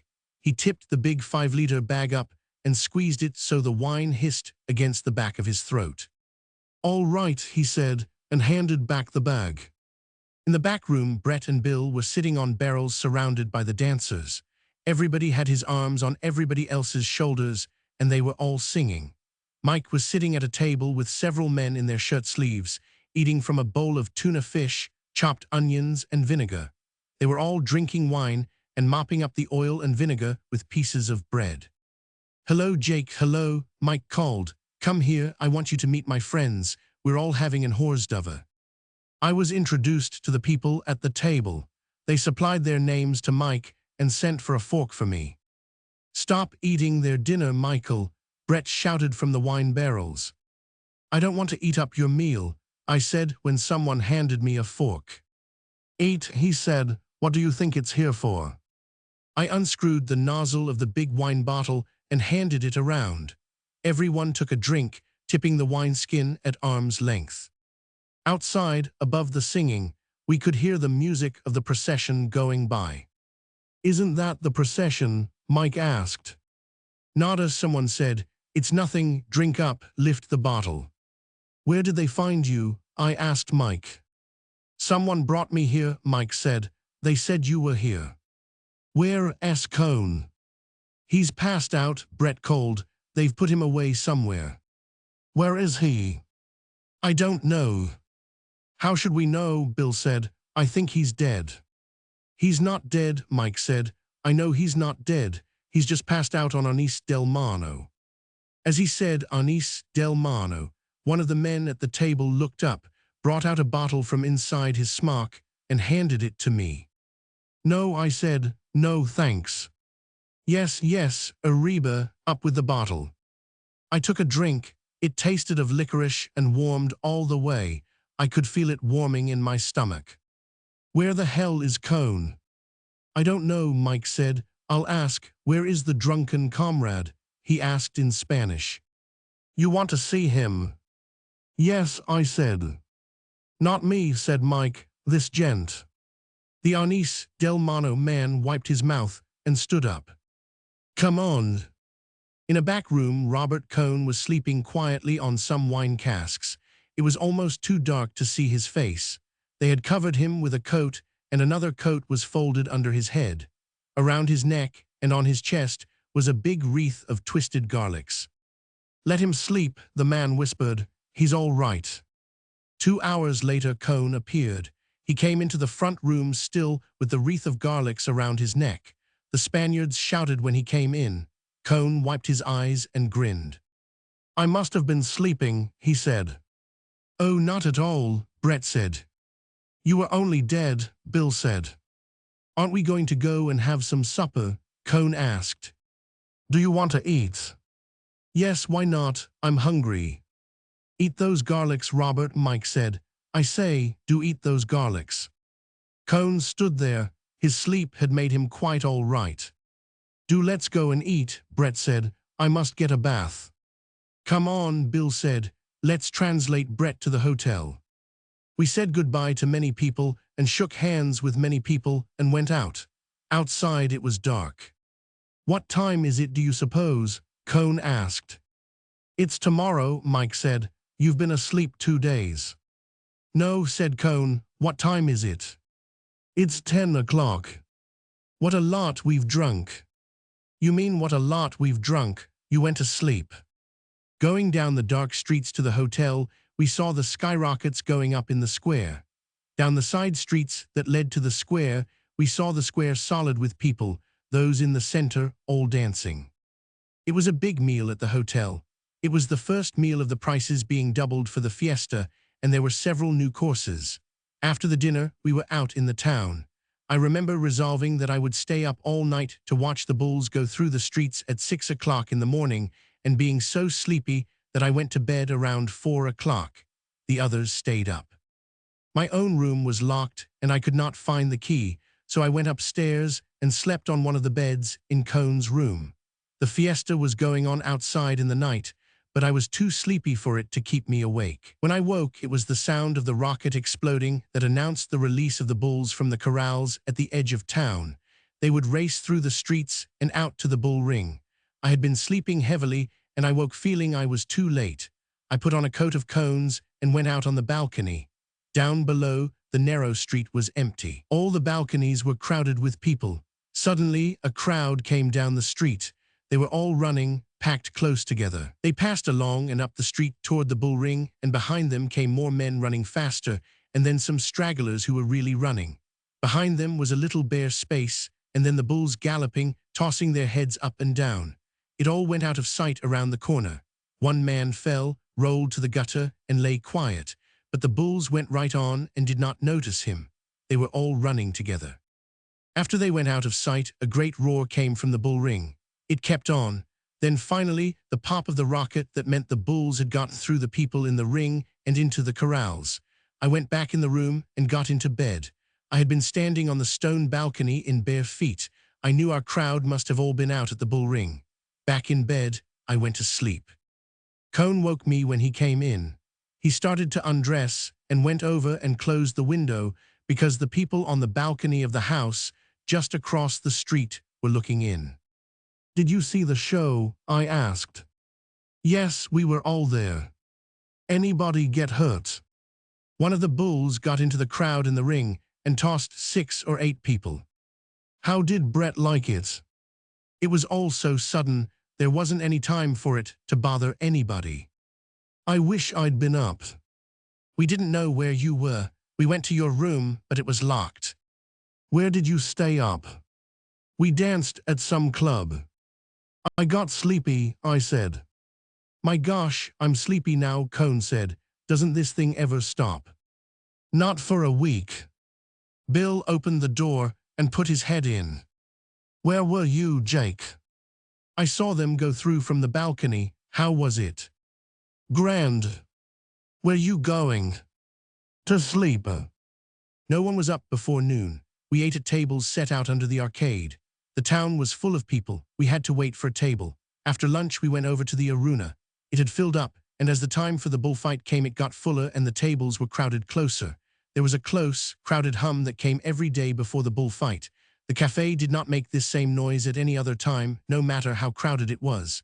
This hum went on, and we were in it and a part of it. I had taken 6 seats for all the fights. 3 of them were barreras, the first row at the ringside, and 3 were sobrapuertos, seats with wooden backs, halfway up the amphitheater. Mike thought Brett had best sit high up for her first time, and Cone wanted to sit with them. Bill and I were going to sit in the barreras, and I gave the extra ticket to a waiter to sell. Bill said something to Cone about what to do and how to look so he would not mind the horses. Bill had seen 1 season of bullfights. "I'm not worried about how I'll stand it. I'm only afraid I may be bored," Cone said. "You think so?" "Don't look at the horses after the bull hits them," I said to Brett. "Watch the charge and see the picador try and keep the bull off, but then don't look again until the horse is dead if it's been hit." "I'm a little nervy about it," Brett said. "I'm worried whether I'll be able to go through with it all right." "You'll be all right. There's nothing but that horse part that will bother you, and they're only in for a few minutes with each bull. Just don't watch when it's bad." "She'll be all right," Mike said. "I'll look after her." "I don't think you'll be bored," Bill said.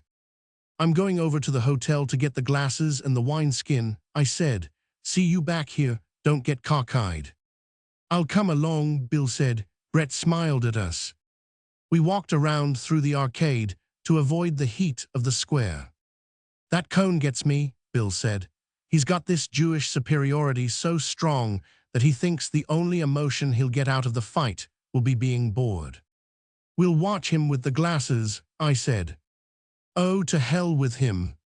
He spends a lot of time there. I want him to stay there." In the hotel, on the stairs, we met Montoya. "Come on," said Montoya. "Do you want to meet Pedro Romero?" "Fine," said Bill. "Let's go see him." We followed Montoya up a flight and down the corridor. "He's in room number 8, Montoya explained. "He's getting dressed for the bullfight." Montoya knocked on the door and opened it. It was a gloomy room with a little light coming in from the window on the narrow street. There were 2 beds separated by a monastic partition. The electric light was on. The boy stood very straight and unsmiling in his bullfighting clothes. His jacket hung over the back of a chair. They were just finishing winding his sash. His black hair shone under the electric light. He wore a white linen shirt, and the sword handler finished his sash and stood up and stepped back. Pedro Romero nodded, seeming very far away and dignified when we shook hands. Montoya said something about what great aficionados we were, and that we wanted to wish him luck. Romero listened very seriously. Then he turned to me. He was the best-looking boy I have ever seen. "You go to the bullfight," he said in English. "You know English," I said, feeling like an idiot. "No," he answered, and smiled. One of 3 men who had been sitting on the beds came up and asked us if we spoke French. "Would you like me to interpret for you?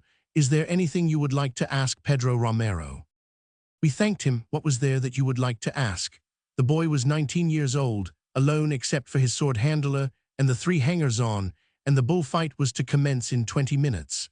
We wished him mucha suerte, shook hands, and went out. He was standing, straight and handsome and altogether by himself, alone in the room with the hangers-on as we shut the door. "He's a fine boy, don't you think so?" Montoya asked.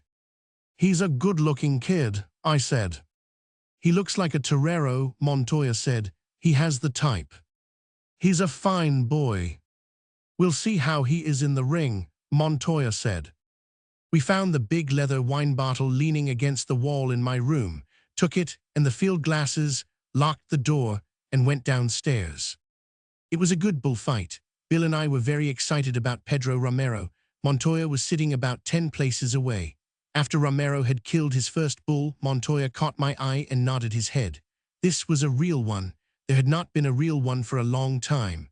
Of the other 2 matadors, one was very fair and the other was passable. But there was no comparison with Romero, although neither of his bulls was much. Several times during the bullfight, I looked up at Mike and Brett and Cone with the glasses. They seemed to be all right. Brett did not look upset. All 3 were leaning forward on the concrete railing in front of them. "Let me take the glasses," Bill said. "Does Cone look bored?" I asked. "That kike." Outside the ring, after the bullfight was over, you could not move in the crowd. We could not make our way through, but had to be moved with the whole thing, slowly, as a glacier, back to town. We had that disturbed emotional feeling that always comes after a bullfight, and the feeling of elation that comes after a good bullfight. The fiesta was going on. The drums pounded, and the pipe music was shrill, and everywhere the flow of the crowd was broken by patches of dancers. The dancers were in a crowd, so you did not see the intricate play of the feet. All you saw was the heads and shoulders going up and down, up and down.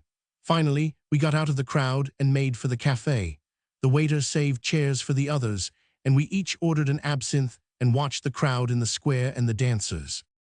"What do you suppose that dance is?" Bill asked. "It's a sort of hoda." "They're not all the same," Bill said. "They dance differently to all the different tunes. It's swell dancing."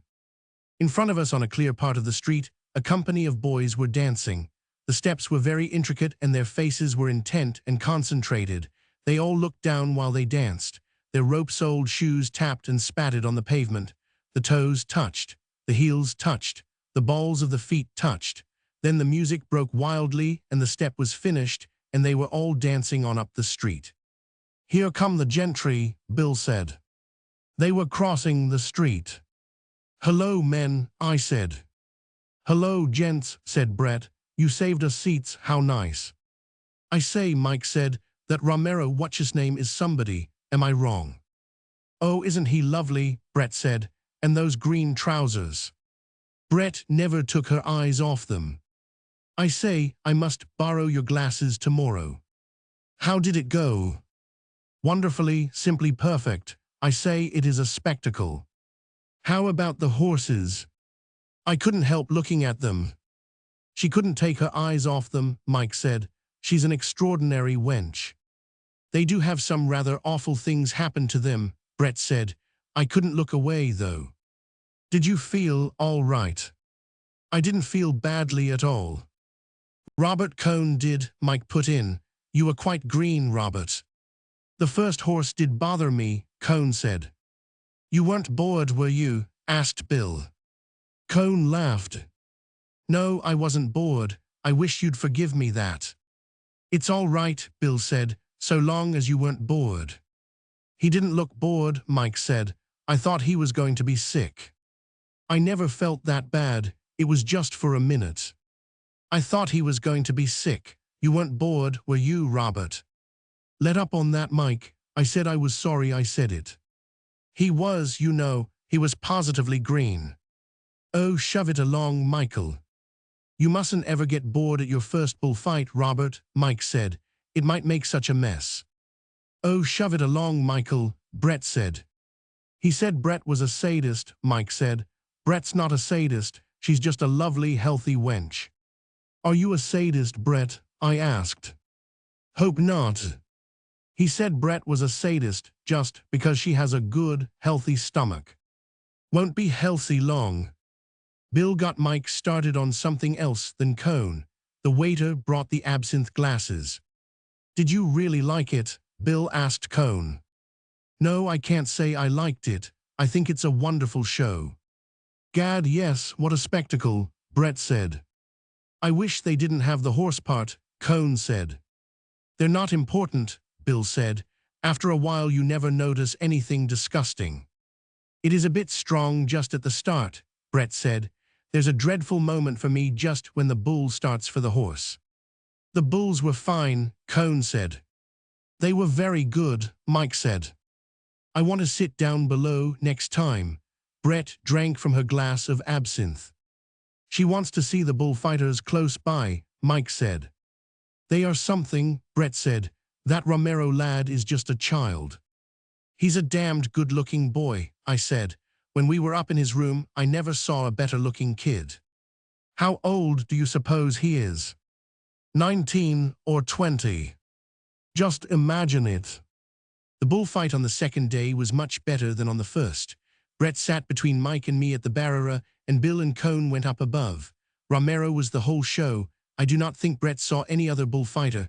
No one else did either, except the hard-shelled technicians. It was all Romero. There were 2 other matadors, but they did not count. I sat beside Brett and explained to Brett what it was all about. I told her about watching the bull, not the horse, when the bulls charged the picadors, and got her to watching the picador place the point of his pick, so that she saw what it was all about, so that it became more something that was going on with a definite end, and less of a spectacle with unexplained horrors. I had her watch how Romero took the bull away from a fallen horse with his cape, and how he held him with the cape and turned him smoothly and suavely, never wasting the bull. She saw how Romero avoided every brusque movement and saved his bulls for the last when he wanted them, not winded and discomposed, but smoothly worn down. She saw how close Romero always worked to the bull, and I pointed out to her the tricks the other bullfighters used to make it look as though they were working closely. She saw why she liked Romero's cape work and why she did not like the others. Romero never made any contortions. Always it was straight and pure and natural in line. The others twisted themselves like corkscrews, their elbows raised, and leaned against the flanks of the bull after his horns had passed, to give a faked look of danger. Afterward, all that was fake turned bad and gave an unpleasant feeling. Romero's bullfighting gave real emotion, because he kept the absolute purity of line in his movements and always quietly and calmly let the horns pass him close each time. He did not have to emphasize their closeness. Brett saw how something that was beautiful done close to the bull was ridiculous if it were done a little way off. I told her how since the death of Joselito, all the bullfighters had been developing a technique that simulated this appearance of danger in order to give a fake emotional feeling, while the bullfighter was really safe. Romero had the old thing, the holding of his purity of line through the maximum of exposure, while he dominated the bull by making him realize he was unattainable, while he prepared him for the killing. I've never seen him do an awkward thing, Brett said. You won't until he gets frightened, I said. He'll never be frightened, Mike said. He knows too damned much. He knew everything when he started. The others can't ever learn what he was born with. And God, what looks, Brett said. I believe, you know, that she's falling in love with this bullfighter chap, Mike said. I wouldn't be surprised. Be a good chap, Jake. Don't tell her anything more about him. Tell her how they beat their old mothers. Tell me what drunks they are. Oh, frightful, Mike said. Drunk all day and spend all their time beating their poor old mothers. He looks that way, Brett said. Doesn't he? I said. They had hitched the mules to the dead bull, and then the whips cracked. The men ran, and the mules, straining forward, their legs pushing, broke into a gallop, and the bull, one horn up, his head on its side, swept a swath smoothly across the sand and out the red gate. This next is the last one. Not really, Brett said. She leaned forward on the barrera. Romero waved his picadors to their places, then stood, his cape against his chest, looking across the ring to where the bull would come out. After it was over, we went out and were pressed tight in the crowd. These bullfights are hell on one, Brett said. I'm limp as a rag. Oh, you'll get a drink, Mike said. The next day Pedro Romero did not fight. It was Mira bulls and a very bad bullfight. The next day there was no bullfight scheduled, but all day and all night the fiesta kept on. Chapter. In the morning it was raining. A fog had come over the mountains from the sea. You could not see the tops of the mountains. The plateau was dull and gloomy, and the shapes of the trees and the houses were changed. I walked out beyond the town to look at the weather. The bad weather was coming over the mountains from the sea. The flags in the square hung wet from the white poles, and the banners were wet and hung damp against the front of the houses. And in between the steady drizzle, the rain came down and drove everyone under the arcades and made pools of water in the square, and the streets wet and dark and deserted. Yet the fiesta kept up without any pause. It was only driven under cover. The covered seats of the bullring had been crowded with people sitting out of the rain, watching the concourse of Basque and Navarrese dancers and singers. And afterward the Val Carlos dancers in their costumes danced down the street in the rain, the drums sounding hollow and damp, and the chiefs of the bands riding ahead on their big heavy-footed horses, their costumes wet, the horses' coats wet in the rain. The crowd was in the cafés, and the dancers came in, too, and sat, their tight-wound white legs under the tables, shaking the water from their belled caps and spreading their red and purple jackets over the chairs to dry. It was raining hard outside. I left the crowd in the café and went over to the hotel to get shaved for dinner. I was shaving in my room when there was a knock on the door. Come in, I called. Montoya walked in. How are you? He said. Fine, I said. No bulls today.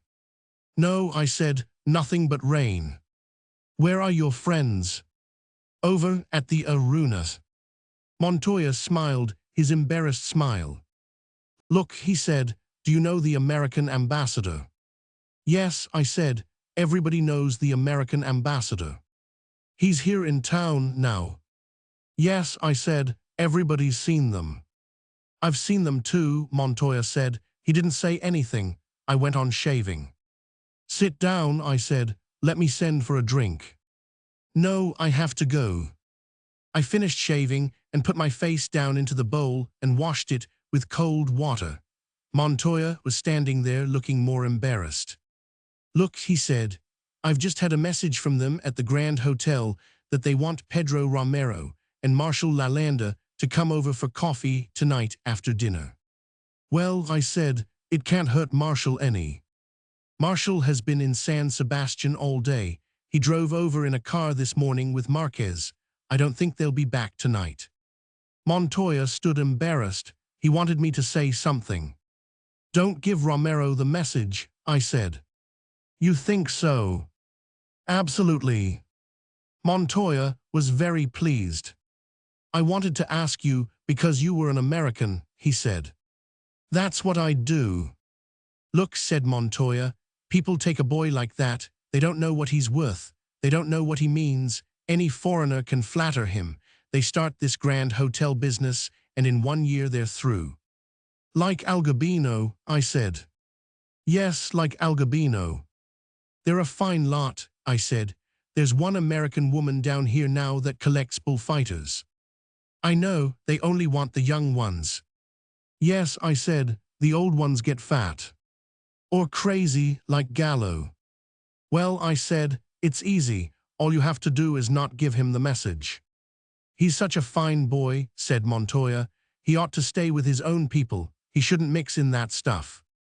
Won't you have a drink? I asked. No, said Montoya, I have to go. He went out.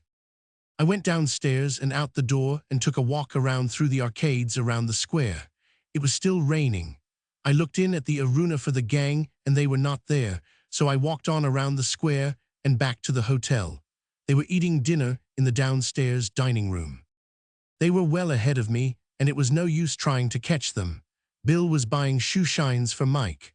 Bootblacks opened the street door, and each one Bill called over and started to work on Mike. This is the 11th time my boots have been polished, Mike said. I say, Bill is an ass. The bootblacks had evidently spread the report. Another came in. Limpia botas, he said to Bill. No, said Bill, for this senna. The bootblack knelt down beside the one at work and started on Mike's free shoe that shone already in the electric light. Bill's a yell of laughter, Mike said. I was drinking red wine and so far behind them that I felt a little uncomfortable about all this shoe shining. I looked around the room. At the next table was Pedro Romero. He stood up when I nodded and asked me to come over and meet a friend. His table was beside ours, almost touching. I met the friend, a Madrid bullfight critic, a little man with a drawn face. I told Romero how much I liked his work, and he was very pleased. We talked Spanish and the critic knew a little French. I reached to our table for my wine bottle, but the critic took my arm. Romero laughed. Drink here, he said in English. He was very bashful about his English, but he was really very pleased with it, and as we went on talking, he brought out words he was not sure of and asked me about them. He was anxious to know the English for corrida de toros, the exact translation. Bullfight he was suspicious of. I explained that bullfight in Spanish was the lidia of a toro. The Spanish word corrida means in English the running of bulls. The French translation is course de toro. The critic put that in. There is no Spanish word for bullfight. Pedro Romero said he had learned a little English in Gibraltar. He was born in Ronda. That is not far above Gibraltar. He started bullfighting in Malaga in the bullfighting school there. He had only been at it 3 years. The bullfight critic joked him about the number of Malegno expressions he used. He was 19 years old, he said. His older brother was with him as a banderillero, but he did not live in this hotel. He lived in a smaller hotel with the other people who worked for Romero. He asked me how many times I had seen him in the ring. I told him only 3. It was really only 2, but I did not want to explain after I had made the mistake.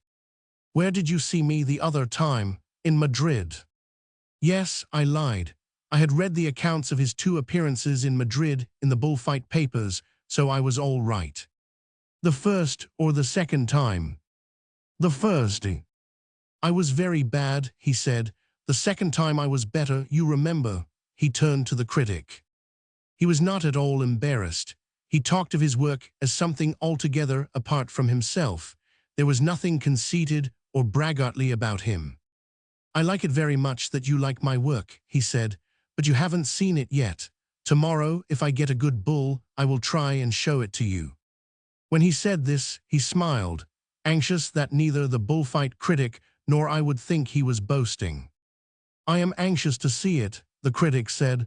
I would like to be convinced. He doesn't like my work much. Romero turned to me, he was serious. The critic explained that he liked it very much, but that so far it had been incomplete. Wait till tomorrow, if a good one comes out. Have you seen the bulls for tomorrow? The critic asked me. Yes, I saw them unloaded. Pedro Romero leaned forward. What did you think of them?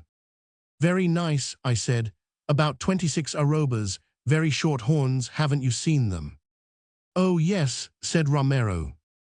They won't weigh 26 arrobas, said the critic. No, said Romero. They've got bananas for horns, the critic said. You call them bananas? Asked Romero. He turned to me and smiled.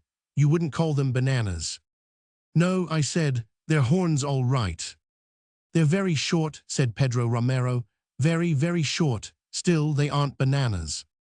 I say, Jake, Brett called from the next table, you have deserted us. Just temporarily, I said, we're talking bulls. You are superior. Tell him that bulls have no balls, Mike shouted. He was drunk. Romero looked at me inquiringly. Drunk, I said, borracho, my borracho. You might introduce your friends, Brett said. She had not stopped looking at Pedro Romero. I asked them if they would like to have coffee with us. They both stood up. Romero's face was very brown. He had very nice manners. I introduced them all around and they started to sit down, but there was not enough room, so we all moved over to the big table by the wall to have coffee. Mike ordered a bottle of Fundador and glasses for everybody. There was a lot of drunken talking. Tell him I think writing is lousy, Bill said. Go on, tell him I'm ashamed of being a writer. Pedro Romero was sitting beside Brett and listening to her. Go on, tell him, Bill said. Romero looked up smiling. This gentleman, I said, is a writer. Romero was impressed. This other one too, I said, pointing at Cone. He looks like Villalta, Romero said, looking at Bill. Raphael, doesn't he look like Villalta? I can't see it, the critic said. Really, Romero said in Spanish, he looks a lot like Villalta. What does the drunken one do? Nothing. Is that why he drinks? No, he's waiting to marry this lady. Tell him bulls have no balls, Mike shouted, very drunk, from the other end of the table. What does he say? He's drunk. Jake, Mike called, tell him bulls have no balls. You understand, I said. Yes. I was sure he didn't, so it was all right. Tell him Brett wants to see him put on those green pants. Pipe down, Mike. Tell him Brett is dying to know how he can get into those pants. Pipe down. During this, Romero was fingering his glass and talking with Brett. Brett was talking French, and he was talking Spanish and a little English and laughing. Bill was filling the glasses. Tell him Brett wants to come into. Oh, pipe down, Mike, for Christ's sake. Romero looked up smiling. Pipe down, I know that, he said. Just then Montoya came into the room. He started to smile at me, then he saw Pedro Romero with a big glass of cognac in his hand, sitting laughing between me and a woman with bare shoulders at a table full of drunks. He did not even nod. Montoya went out of the room. Mike was on his feet proposing a toast. Let's all drink to, he began. Pedro Romero, I said. Everybody stood up. Romero took it very seriously, and we touched glasses and drank it down, I rushing it a little because Mike was trying to make it clear that that was not at all what he was going to drink to. But it went off all right, and Pedro Romero shook hands with everyone, and he and the critic went out together. My God, he's a lovely boy, Brett said, and how I would love to see him get into those clothes. He must use a shoehorn. I started to tell him, Mike began, and Jake kept interrupting me. Why do you interrupt me? Do you think you talk Spanish better than I do? Oh, shut up, Mike. Nobody interrupted you. No, I'd like to get this settled. He turned away from me. Do you think you amount to something, Cone? Do you think you belong here among us, people who are out to have a good time? For God's sake, don't be so noisy, Cone. Oh, cut it out, Mike, Cone said. Do you think Brett wants you here? Do you think you add to the party? Why don't you say something? I said all I had to say the other night, Mike. I'm not one of you literary chaps. Mike stood shakily and leaned against the table. I'm not clever, but I do know when I'm not wanted. Why don't you see when you're not wanted, Cone? Go away, for God's sake. Take that sad Jewish face away. Don't you think I'm right? He looked at us. Sure, I said. Let's all go over to the arena. No, don't you think I'm right? I love that woman. Oh, don't start that again. Do shove it along, Michael, Brett said. Don't you think I'm right, Jake? Cone still sat at the table. His face had the sallow, yellow look it got when he was insulted, but somehow he seemed to be enjoying it. The childish, drunken heroics of it. It was his affair with a lady of title. Jake, Mike said. He was almost crying. You know I'm right. Listen, you. He turned to Cone. Go away now. But I won't go, Mike, said Cone. Then I'll make you. Mike started toward him around the table. Cone stood up and took off his glasses. He stood waiting, his face sallow, his hands fairly low, proudly and firmly waiting for the assault, ready to do battle for his lady love. I grabbed Mike. Come on to the cafe, I said. You can't hit him here in the hotel. Good, said Mike. Good idea. We started off. I looked back as Mike stumbled up the stairs and saw Cone putting his glasses on again. Bill was sitting at the table pouring another glass of Fundador. Brett was sitting, looking straight ahead at nothing. Outside on the square, it had stopped raining, and the moon was trying to get through the clouds. There was a wind blowing. The military band was playing, and the crowd was massed on the far side of the square, where the fireworks specialist and his son were trying to send up fire balloons. A balloon would start up jerkily on a great bias and be torn by the wind or blown against the houses of the square. Some fell into the crowd. The magnesium flared and the fireworks exploded and chased about in the crowd. There was no one dancing in the square. The gravel was too wet. Brett came out with Bill and joined us. We stood in the crowd and watched Don Manuel Orquídez, the fireworks king, standing on a little platform, carefully starting the balloons with sticks, standing above the heads of the crowd to launch the balloons off into the wind. The wind brought them all down, and Don Manuel Orquídez's face was sweaty in the light of his complicated fireworks that fell into the crowd and charged and chased, sputtering and cracking, between the legs of the people. The people shouted as each new luminous paper bubble careened, caught fire, and fell. They're razzing Don Manuel, Bill said. How do you know he's Don Manuel? Brett said. His name S on the program, Don Manuel Orquídez, the Pirotnico of esta ciudad. Globos Iluminados, Mike said. A collection of globos iluminados, that's what the paper said. The wind blew the band music away. I say, I wish one would go up, Brett said. That Don Manuel chap is furious. He's probably worked for weeks fixing them to go off, spelling out hail to San Fermin, Bill said. Globos Iluminados, Mike said. A bunch of bloody globos iluminados. Come on, said Brett. We can't stand here. Her ladyship wants a drink, Mike said. How you know things, Brett said. Inside, the cafe was crowded and very noisy. No one noticed us come in. We could not find a table. There was a great noise going on. Come on, let's get out of here, Bill said. Outside, the paseo was going in under the arcade. There were some English and Americans from Biarritz in sport clothes scattered at the tables. Some of the women stared at the people going by with lorgnons. We had acquired, at some time, a friend of Bill S. from Biarritz. She was staying with another girl at the Grand Hotel. The other girl had a headache and had gone to bed. Here's the pub, Mike said. It was the Bar Milano, a small, tough bar where you could get food and where they danced in the back room. We all sat down at a table and ordered a bottle of Fundador. The bar was not full. There was nothing going on. This is a hell of a place, Bill said. It's too early. Let's take the bottle and come back later, Bill said. I don't want to sit here on a night like this.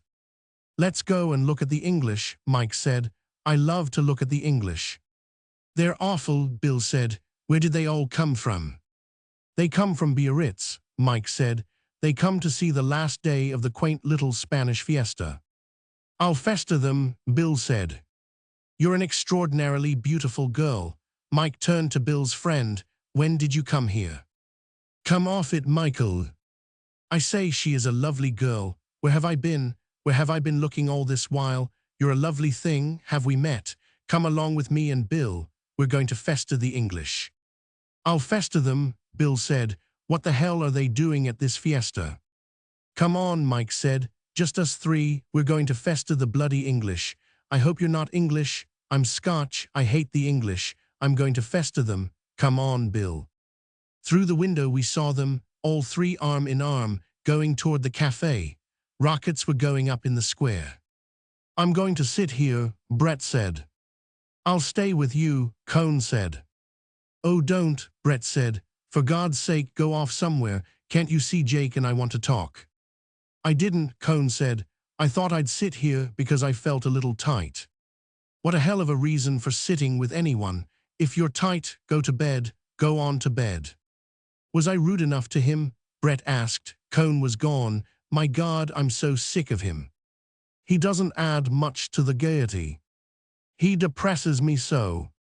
He's behaved very badly. Damned badly. He had a chance to behave so well. He's probably waiting just outside the door now. Yes, he would. You know, I do know how he feels. He can't believe it didn't mean anything. I know. Nobody else would behave as badly. Oh, I'm so sick of the whole thing. And Michael's been lovely too. It's been damned hard on Mike. Yes, but he didn't need to be a swine. Everybody behaves badly, I said. Give them the proper chance. You wouldn't behave badly, Brett looked at me. I'd be as big an ass as Cone, I said. Darling, don't let's talk a lot of rot. All right, talk about anything you like. Don't be difficult. You're the only person I've got, and I feel rather awful tonight. You've got Mike. Yes, Mike, hasn't he been pretty? Well, I said, it's been damned hard on Mike, having Cone around and seeing him with you. Don't I know it, darling? Please don't make me feel any worse than I do. Brett was nervous, as I had never seen her before. She kept looking away from me and looking ahead at the wall. Want to go for a walk? Yes, come on. I corked up the Fundador bottle and gave it to the bartender. Let us have one more drink of that, Brett said. My nerves are rotten. We each drank a glass of the smooth Amontillado brandy. Come on, said Brett. As we came out the door, I saw Cone walk out from under the arcade. He was there, Brett said. He can't be away from you. Poor devil. I'm not sorry for him. I hate him myself. I hate him too, she shivered. I hate his damned suffering. We walked arm in arm down the side street away from the crowd and the lights of the square. The street was dark and wet, and we walked along it to the fortifications at the edge of town. We passed wine shops with light coming out from their doors onto the black, wet street and sudden bursts of music. Want to go in? No. We walked out across the wet grass and onto the stone wall of the fortifications. I spread a newspaper on the stone and Brett sat down. Across the plain it was dark, and we could see the mountains. The wind was high up and took the clouds across the moon. Below us were the dark pits of the fortifications. Behind were the trees and the shadow of the cathedral and the town silhouetted against the moon. Don't feel bad, I said. I feel like hell, Brett said. Don't let's talk. We looked out at the plain. The long lines of trees were dark in the moonlight. There were the lights of a car on the road climbing the mountain. Up on the top of the mountain, we saw the lights of the fort. Below to the left was the river. It was high from the rain and black and smooth. Trees were dark along the banks. We sat and looked out. Brett stared straight ahead. Suddenly she shivered. It's cold. Want to walk back? Through the park. We climbed down. It was clouding over again. In the park it was dark under the trees. Do you still love me, Jake? Yes, I said. Because I'm a goner, Brett said. How? I'm a goner. I'm mad about the Romero boy. I'm in love with him, I think. I wouldn't be if I were you.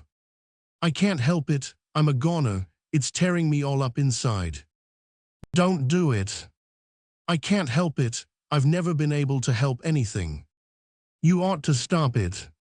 How can I stop it? I can't stop things, feel that. Her hand was trembling. I'm like that all through. You oughtn't to do it. I can't help it. I'm a goner now anyway, don't you see the difference? No. I've got to do something.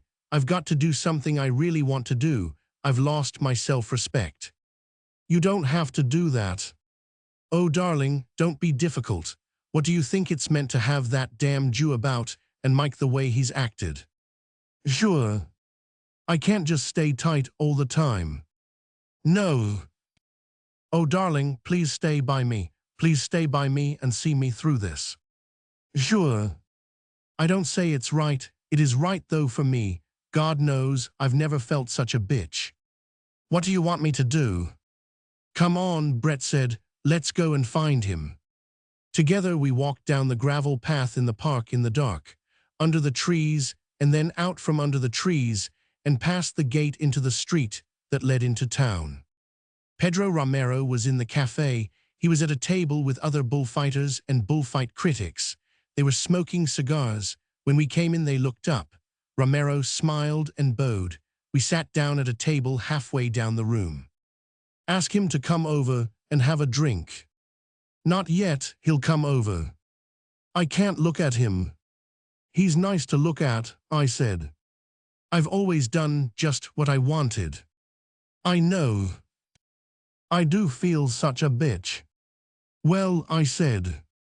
My God, said Brett, the things a woman goes through. Yes. Oh, I do feel such a bitch.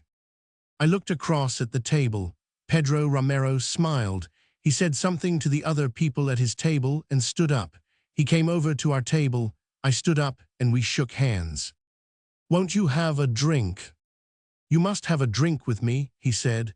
He seated himself, asking Brett's permission without saying anything. He had very nice manners, but he kept on smoking his cigar. It went well with his face. You like cigars? I asked. Oh yes, I always smoke cigars. It was part of his system of authority. It made him seem older. I noticed his skin. It was clear and smooth and very brown.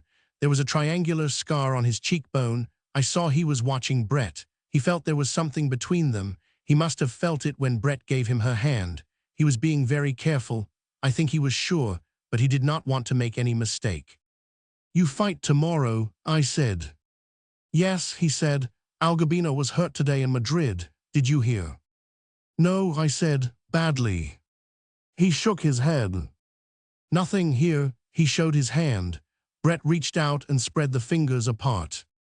Oh, he said in English, you tell fortunes. Sometimes, do you mind? No, I like it. He spread his hand flat on the table.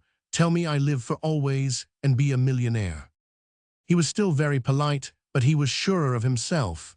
Look, he said, do you see any bulls in my hand? He laughed. His hand was very fine and the wrist was small. There are thousands of bulls, Brett said. She was not at all nervous now. She looked lovely. Good, Romero laughed. At 1,000 euros apiece, he said to me in Spanish, tell me some more. It's a good hand, Brett said. I think he'll live a long time. Say it to me, not to your friend. I said you'd live a long time. I know it, Romero said. I'm never going to die. I tapped with my fingertips on the table. Romero saw it. He shook his head. No, don't do that. The bulls are my best friends. I translated to Brett. You kill your friends? She asked. Always, he said in English and laughed. So they don't kill me. He looked at her across the table. You know English well. Yes, he said, pretty well sometimes, but I must not let anybody know. It would be very bad, a torero who speaks English. Why? Asked Brett. It would be bad. The people would not like it, not yet. Why not? They would not like it. Bullfighters are not like that. What are bullfighters like? He laughed and tipped his hat down over his eyes and changed the angle of his cigar and the expression of his face. Like at the table, he said. I glanced over. He had mimicked exactly the expression of National. He smiled, his face natural again. No, I must forget English. Don't forget it yet, Brett said. No. No. All right. He laughed again. I would like a hat like that, Brett said. Good, I'll get you one. Right, see that you do. I will, I'll get you one tonight. I stood up. Romero rose too. Sit down, I said. I must go and find our friends and bring them here. He looked at me. It was a final look to ask if it were understood, It was understood all right.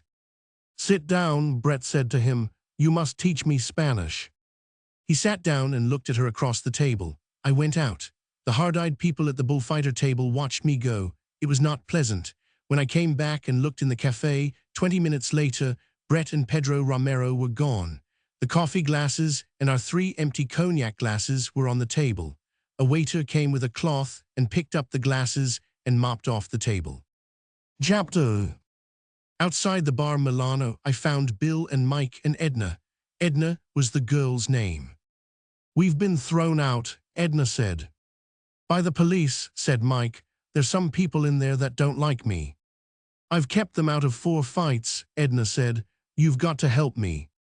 Bill's face was red. "Come back in, Edna," he said. "Go on in there and dance with Mike." "It's silly," Edna said. "There'll just be another row." "Damned Biarritz swine," Bill said. "Come on," Mike said. "After all, it's a pub. They can't occupy a whole pub." "Good old Mike," Bill said. "Damned English swine come here and insult Mike and try and spoil the fiesta." "They're so bloody," Mike said. "I hate the English." "They can't insult Mike," Bill said. "Mike is a swell fellow. They can't insult Mike. I won't stand it. Who cares if he is a damn bankrupt?" His voice broke. "Who cares?" Mike said. "I don't care. Jake doesn't care. Do you care?" "No," Edna said. "Are you a bankrupt?" "Of course I am. You don't care, do you, Bill?" Bill put his arm around Mike's shoulder. "I wish to hell I was a bankrupt. I'd show those bastards." "They're just English," Mike said. "It never makes any difference what the English say." "The dirty swine," Bill said. "I'm going to clean them out." "Bill," Edna looked at me. "Please don't go in again, Bill. They're so stupid." "That's it," said Mike. "They're stupid." I knew that was what it was. "They can't say things like that about Mike," Bill said. "Do you know them?" I asked Mike. "No, I never saw them. They say they know me." "I won't stand it," Bill said. "Come on, let's go over to the Suizo," I said. "They're a bunch of Edna's friends from Biarritz," Bill said. "They're simply stupid," Edna said. "One of them's Charlie Blackman from Chicago," Bill said. "I was never in Chicago," Mike said. Edna started to laugh and could not stop. "Take me away from here," she said. "You bankrupts." "What kind of a row was it?" I asked Edna. We were walking across the square to the Suizo. Bill was gone. I don't know what happened, but someone had the police called to keep Mike out of the back room. There were some people that had known Mike at Cannes. "What's the matter with Mike?" "Probably he owes them money," I said. "That's what people usually get bitter about." In front of the ticket booths out in the square, there were 2 lines of people waiting. They were sitting on chairs or crouched on the ground with blankets and newspapers around them. They were waiting for the wickets to open in the morning to buy tickets for the bullfight. The night was clearing and the moon was out. Some of the people in the line were sleeping. At the Café Suisse, we had just sat down and ordered Fundador when Robert Cohn came up. "Where is Brett?" he asked. "I don't know." "She was with you." "She must have gone to bed." "She's not." "I don't know where she is." His face was sallow under the light. He was standing up. "Tell me where she is." "Sit down," I said. "I don't know where she is." "The hell you do." "You can shut your face." "Tell me where Brett is." "I'll not tell you a damn thing." "You know where she is." "If I did, I wouldn't tell you." "Oh, go to hell, Cohn," Mike called from the table. "Brett's gone off with the bullfighter chap. They're on their honeymoon." "You shut up." "Oh, go to hell," Mike said languidly. "Is that where she is?" Cohn turned to me. "Go to hell." "She was with you. Is that where she is?" "Go to hell." "I'll make you tell me." He stepped forward. "You damned pimp." I swung at him and he ducked. I saw his face duck sideways in the light. He hit me and I sat down on the pavement. As I started to get on my feet, he hit me twice. I went down backward under a table. I tried to get up and felt I did not have any legs. I felt I must get on my feet and try and hit him. Mike helped me up. Someone poured a carafe of water on my head. Mike had an arm around me, and I found I was sitting on a chair. Mike was pulling at my ears. "I say, you were cold," Mike said. "Where the hell were you?" "Oh, I was around. You didn't want to mix in it." "He knocked Mike down too," Edna said. "He didn't knock me out," Mike said. "I just lay there." "Does this happen every night at your fiestas?" Edna asked. "Wasn't that Mr. Cohn?" "I'm all right," I said. "My head's a little wobbly." There were several waiters and a crowd of people standing around. "Vaya," said Mike. "Get away, go on." The waiters moved the people away. "It was quite a thing to watch," Edna said. "He must be a boxer." "He is." "I wish Bill had been here," Edna said. "I'd like to have seen Bill knocked down too. I've always wanted to see Bill knocked down, he's so big." "I was hoping he would knock down a waiter," Mike said, "and get arrested. I'd like to see Mr. Robert Cohn in jail." "No," I said. "Oh no," said Edna, "you don't mean that." "I do though," Mike said. "I'm not one of these chaps likes being knocked about. I never play games, even." Mike took a drink. "I never liked to hunt, you know. There was always the danger of having a horse fall on you. How do you feel, Jake?" "All right." "You're nice," Edna said to Mike. "Are you really a bankrupt?" "I'm a tremendous bankrupt," Mike said. "I owe money to everybody. Don't you owe any money?" "Tons." "I owe everybody money," Mike said. "I borrowed 100 pesetas from Montoya tonight." "The hell you did," I said. "I'll pay it back," Mike said. "I always pay everything back." "That's why you're a bankrupt, isn't it?" Edna said. I stood up. I had heard them talking from a long way away. It all seemed like some bad play. "I'm going over to the hotel," I said. Then I heard them talking about me. "Is he all right?" Edna asked. "We'd better walk with him." "I'm all right," I said. "Don't come, I'll see you all later." I walked away from the cafe. They were sitting at the table. I looked back at them and at the empty tables. There was a waiter sitting at one of the tables with his head in his hands. Walking across the square to the hotel, everything looked new and changed. I had never seen the trees before. I had never seen the flagpoles before, nor the front of the theater. It was all different. I felt as I felt once coming home from an out-of-town football game. I was carrying a suitcase with my football things in it, and I walked up the street from the station in the town I had lived in all my life, and it was all new. They were raking the lawns and burning leaves in the road, and I stopped for a long time and watched. It was all strange. Then I went on, and my feet seemed to be a long way off, and everything seemed to come from a long way off, and I could hear my feet walking a great distance away. I had been kicked in the head early in the game. It was like that crossing the square. It was like that going up the stairs in the hotel. Going up the stairs took a long time, and I had the feeling that I was carrying my suitcase. There was a light in the room. Bill came out and met me in the hall. "Say," he said, "go up and see Cohn. He's been in a jam and he's asking for you." "The hell with him." Go on up and see him." I did not want to climb another flight of stairs. "What are you looking at me that way for?" "I'm not looking at you. Go on up and see Cohn. He's in bad shape." "You were drunk a little while ago," I said. "I'm drunk now," Bill said, "but you go up and see Cohn. He wants to see you." "All right," I said. It was just a matter of climbing more stairs. I went on up the stairs carrying my phantom suitcase. I walked down the hall to Cohn's room. The door was shut and I knocked. "Who is it?" "Barnes." "Come in, Jake." I opened the door and went in and set down my suitcase. There was no light in the room. Cohn was lying, face down, on the bed in the dark. "Hello, Jake." "Don't call me Jake." I stood by the door. It was just like this that I had come home. Now it was a hot bath that I needed. A deep, hot bath to lie back in. "Where's the bathroom?" I asked. Cohn was crying. There he was, face down on the bed, crying. He had on a white polo shirt, the kind he'd worn at Princeton. "I'm sorry, Jake. Please forgive me." "Forgive you, hell. Please forgive me, Jake." I did not say anything. I stood there by the door. I was crazy, you must see how it was. Oh, that's all right. I couldn't stand it about Brett. You called me a pimp.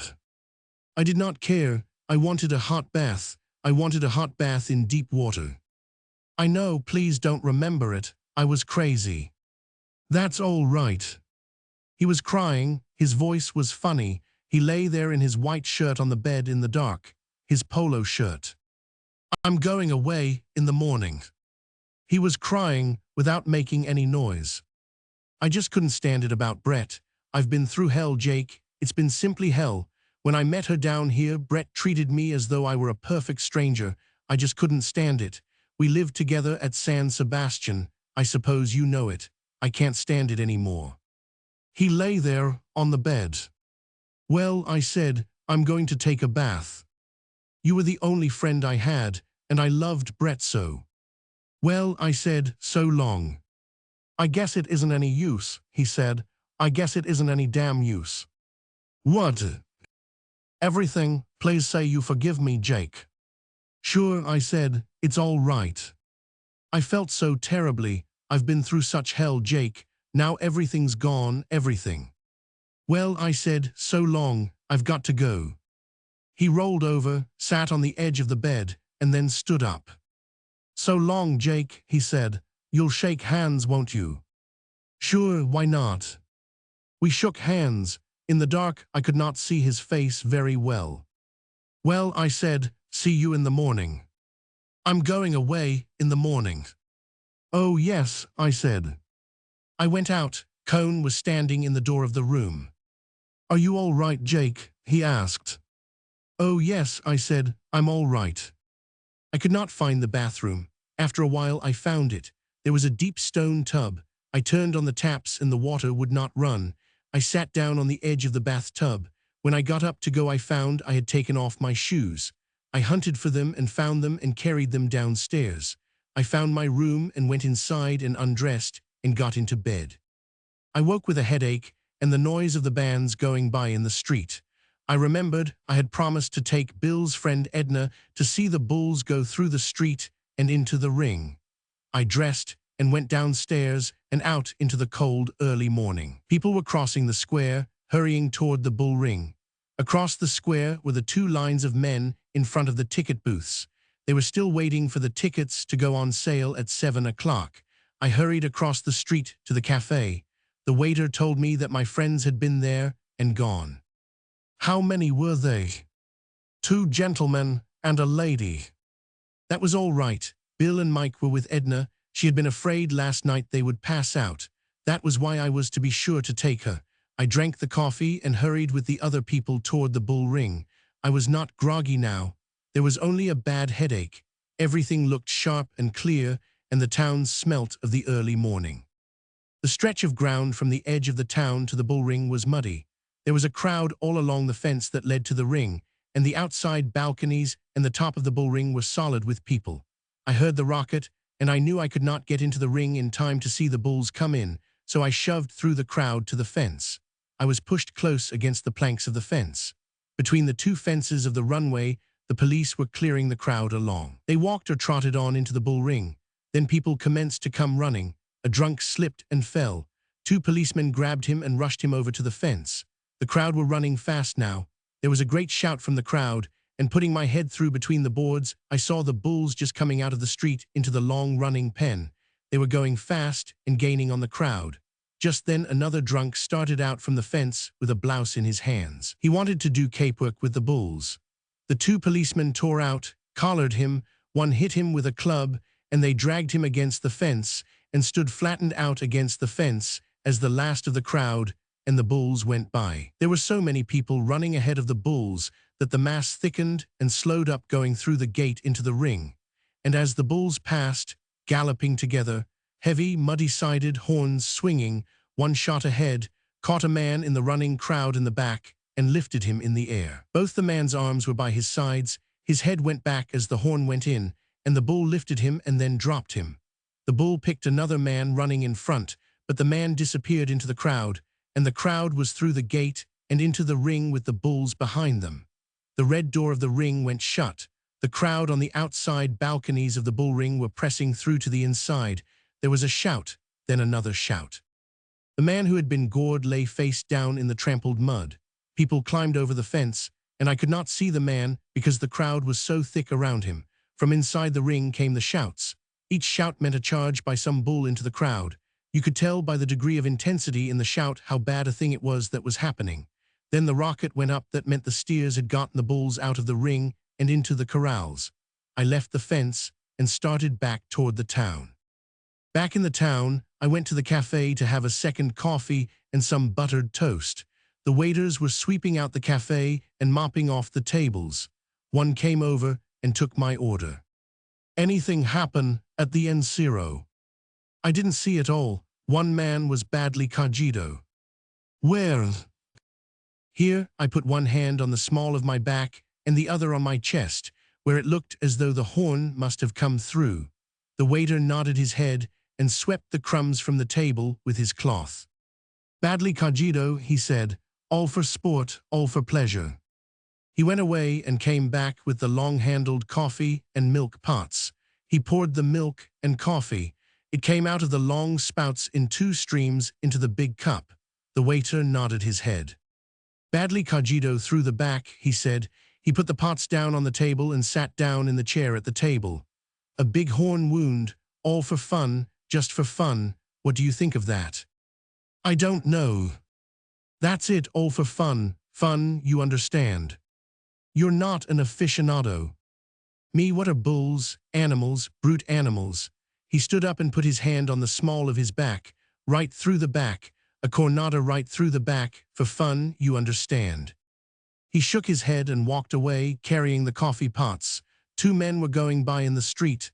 The waiter shouted to them. They were grave-looking. One shook his head. Muerto, he called. The waiter nodded his head. The 2 men went on. They were on some errand. The waiter came over to my table. You hear, muerto, dead, he's dead. With a horn through him, all for morning fun, he's my flamenco. It's bad. Not for me, the waiter said. No fun in that for me. Later in the day, we learned that the man who was killed was named Vicent Gyons and came from near Tafalla. The next day in the paper, we read that he was 28 years old and had a farm, a wife, and 2 children. He had continued to come to the fiesta each year after he was married. The next day, his wife came in from Tafalla to be with the body, and the day after there was a service in the chapel of San Fermin, and the coffin was carried to the railway station by members of the Dancing and Drinking Society of Tafalla. The drums marched ahead, and there was music on the fifes, and behind the men who carried the coffin walked the wife and 2 children. Behind them marched all the members of the Dancing and Drinking Societies of Pamplona, Estella, Tafalla, and Sangsa, who could stay over for the funeral. The coffin was loaded into the baggage car of the train, and the widow and the 2 children rode, sitting all 3 together in an open 3rd-class railway carriage. The train started with a jerk and then ran smoothly, going down grade around the edge of the plateau and out into the fields of grain that blew in the wind on the plain on the way to Tafalla.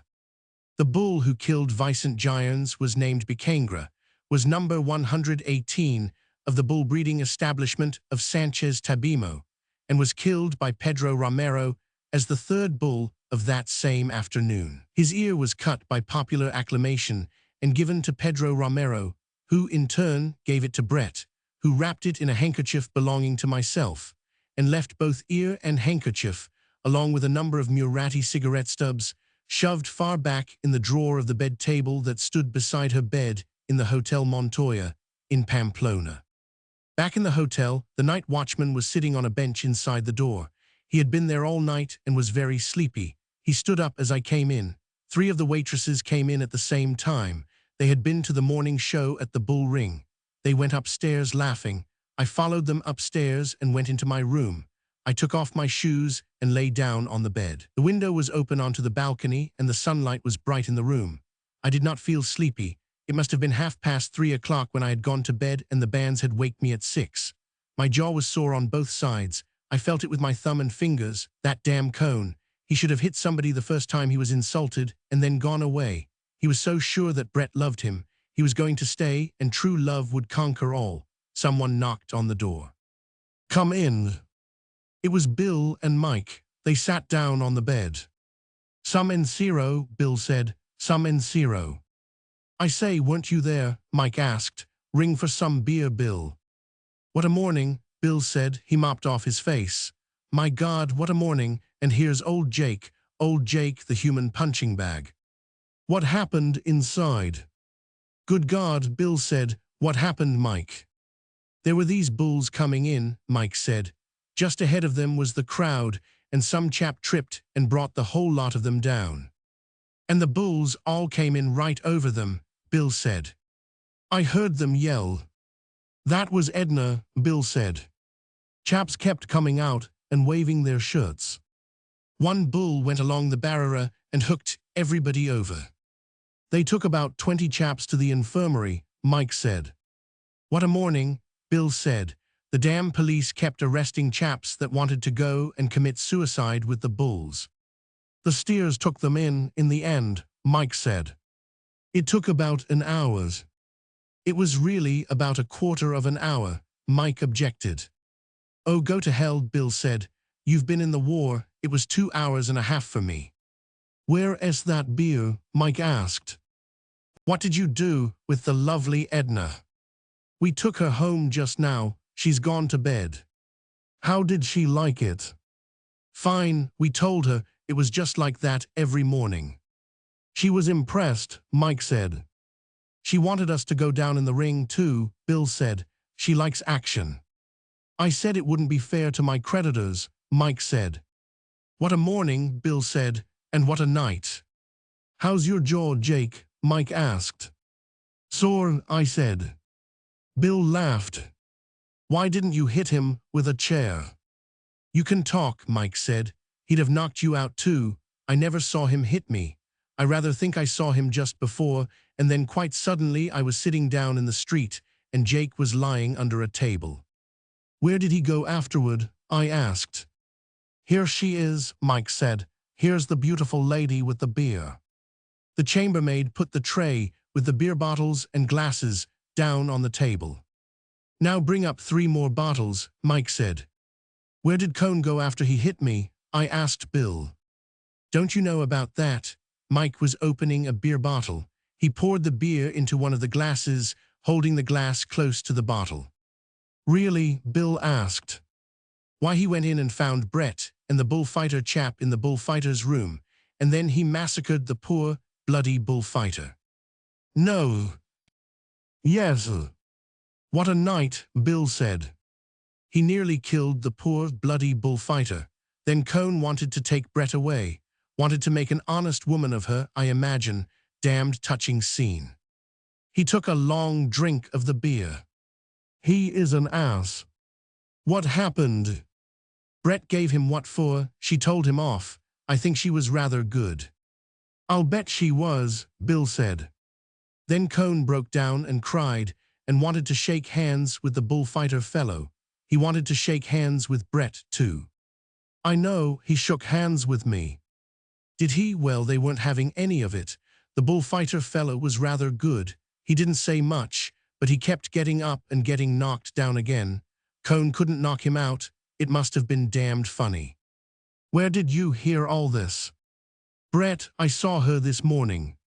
"What happened finally?" "It seems the bullfighter fellow was sitting on the bed.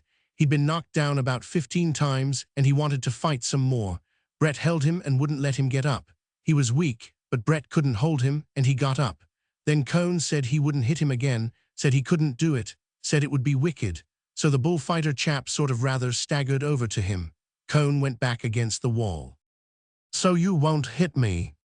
"No," said Cone. "I'd be ashamed to." So the bullfighter fellow hit him just as hard as he could in the face, and then sat down on the floor. He couldn't get up, Brett said. Cone wanted to pick him up and carry him to the bed. He said if Cone helped him, he'd kill him, and he'd kill him anyway this morning if Cone wasn't out of town. Cone was crying, and Brett had told him off, and he wanted to shake hands. I've told you that before. "Tell the rest," Bill said. It seems the bullfighter chap was sitting on the floor. He was waiting to get strength enough to get up and hit Cone again. Brett wasn't having any shaking hands, and Cone was crying and telling her how much he loved her, and she was telling him not to be a ruddy ass. Then Cone leaned down to shake hands with the bullfighter fellow. No hard feelings, you know, all for forgiveness. And the bullfighter chap hit him in the face again. That's quite a kid, Bill said. He ruined Cone, Mike said. You know, I don't think Cone will ever want to knock people about again. When did you see Brett? This morning. She came in to get some things. She's looking after this Romero lad. He poured out another bottle of beer. Brett's rather cut up, but she loves looking after people. That's how we came to go off together. She was looking after me. I know, I said. I'm rather drunk, Mike said. I think I'll stay rather drunk. This is all awfully amusing, but it's not too pleasant. It's not too pleasant for me. He drank off the beer. I gave Brett what for, you know. I said if she would go about with Jews and bullfighters and such people, she must expect trouble. He leaned forward. I say, Jake, do you mind if I drink that bottle of yours? She'll bring you another one. Please, I said. I wasn't drinking it anyway. Mike started to open the bottle. Would you mind opening it? I pressed up the wire fastener and poured it for him. You know, Mike went on, Brett was rather good. She's always rather good. I gave her a fearful hiding about Jews and bullfighters and all those sort of people, and do you know what she said? Yes, I've had such a hell of a happy life with the British aristocracy. He took a drink. That was rather good. Ashley chap she got the title from was a sailor, you know, 9th Baronet. When he came home he wouldn't sleep in a bed, always made Brett sleep on the floor. Finally, when he got really bad, he used to tell her he'd kill her, always slept with a loaded service revolver. Brett used to take the shells out when he'd gone to sleep. She hasn't had an absolutely happy life. Brett, damned shame too, she enjoys things so. He stood up, his hand was shaky. I'm going in the room, try and get a little sleep. He smiled. We go too long without sleep in these fiestas. I'm going to start now and get plenty of sleep. Damn bad thing not to get sleep, makes you frightfully nervy. We'll see you at noon at the Aruna, Bill said. Mike went out the door. We heard him in the next room. He rang the bell, and the chambermaid came and knocked at the door. Bring up half a dozen bottles of beer and a bottle of Fundador, Mike told her. Si, senorito. I'm going to bed, Bill said. Poor old Mike. I had a hell of a row about him last night. Where, at that Milano place? Yes, there was a fellow there that had helped pay Brett and Mike out of Cannes once. He was damned nasty. I know the story. I didn't. Nobody ought to have a right to say things about Mike. That's what makes it bad. They oughtn't to have any right. I wish to hell they didn't have any right. I'm going to bed. Was anybody killed in the ring? I don't think so, just badly hurt. A man was killed outside in the runway. Was there, said Bill. Chapter. At noon we were all at the cafe. It was crowded. We were eating shrimps and drinking beer. The town was crowded. Every street was full. Big motorcars from Biarritz and San Sebastian kept driving up and parking around the square. They brought people for the bullfight. Sightseeing cars came up too. There was one with 25 Englishwomen in it. They sat in the big, white car and looked through their glasses at the fiesta. The dancers were all quite drunk. It was the last day of the fiesta. The fiesta was solid and unbroken, but the motor cars and tourist cars made little islands of onlookers. When the cars emptied, the onlookers were absorbed into the crowd.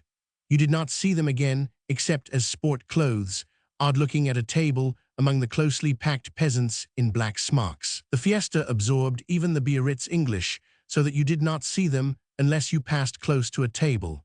All the time there was music in the street. The drums kept on pounding and the pipes were going. Inside the cafés, men with their hands gripping the table or on each other's shoulders were singing the hard-voiced singing. Here comes Brett, Bill said. I looked and saw her coming through the crowd in the square, walking, her head up, as though the fiesta were being staged in her honor, and she found it pleasant and amusing. Hello, you chaps, she said. I say I have a thirst. Get another big beer, Bill said to the waiter. Shrimps. Is Cone gone? Brett asked. Yes, Bill said. He hired a car. The beer came. Brett started to lift the glass mug and her hand shook. She saw it and smiled and leaned forward and took a long sip. Good beer. Very good, I said. I was nervous about Mike. I did not think he had slept. He must have been drinking all the time, but he seemed to be under control.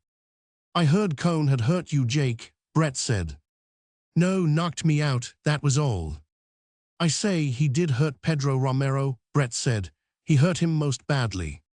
How is he? He'll be all right, he won't go out of the room. Does he look badly? Very, he was really hurt. I told him I wanted to pop out and see you chaps for a minute. Is he going to fight? Rather, I'm going with you, if you don't mind.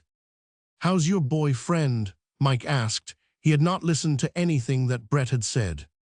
Brett's got a bullfighter, he said. She had a Jew named Cone, but he turned out badly. Brett stood up. I am not going to listen to that sort of rot from you, Michael.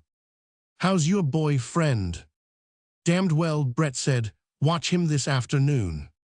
Brett's got a bullfighter, Mike said. A beautiful, bloody bullfighter. Would you mind walking over with me? I want to talk to you, Jake. Tell him all about your bullfighter, Mike said. Oh, to hell with your bullfighter. He tipped the table so that all the beers and the dish of shrimps went over in a crash. Come on, Brett said. Let's get out of this. In the crowd crossing the square, I said, how is it? I'm not going to see him after lunch until the fight. His people come in and dress him. They're very angry about me, he says. Brett was radiant. She was happy. The sun was out and the day was bright. I feel altogether changed, Brett said. You've no idea, Jake. Anything you want me to do? No, just go to the fight with me. We'll see you at lunch. No, I'm eating with him. We were standing under the arcade at the door of the hotel. They were carrying tables out and setting them up under the arcade. Want to take a turn out to the park? Brett asked. I don't want to go up yet. I fancy he's sleeping. We walked along past the theater and out of the square and along through the barracks of the fair, moving with the crowd between the lines of booths. We came out on a cross street that led to the Paseo de Sarasate. We could see the crowd walking there, all the fashionably dressed people. They were making the turn at the upper end of the park. Don't let's go there, Brett said. I don't want staring at just now. We stood in the sunlight. It was hot and good after the rain and the clouds from the sea.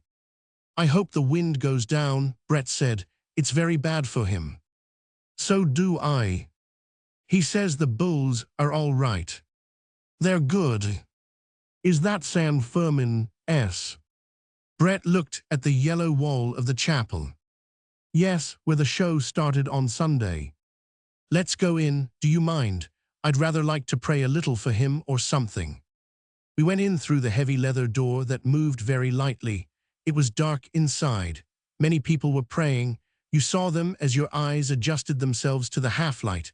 We knelt at one of the long wooden benches. After a little, I felt Brett stiffen beside me and saw she was looking straight ahead. Come on, she whispered throatily. Let's get out of here. Makes me damned nervous. Outside, in the hot brightness of the street, Brett looked up at the treetops in the wind. The praying had not been much of a success. Don't know why I get so nervy in church, Brett said. Never does me any good. We walked along. I'm damned bad for a religious atmosphere, Brett said. I've the wrong type of face. You know, Brett said, I'm not worried about him at all. I just feel happy about him. Good. I wish the wind would drop, though. It's liable to go down by 5 o'clock. Let's hope. You might pray, I laughed. Never does me any good. I've never gotten anything I prayed for, have you? Oh, yes. Oh, rot, said Brett. Maybe it works for some people, though. You don't look very religious, Jake. I'm pretty religious.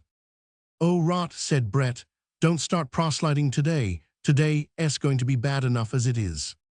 It was the first time I had seen her in the old happy, careless way since before she went off with Cone. We were back again in front of the hotel. All the tables were set now, and already several were filled with people eating. "Do look after Mike," Brett said. "Don't let him get too bad." "Your friend's half gone upstairs," the German maître d'hôtel said in English. He was a continual eavesdropper. Brett turned to him. "Thank you so much. Have you anything else to say?" "No, ma'am." "Good," said Brett. "Save us a table for 3, I said to the German. He smiled his dirty little pink and white smile. "Is madam eating here?" "No," Brett said. "Den I think a table for 2 will be enough." "Don't talk to him," Brett said. "Mike must have been in bad shape," she said on the stairs. We passed Montoya on the stairs. He bowed and did not smile. "I'll see you at the café," Brett said. "Thank you so much, Jake." We had stopped at the floor our rooms were on. She went straight down the hall and into Romero's room. She did not knock. She simply opened the door, went in, and closed it behind her. I stood in front of the door of Mike's room and knocked. There was no answer. I tried the knob and it opened. Inside, the room was in great disorder. All the bags were opened and clothing was strewn around. There were empty bottles beside the bed. Mike lay on the bed looking like a death mask of himself. He opened his eyes and looked at me. "Hello, Jake," he said very slowly. "I'm getting a lit tle sleep. I've wanted a lit tle sleep for a long time. Let me cover you over." "No, I'm quite warm." "Don't go, I haven't got 10 to sleep yet." "You'll sleep, Mike, don't worry, boy." "Brett's got a bullfighter," Mike said, "but her Jew has gone away." He turned his head and looked at me. "Damned good thing, what?" "Yes, now go to sleep, Mike. You ought to get some sleep." "I'm just starting. I'm going to get a lit tle sleep." He shut his eyes. I went out of the room and turned the door to quietly. Bill was in my room reading the paper. "See, Mike." "Yes." "Let's go and eat." "I won't eat downstairs with that German head waiter. He was damned snotty when I was getting Mike upstairs." "He was snotty to us too." "Let's go out and eat in the town." We went down the stairs. On the stairs, we passed a girl coming up with a covered tray. "There goes Brett's lunch," Bill said. "And the kids," I said. Outside on the terrace, under the arcade, the German head waiter came up. His red cheeks were shiny. He was being polite. "I have a table for 2 for you gentlemen," he said. "Go sit at it," Bill said. We went on out across the street. We ate at a restaurant in a side street off the square. They were all men eating in the restaurant. It was full of smoke and drinking and singing. The food was good and so was the wine. We did not talk much. Afterward, we went to the café and watched the fiesta come to the boiling point. Brett came over soon after lunch. She said she had looked in the room and that Mike was asleep. When the fiesta boiled over and toward the bull ring, we went with the crowd. Brett sat at the ringside between Bill and me. Directly below us was the Calagian, the passageway between the stands and the red fence of the Barrera. Behind us, the concrete stands filled solidly. Out in front, beyond the red fence, the sand of the ring was smooth-rolled and yellow. It looked a little heavy from the rain, but it was dry in the sun and firm and smooth. The sword handlers and bull-ring servants came down the Calagian, carrying on their shoulders the wicker baskets of fighting capes and muletas. They were blood-stained and compactly folded and packed in the baskets. The sword handlers opened the heavy leather sword cases so the red wrapped hilts of the sheaf of swords showed as the leather case leaned against the fence. They unfolded the dark-stained red flannel of the muletas and fixed batons in them to spread the stuff and give the matador something to hold. Brett watched it all. She was absorbed in the professional details. "He's his name stenciled on all the capes and muletas," she said. "Why do they call them muletas?"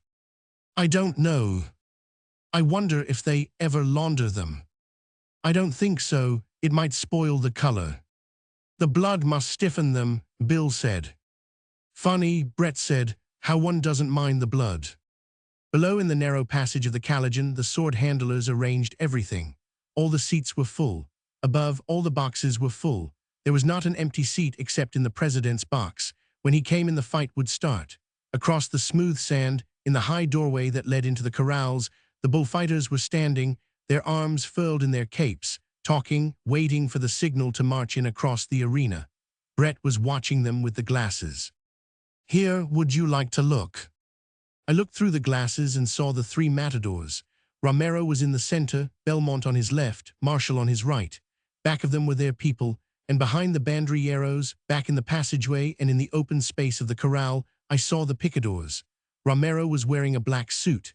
His tricornered hat was low down over his eyes.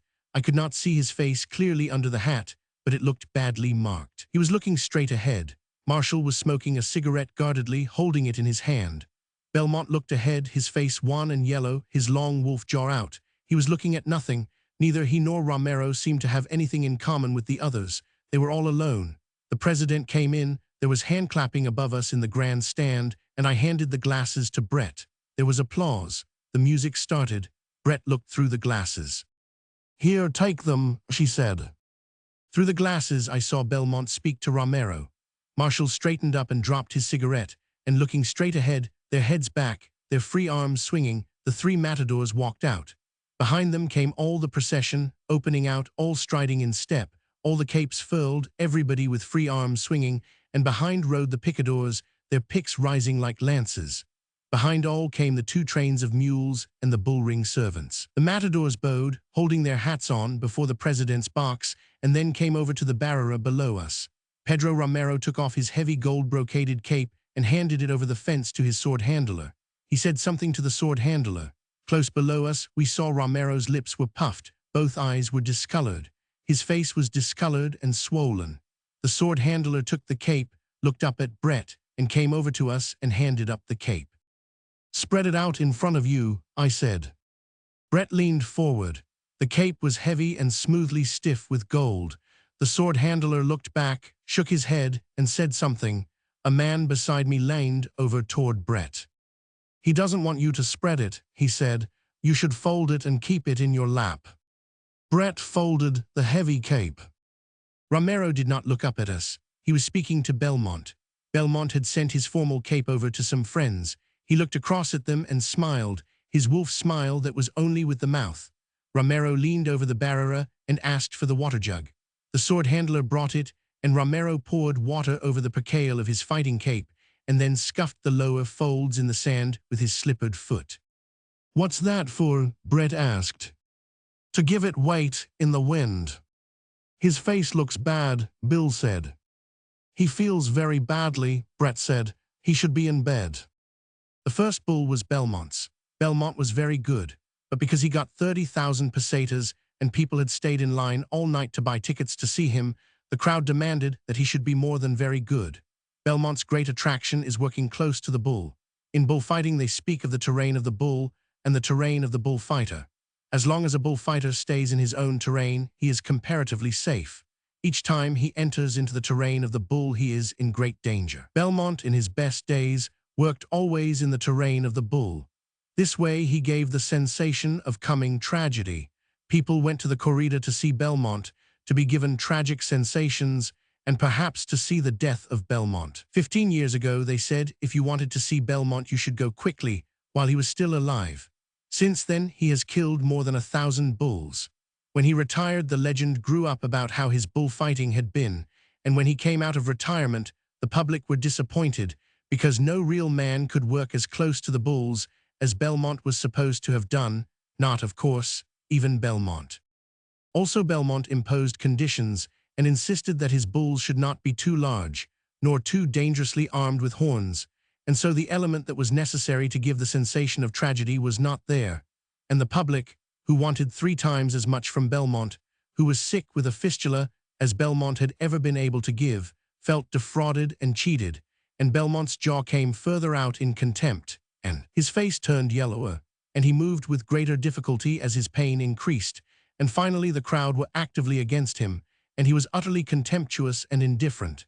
He had meant to have a great afternoon, and instead it was an afternoon of sneers, shouted insults, and finally a volley of cushions and pieces of bread and vegetables thrown down at him in the plaza where he had had his greatest triumphs. His jaw only went further out. Sometimes he turned to smile, that toothed, long-jawed, lipless smile, when he was called something particularly insulting, and always the pain that any movement produced grew stronger and stronger.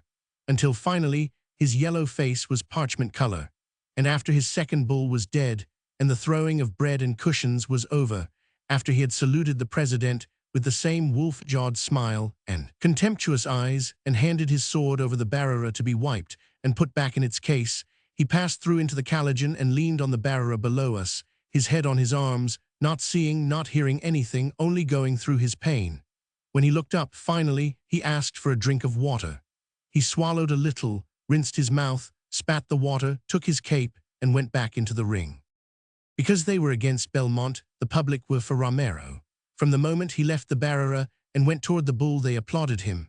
Belmont watched Romero, too, watched him always without seeming to.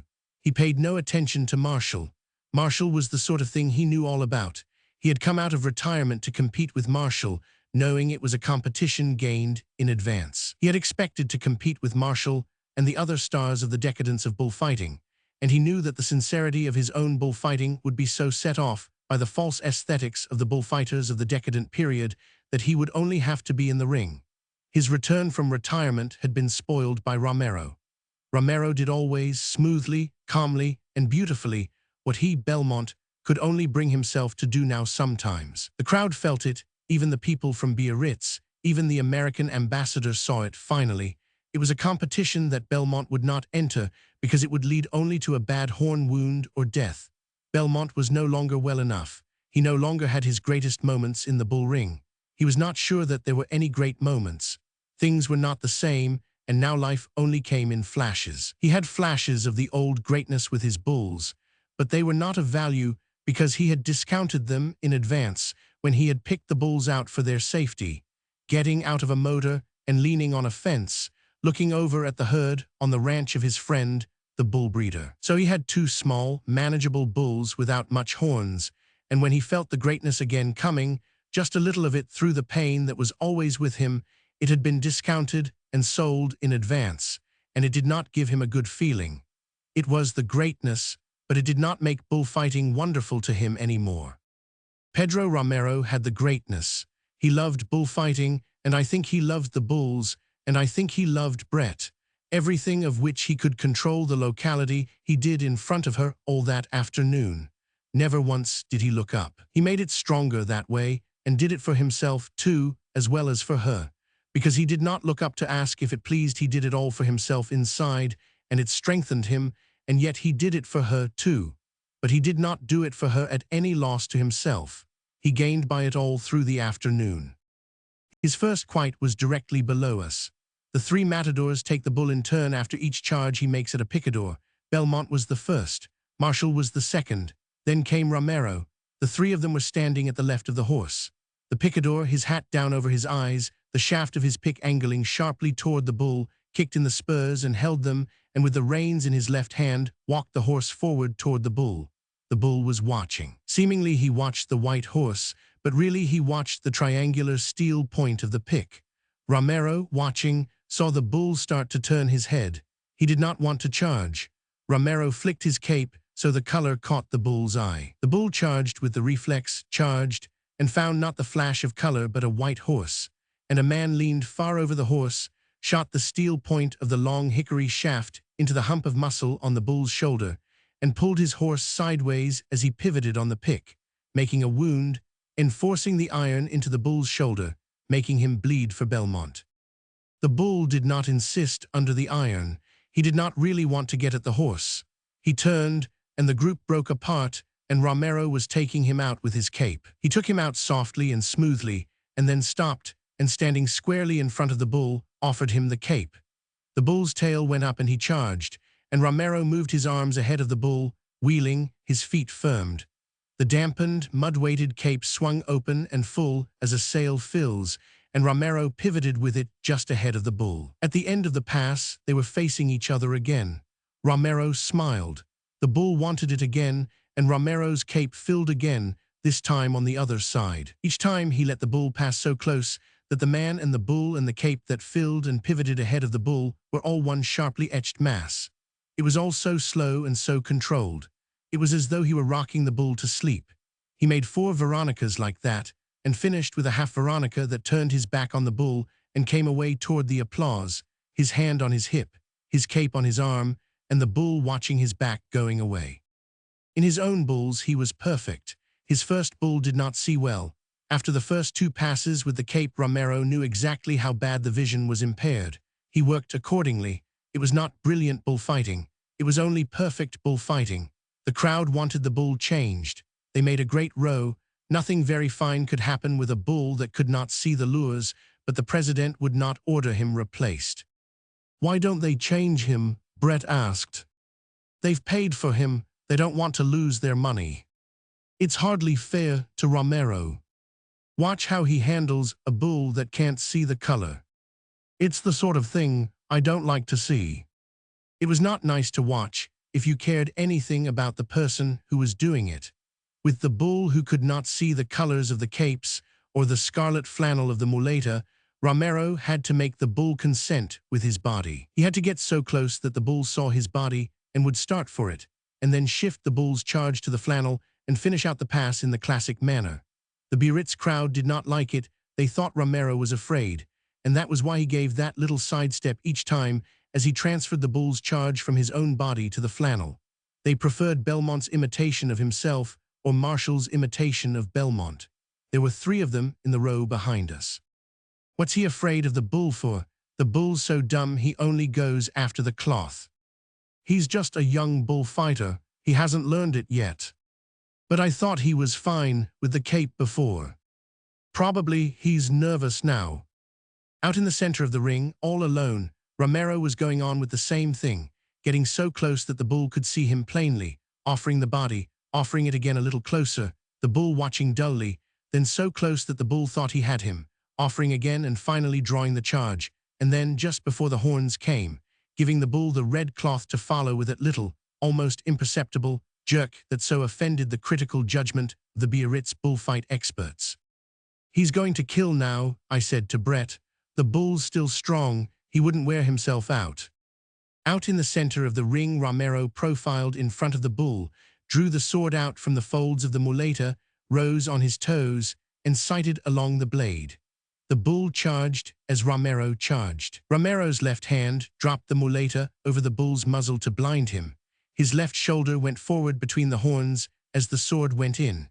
And for just an instant, he and the bull were one, Romero way out over the bull, the right arm extended high up to where the hilt of the sword had gone in between the bull's shoulders. Then the figure was broken. There was a little jolt as Romero came clear, and then he was standing, one hand up, facing the bull, his shirt ripped out from under his sleeve, the white blowing in the wind, and the bull, the red sword hilt tight between his shoulders, his head going down and his legs settling. "There he goes," Bill said. Romero was close enough so the bull could see him. His hand still up, he spoke to the bull. The bull gathered himself, then his head went forward and he went over slowly, then all over, suddenly, 4 feet in the air. They handed the sword to Romero, and carrying it blade down, the muleta in his other hand, he walked over to in front of the president's box, bowed, straightened, and came over to the barrera and handed over the sword and muleta. "Bad one," said the sword handler.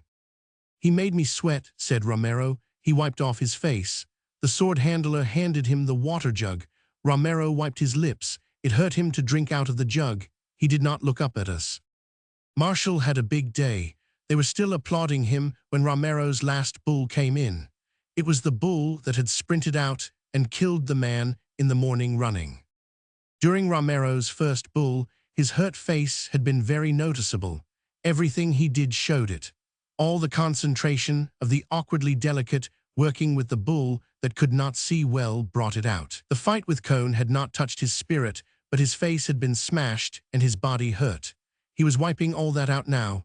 Each thing that he did with this bull wiped that out a little cleaner. It was a good bull, a big bull, and with horns, and it turned and recharged easily and surely.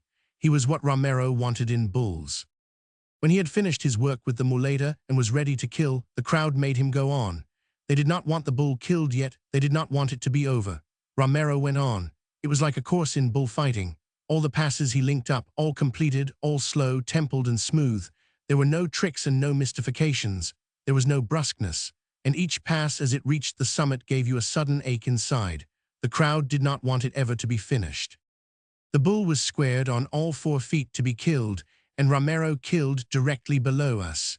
He killed not as he had been forced to by the last bull, but as he wanted to. He profiled directly in front of the bull, drew the sword out of the folds of the muleta, and sighted along the blade. The bull watched him. Romero spoke to the bull and tapped one of his feet. The bull charged, and Romero waited for the charge. The muleta held low, sighting along the blade, his feet firm. Then, without taking a step forward, he became one with the bull. The sword was in high between the shoulders. The bull had followed the low-swung flannel that disappeared as Romero lurched clear to the left, and it was over. The bull tried to go forward. His legs commenced to settle. He swung from side to side, hesitated, then went down on his knees, and Romero's older brother leaned forward behind him and drove a short knife into the bull's neck at the base of the horns. The first time he missed. He drove the knife in again, and the bull went over, twitching and rigid. Romero's brother, holding the bull's horn in one hand, the knife in the other, looked up at the president's box. Handkerchiefs were waving all over the bull ring. The president looked down from the box and waved his handkerchief. The brother cut the notched black ear from the dead bull and trotted over with it to Romero. The bull lay heavy and black on the sand, his tongue out. Boys were running toward him from all parts of the arena, making a little circle around him. They were starting to dance around the bull. Romero took the ear from his brother and held it up toward the president. The president bowed, and Romero, running to get ahead of the crowd, came toward us. He leaned up against the barrier and gave the ear to Brett. He nodded his head and smiled. The crowd were all about him. Brett held down the cape. "You liked it," Romero called. Brett did not say anything. They looked at each other and smiled. Brett had the ear in her hand.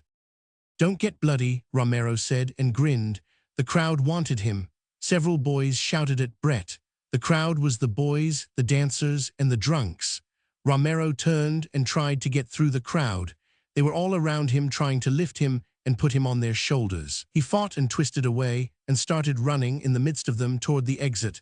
He did not want to be carried on people's shoulders, but they held him and lifted him. It was uncomfortable, and his legs were spraddled and his body was very sore. They were lifting him and all running toward the gate. He had his hand on somebody's shoulder. He looked around at us apologetically. The crowd, running, went out the gate with him. We all 3 went back to the hotel. Brett went upstairs. Bill and I sat in the downstairs dining room and ate some hard-boiled eggs and drank several bottles of beer. Belmont came down in his street clothes with his manager and 2 other men. They sat at the next table and ate. Belmont ate very little. They were leaving on the 7 o'clock train for Barcelona. Belmont wore a blue-striped shirt and a dark suit and ate soft-boiled eggs. The others ate a big meal. Belmont did not talk. He only answered questions. Bill was tired after the bullfight. So was I. We both took a bullfight very hard. We sat and ate the eggs, and I watched Belmont and the people at his table. The men with him were tough-looking and businesslike. "Come on over to the café," Bill said. "I want an absinthe." It was the last day of the fiesta. Outside, it was beginning to be cloudy again. The square was full of people, and the fireworks experts were making up their set pieces for the night and covering them over with beech branches. Boys were watching. We passed stands of rockets with long bamboo stems. Outside the café, there was a great crowd. The music and the dancing were going on. The giants and the dwarfs were passing. "Where's Edna?" I asked Bill. "I don't know." We watched the beginning of the evening of the last night of the fiesta. The absinthe made everything seem better. I drank it without sugar in the dripping glass, and it was pleasantly bitter. "I feel sorry about Cone," Bill said. "He had an awful time." "Oh, to hell with Cone," I said. "Where do you suppose he went?" "Up to Paris." "What do you suppose he'll do?" "Oh, to hell with him." "What do you suppose he'll do?" "Pick up with his old girl, probably." "Who was his old girl?" "Somebody named Frances." We had another absinthe. "When do you go back?" I asked. "Tomorrow." After a little while, Bill said, "Well, it was a swell fiesta." "Yes," I said, "something doing all the time. You wouldn't believe it. It's like a wonderful nightmare." "Sure," I said, "I'd believe anything including nightmares. What's the matter? Feel low. Low as hell. Have another absinthe. Here, waiter, another absinthe for this senner. I feel like hell, I said. Drink that, said Bill, drink it slow. It was beginning to get dark. The fiesta was going on. I began to feel drunk, but I did not feel any better. How do you feel? I feel like hell. Have another. It won't do any good. Try it, you can't tell, maybe this is the one that gets it. Hey, waiter, another absinthe for this senner. I poured the water directly into it and stirred it instead of letting it drip. Bill put in a lump of ice. I stirred the ice around with a spoon in the brownish, cloudy mixture. How is it? Fine. Don't drink it fast that way, it will make you sick. I set down the glass. I had not meant to drink it fast. I feel tight. You ought to. That's what you wanted, wasn't it? Sure, get tight, get over your damn depression. Well, I'm tight, is that what you want? Sit down. I won't sit down, I said. I'm going over to the hotel. I was very drunk. I was drunker than I ever remembered having been. At the hotel, I went upstairs. Brett's door was open. I put my head in the room. Mike was sitting on the bed. He waved a bottle. Jake, he said, come in, Jake. I went in and sat down. The room was unstable unless I looked at some fixed point. Brett, you know, she's gone off with the bullfighter chap. No. Yes, she looked for you to say goodbye. They went on the 7 o'clock train. Did they?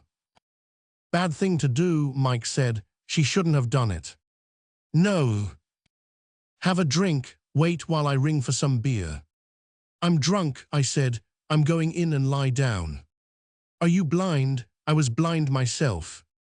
Yes, I said, I'm blind. Well, bungo, Mike said. Get some sleep, old Jake. I went out the door and into my own room and lay on the bed. The bed went sailing off, and I sat up in bed and looked at the wall to make it stop. Outside in the square, the fiesta was going on. It did not mean anything. Later, Bill and Mike came in to get me to go down and eat with them. I pretended to be asleep. He's asleep, better let him alone. He's blind as a tick, Mike said. They went out. I got up and went to the balcony and looked out at the dancing in the square. The world was not wheeling anymore. It was just very clear and bright and inclined to blur at the edges. I washed, brushed my hair. I looked strange to myself in the glass and went downstairs to the dining room. Here he is, said Bill. Good old Jake, I knew you wouldn't pass out. Hello, you old drunk, Mike said. I got hungry and woke up. Eat some soup, Bill said. The three of us sat at the table, and it seemed as though about 6 people were missing. Book 3. Chapter. In the morning it was all over. The fiesta was finished. I woke about 9 o'clock, had a bath, dressed, and went downstairs. The square was empty and there were no people on the streets. A few children were picking up rocket sticks in the square. The cafés were just opening and the waiters were carrying out the comfortable white wicker chairs and arranging them around the marble-topped tables in the shade of the arcade. They were sweeping the streets and sprinkling them with a hose. I sat in one of the wicker chairs and leaned back comfortably. The waiter was in no hurry to come. The white paper announcements of the unloading of the bulls and the big schedules of special trains were still up on the pillars of the arcade. A waiter wearing a blue apron came out with a bucket of water and a cloth and commenced to tear down the notices, pulling the paper off in strips and washing and rubbing away the paper that stuck to the stone. The fiesta was over. I drank a coffee, and after a while Bill came over. I watched him come walking across the square. He sat down at the table and ordered a coffee. Well, he said, it's all over. Yes, I said, when do you go? I don't know, we better get a car, I think. Aren't you going back to Paris? No, I can stay away another week. I think I'll go to San Sebastian. I want to get back. What's Mike going to do? He's going to Saint-Jean-de-Luz. Let's get a car and all go as far as Bayonne. You can get the train up from there tonight. Good, let's go after lunch. All right, I'll get the car. We had lunch and paid the bill.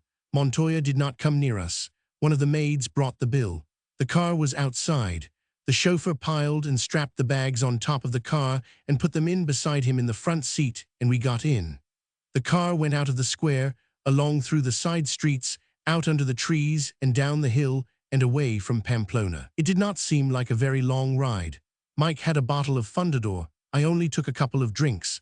We came over the mountains and out of Spain and down the white roads and through the overfoliaged, wet, green Basque country and finally into Bayonne. We left Bill's baggage at the station and he bought a ticket to Paris. His train left at 7:10. We came out of the station. The car was standing out in front. "What shall we do about the car?" Bill asked. "Oh, bother the car," Mike said. "Let's just keep the car with us." "All right," Bill said. "Where shall we go?" "Let's go to Biarritz and have a drink." "Old Mike the Spender," Bill said. We drove into Biarritz and left the car outside a very Ritz place. We went into the bar and sat on high stools and drank a whiskey and soda. "That drink's mine," Mike said. "Let's roll for it." So we rolled poker dice out of a deep leather dice cup. Bill was out first roll. Mike lost to me and handed the bartender a 100-franc note. The whiskies were 12 francs apiece. We had another round, and Mike lost again. Each time he gave the bartender a good tip. In a room off the bar, there was a good jazz band playing. It was a pleasant bar. We had another round. I went out on the first roll with 4 kings. Bill and Mike rolled. Mike won the first roll with 4 jacks. Bill won the second. On the final roll, Mike had 3 kings and let them stay. He handed the dice cup to Bill. Bill rattled them and rolled, and there were 3 kings, an ace, and a queen. "It's yours, Mike," Bill said. "Old Mike the gambler." "I'm so sorry," Mike said. "I can't get it." "What's the matter?" "I've no money," Mike said. "I'm stony. I've just 20 francs. Here, take 20 francs. Bill's face sort of changed. "I just had enough to pay Montoya. Damned lucky to have it, too." "I'll cash you a check," Bill said. "That's damned nice of you, but you see I can't write checks." "What are you going to do for money?" "Oh, some will come through. I've 2 weeks' allowance should be here. I can live on tick at this pub in St. Jean." "What do you want to do about the car?" Bill asked me. "Do you want to keep it on?" "It doesn't make any difference. Seems sort of idiotic." "Come on, let's have another drink," Mike said. "Fine, this one is on me," Bill said. "Has Brett any money?" He turned to Mike. "I shouldn't think so. She put up most of what I gave to old Montoya." "She hasn't any money with her?" I asked. "I shouldn't think so. She never has any money. She gets 500 quid a year and pays 350 of it in interest to Jews." "I suppose they get it at the source," said Bill. "Quite, they're not really Jews. We just call them Jews. They're Scotsmen, I believe." "Hasn't she any at all with her?" I asked. "I hardly think so. She gave it all to me when she left." "Well," Bill said, "we might as well have another drink." "Damned good idea," Mike said. "One never gets anywhere by discussing finances." "No," said Bill. Bill and I rolled for the next 2 rounds. Bill lost and paid. We went out to the car. "Anywhere you'd like to go, Mike?" Bill asked. "Let's take a drive. It might do my credit good. Let's drive about a little." "Fine, I'd like to see the coast. Let's drive down toward Henday." "I haven't any credit along the coast." "You can't ever tell," said Bill. We drove out along the coast road. There was the green of the headlands, the white, red-roofed villas, patches of forest, and the ocean very blue with the tide out and the water curling far out along the beach. We drove through St. Jean-de-Luz and passed through villages farther down the coast. Back of the rolling country we were going through, we saw the mountains we had come over from Pamplona. The road went on ahead. Bill looked at his watch. It was time for us to go back. He knocked on the glass and told the driver to turn around. The driver backed the car out into the grass to turn it. In back of us were the woods, below a stretch of meadow, then the sea. At the hotel where Mike was going to stay in St. Jean, we stopped the car and he got out. The chauffeur carried in his bags. Mike stood by the side of the car. "Goodbye, you chaps," Mike said. "It was a damned fine fiesta." So long, Mike, Bill said. I'll see you around, I said. Don't worry about money, Mike said. You can pay for the car, Jake, and I'll send you my share. So long, Mike. So long, you chaps, you've been damned nice. We all shook hands. We waved from the car to Mike. He stood in the road watching. We got to Bayonne just before the train left. A porter carried Bill's bags in from the canteen. I went as far as the inner gate to the tracks. So long, fella, Bill said. So long, kid. It was swell. I've had a swell time. Will you be in Paris? No, I have to sail on the 17th. So long, fella. So long, old kid. He went in through the gate to the train. The porter went ahead with the bags. I watched the train pull out. Bill was at one of the windows. The window passed, the rest of the train passed, and the tracks were empty. I went outside to the car. How much do we owe you? I asked the driver. The price to Bayonne had been fixed at 150 pesetas. 200 pesetas. How much more will it be if you drive me to San Sebastian on your way back? 50 pesetas. Don't kid me. 35 pesetas. It's not worth it, I said. Drive me to the Hotel Panier Fleury. At the hotel, I paid the driver and gave him a tip. The car was powdered with dust. I rubbed the rod case through the dust. It seemed the last thing that connected me with Spain and the fiesta. The driver put the car in gear and went down the street. I watched it turn off to take the road to Spain. I went into the hotel and they gave me a room. It was the same room I had slept in when Bill and Cone and I were in Bayonne. That seemed a very long time ago. I washed, changed my shirt, and went out in the town. At a newspaper kiosk, I bought a copy of the New York Herald and sat in a café to read it. It felt strange to be in France again.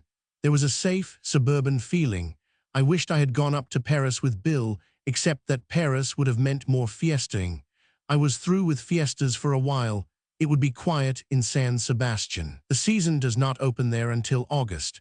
I could get a good hotel room and read and swim. There was a fine beach there. There were wonderful trees along the promenade above the beach, and there were many children sent down with their nurses before the season opened. In the evening, there would be band concerts under the trees across from the café marinas. I could sit in the marinas and listen. How does one eat inside? I asked the waiter. Inside the café was a restaurant. Well, very well. One eats very well. Good. I went in and ate dinner. It was a big meal for France, but it seemed very carefully apportioned after Spain. I drank a bottle of wine for company. It was a Chateau Margaux. It was pleasant to be drinking slowly and to be tasting the wine and to be drinking alone. A bottle of wine was good company. Afterward, I had coffee. The waiter recommended a Basque liqueur called Isera. He brought in the bottle and poured a liqueur glass full. He said Isera was made of the flowers of the Pyrenees, the veritable flowers of the Pyrenees. It looked like hair oil and smelled like Italian strega. I told him to take the flowers of the Pyrenees away and bring me a Via mark. The mark was good. I had a second mark after the coffee. The waiter seemed a little offended about the flowers of the Pyrenees, so I overtipped him. That made him happy. It felt comfortable to be in a country where it is so simple to make people happy. You can never tell whether a Spanish waiter will thank you. Everything is on such a clear financial basis in France. It is the simplest country to live in. No one makes things complicated by becoming your friend for any obscure reason. If you want people to like you, you have only to spend a little money. I spent a little money and the waiter liked me. He appreciated my valuable qualities. He would be glad to see me back. I would dine there again sometime, and he would be glad to see me and would want me at his table. It would be a sincere liking because it would have a sound basis. I was back in France. Next morning, I tipped everyone a little too much at the hotel to make more friends and left on the morning train for San Sebastian. At the station, I did not tip the porter more than I should because I did not think I would ever see him again. I only wanted a few good French friends in Bayonne to make me welcome in case I should come back there again. I knew that if they remembered me, their friendship would be loyal. At Oran, we had to change trains and show passports. I hated to leave France. Life was so simple in France. I felt I was a fool to be going back into Spain. In Spain, you could not tell about anything. I felt like a fool to be going back into it, but I stood in line with my passport, opened my bags for the customs, bought a ticket, went through a gate, climbed onto the train, and after 40 minutes and 8 tunnels, I was at San Sebastian. Even on a hot day, San Sebastian has a certain early morning quality. The trees seem as though their leaves were never quite dry. The streets feel as though they had just been sprinkled. It is always cool and shady on certain streets on the hottest day. I went to a hotel in the town where I had stopped before, and they gave me a room with a balcony that opened out above the roofs of the town. There was a green mountainside beyond the roofs. I unpacked my bags and stacked my books on the table beside the head of the bed, put out my shaving things, hung up some clothes in the big armoire, and made up a bundle for the laundry. Then I took a shower in the bathroom and went down to lunch. Spain had not changed to summertime, so I was early. I set my watch again. I had recovered an hour by coming to San Sebastian. As I went into the dining room, the concierge brought me a police bulletin to fill out. I signed it and asked him for 2 telegraph forms and wrote a message to the Hotel Montoya, telling them to forward all mail and telegrams for me to this address. I calculated how many days I would be in San Sebastian and then wrote out a wire to the office asking them to hold mail, but forward all wires for me to San Sebastian for 6 days. Then I went in and had lunch. After lunch, I went up to my room, read a while, and went to sleep. When I woke, it was 4:30. I found my swimming suit, wrapped it with a comb in a towel, and went downstairs and walked up the street to the Conca. The tide was about halfway out. The beach was smooth and firm, and the sand yellow. I went into a bathing cabin, undressed, put on my suit, and walked across the smooth sand to the sea. The sand was warm under bare feet. There were quite a few people in the water and on the beach. Out beyond, where the headlands of the Conca almost met to form the harbor, there was a white line of breakers and the open sea. Although the tide was going out, there were a few slow rollers. They came in like undulations in the water, gathered weight of water, and then broke smoothly on the warm sand. I waded out. The water was cold. As a roller came, I dove, swam out under water, and came to the surface with all the chill gone. I swam out to the raft, pulled myself up, and lay on the hot planks. A boy and girl were at the other end. The girl had undone the top strap of her bathing suit and was browning her back. The boy lay face downward on the raft and talked to her. She laughed at things he said and turned her brown back in the sun. I lay on the raft in the sun until I was dry. Then I tried several dives. I dove deep once, swimming down to the bottom. I swam with my eyes open, and it was green and dark. The raft made a dark shadow. I came out of water beside the raft, pulled up, dove once more, holding it for length, and then swam ashore. I lay on the beach until I was dry, then went into the bathing cabin, took off my suit, sloshed myself with fresh water, and rubbed dry. I walked around the harbor under the trees to the casino, and then up one of the cool streets to the Café Marinas. There was an orchestra playing inside the café, and I sat out on the terrace and enjoyed the fresh coolness in the hot day, and had a glass of lemon juice and shaved ice, and then a long whiskey and soda. I sat in front of the marinas for a long time and read and watched the people and listened to the music. Later, when it began to get dark, I walked around the harbor and out along the promenade, and finally back to the hotel for supper. There was a bicycle race on, the Tour du Pays Basque, and the riders were stopping that night in San Sebastian. In the dining room, at one side, there was a long table of bicycle riders, eating with their trainers and managers. They were all French and Belgians and paid close attention to their meal, but they were having a good time. At the head of the table were 2 good-looking French girls with much Rue du Faubourg Montmartre chic. I could not make out whom they belonged to. They all spoke in slang at the long table, and there were many private jokes and some jokes at the far end that were not repeated when the girls asked to hear them. The next morning at 5 o'clock, the race resumed with the last lap, San Sebastian Bilbao. The bicycle riders drank much wine and were burned and browned by the sun. They did not take the race seriously except among themselves. They had raced among themselves so often that it did not make much difference who won. Especially in a foreign country, the money could be arranged.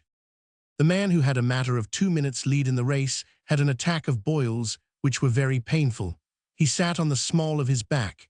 His neck was very red, and the blonde hairs were sunburned. The other riders joked him about his boils. He tapped on the table with his fork. "Listen," he said, "tomorrow my nose is so tight on the handlebars that the only thing touches those boils is a lovely breeze.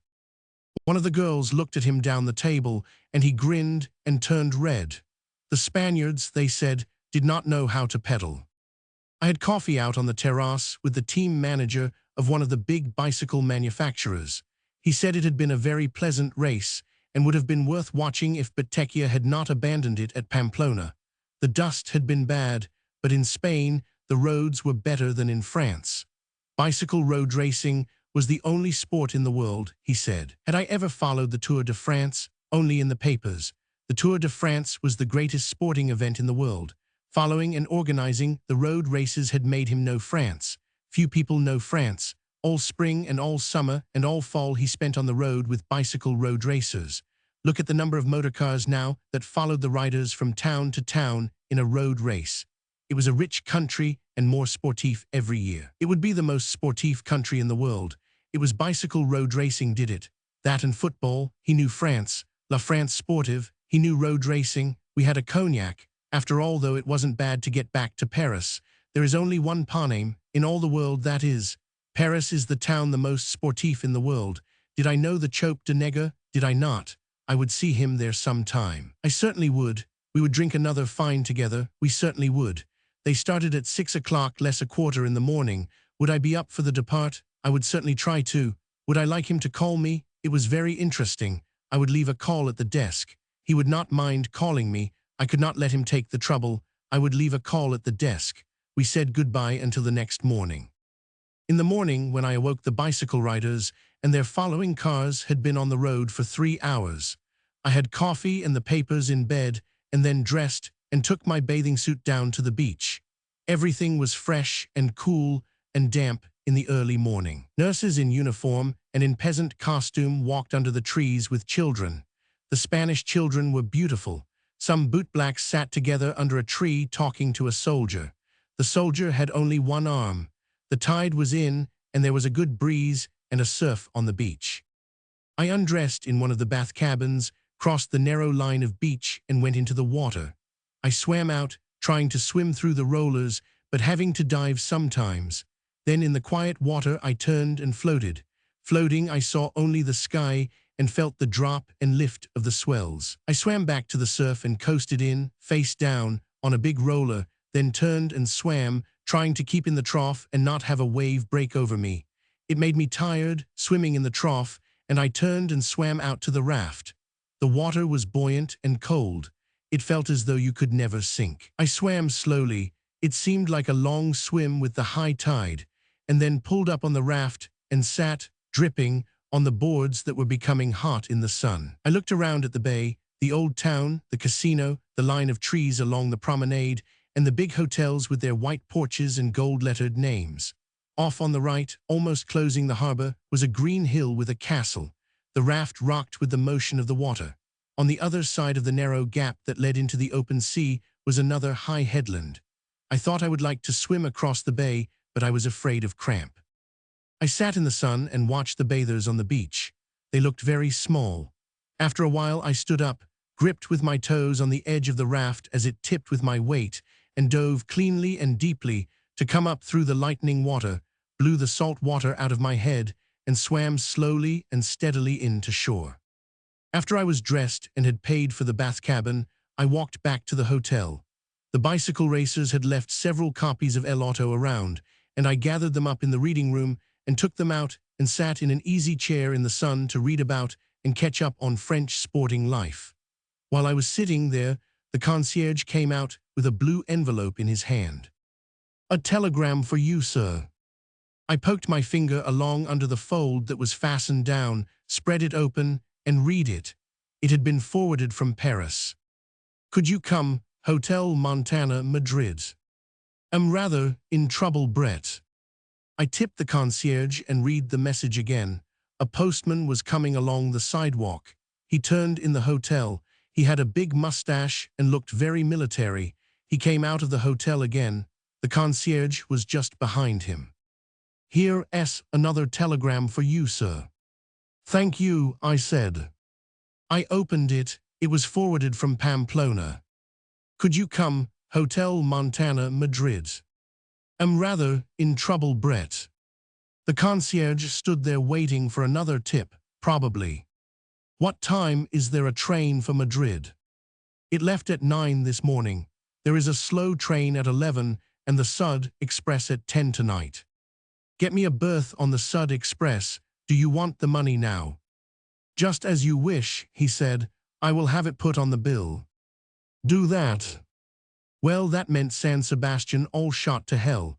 I suppose, vaguely, I had expected something of the sort. I saw the concierge standing in the doorway. Bring me a telegram form, please. He brought it, and I took out my fountain pen and printed. Lady Ashley Hotel, Montana, Madrid. Arriving Sud Express, tomorrow, love. Jake. That seemed to handle it. That was it. Send a girl off with one man, introduce her to another to go off with him, now go and bring her back, and sign the wire with love. That was it, all right. I went in to lunch. I did not sleep much that night on the Sud Express. In the morning, I had breakfast in the dining car and watched the rock and pine country between Avila and Escorial. I saw the Escorial out of the window, gray and long and cold in the sun, and did not give a damn about it. I saw Madrid come up over the plain, a compact white skyline on the top of a little cliff away off across the sun-hardened country. The North Station in Madrid is the end of the line. All trains finish there. They don't go on anywhere. Outside were cabs and taxis and a line of hotel runners. It was like a country town. I took a taxi and we climbed up through the gardens, by the empty palace and the unfinished church on the edge of the cliff, and on up until we were in the high, hot, modern town. The taxi coasted down a smooth street to the Puerta del Sol, and then through the traffic and out into the Carrera San Jeronimo. All the shops had their awnings down against the heat. The windows on the sunny side of the street were shuttered. The taxi stopped at the curb. I saw the sign Hotel Montana on the second floor. The taxi driver carried the bags in and left them by the elevator. I could not make the elevator work, so I walked up. On the second floor, up was a cut brass sign, Hotel Montana. I rang and no one came to the door. I rang again and a maid with a sullen face opened the door. Is Lady Ashley here? I asked. She looked at me dully. Is an Englishwoman here? She turned and called someone inside. A very fat woman came to the door. Her hair was gray and stiffly oiled in scallops around her face. She was short and commanding. My buenas, I said. Is there an Englishwoman here? I would like to see this English lady. My buenas, yes, there is a female English. Certainly you can see her if she wishes to see you. She wishes to see me. The chica will ask her. It is very hot. It is very hot in the summer in Madrid. And how cold in winter. Yes, it is very cold in winter. Did I want to stay myself in person in the Hotel Montana?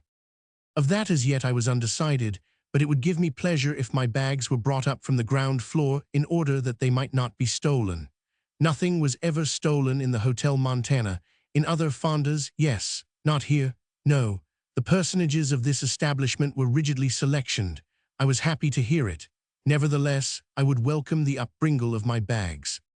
The maid came in and said that the female English wanted to see the male English now, at once. Good, I said. You see, it is as I said. Clearly. I followed the maids back down a long, dark corridor. At the end, she knocked on a door. Hello, said Brett. Is it you, Jake?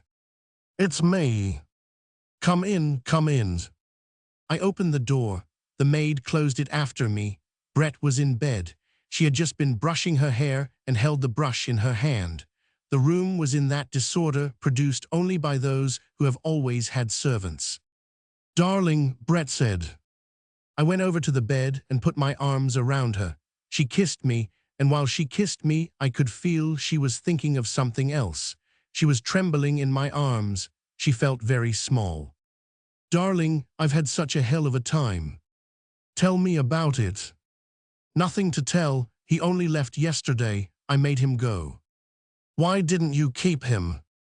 I don't know. It isn't the sort of thing one does. I don't think I hurt him any. You were probably damn good for him. He shouldn't be living with anyone. I realized that right away. No. Oh hell, she said, let's not talk about it, let's never talk about it. All right. It was rather a knock, his being ashamed of me. He was ashamed of me for a while, you know. No. Oh yes, they ragged him about me at the cafe, I guess. He wanted me to grow my hair out. Me with long hair, I'd look so like hell. It's funny. He said it would make me more womanly, I'd look a fright. What happened? Oh, he got over that. He wasn't ashamed of me long. What was it about being in trouble? I didn't know whether I could make him go, and I didn't have a sou to go away and leave him. He tried to give me a lot of money, you know. I told him I had scads of it. He knew that was a lie. I couldn't take his money, you know. No. Oh, let's not talk about it. There were some funny things, though. Do give me a cigarette. I lit the cigarette. He learned his English as a waiter in Jib. Yes. He wanted to marry me, finally. Really? Of course, I can't even marry Mike. Maybe he thought that would make him Lord Ashley. No, it wasn't that. He really wanted to marry me, so I couldn't go away from him, he said. He wanted to make it sure I could never go away from him, after I'd gotten more womanly, of course. You ought to feel set up. I do, I'm all right again. He's wiped out that damned cone. Good. You know, I'd have lived with him if I hadn't seen it was bad for him. We got along damned well. Outside of your personal appearance. Oh, he'd have gotten used to that. She put out the cigarette. I'm 34, you know. I'm not going to be one of these bitches that ruins children. No. I'm not going to be that way. I feel rather good, you know. I feel rather set up. Good. She looked away. I thought she was looking for another cigarette. Then I saw she was crying. I could feel her crying, shaking and crying. She wouldn't look up. I put my arms around her. Don't let's ever talk about it. Please don't let's ever talk about it. Dear Brett. I'm going back to Mike. I could feel her crying as I held her close. He's so damned nice and he's so awful. He's my sort of thing. She would not look up. I stroked her hair. I could feel her shaking. I won't be one of those bitches, she said. But oh, Jake, please let's never talk about it. We left the Hotel Montana. The woman who ran the hotel would not let me pay the bill. The bill had been paid. Oh well, let it go, Brett said. It doesn't matter now. We rode in a taxi down to the Palace Hotel, left the bags, arranged for berths on the Sud Express for the night, and went into the bar of the hotel for a cocktail. We sat on high stools at the bar while the barman shook the martinis in a large nickeled shaker. It's funny what a wonderful gentility you get in the bar of a big hotel, I said. Barmen and jockeys are the only people who are polite anymore. No matter how vulgar a hotel is, the bar is always nice. It's odd. Bartenders have always been fine. You know, Brett said, it's quite true, he is only 19, isn't it amazing? We touched the two glasses as they stood side by side on the bar. They were coldly beaded. Outside the curtained window was the summer heat of Madrid. I like an olive in a martini, I said to the barman. Right you are, sir, there you are. Thanks. I should have asked, you know. The barman went far enough up the bar so that he would not hear our conversation. Brett had sipped from the martini as it stood on the wood. Then she picked it up. Her hand was steady enough to lift it after that first sip. It's good, isn't it a nice bar? They're all nice bars. You know, I didn't believe it at first. He was born in 1905. I was in school in Paris then, think of that. Anything you want me to think about it. Don't be an ass. Would you buy a lady a drink? We'll have 2 more martinis. As they were before, sir. They were very good. Brett smiled at him. Thank you, ma'am. Well, bungo, Brett said. Bungo.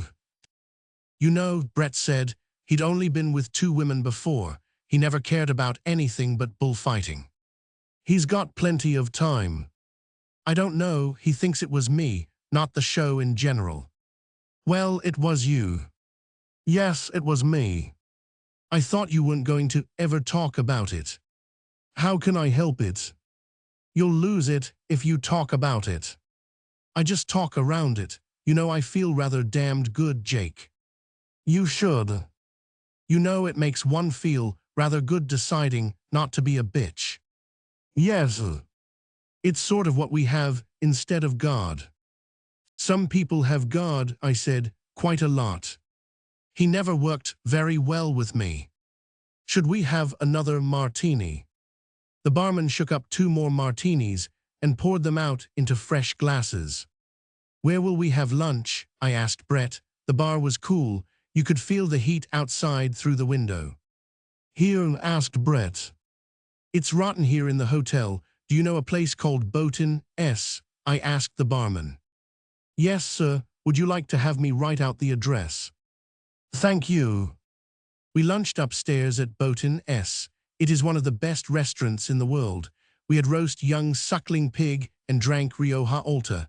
Brett did not eat much. She never ate much. I ate a very big meal and drank 3 bottles of Rioja Alta. How do you feel, Jake? Brett asked. My God, what a meal you've eaten. I feel fine. Do you want a dessert? Lord, no. Brett was smoking. You like to eat, don't you? She said. Yes, I said. I like to do a lot of things. What do you like to do? Oh, I said, I like to do a lot of things. Don't you want a dessert? You asked me that once, Brett said. Yes, I said, so I did. Let's have another bottle of Rioja Alta. It's very good. You haven't drunk much of it, I said.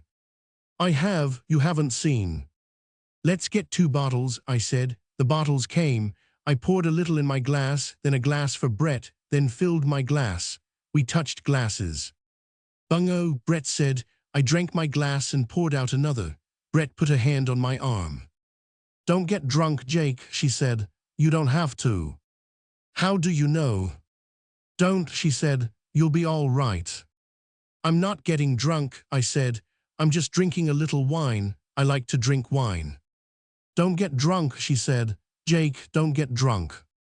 Want to go for a ride? I said. Want to ride through the town? Right, Brett said. I haven't seen Madrid. I should see Madrid. I'll finish this, I said. Downstairs we came out through the first-floor dining room to the street. A waiter went for a taxi. It was hot and bright. Up the street was a little square with trees and grass where there were taxis parked. A taxi came up the street, the waiter hanging out at the side. I tipped him and told the driver where to drive and got in beside Brett. The driver started up the street. I settled back. Brett moved close to me. We sat close against each other. I put my arm around her and she rested against me comfortably. It was very hot and bright, and the houses looked sharply white. We turned out onto the Grand Via. Oh, Jake, Brett said, we could have had such a damned good time together. Ahead was a mounted policeman in khaki directing traffic. He raised his baton. The car slowed, suddenly pressing Brett against me. Yes, I said, isn't it pretty to think so? The end.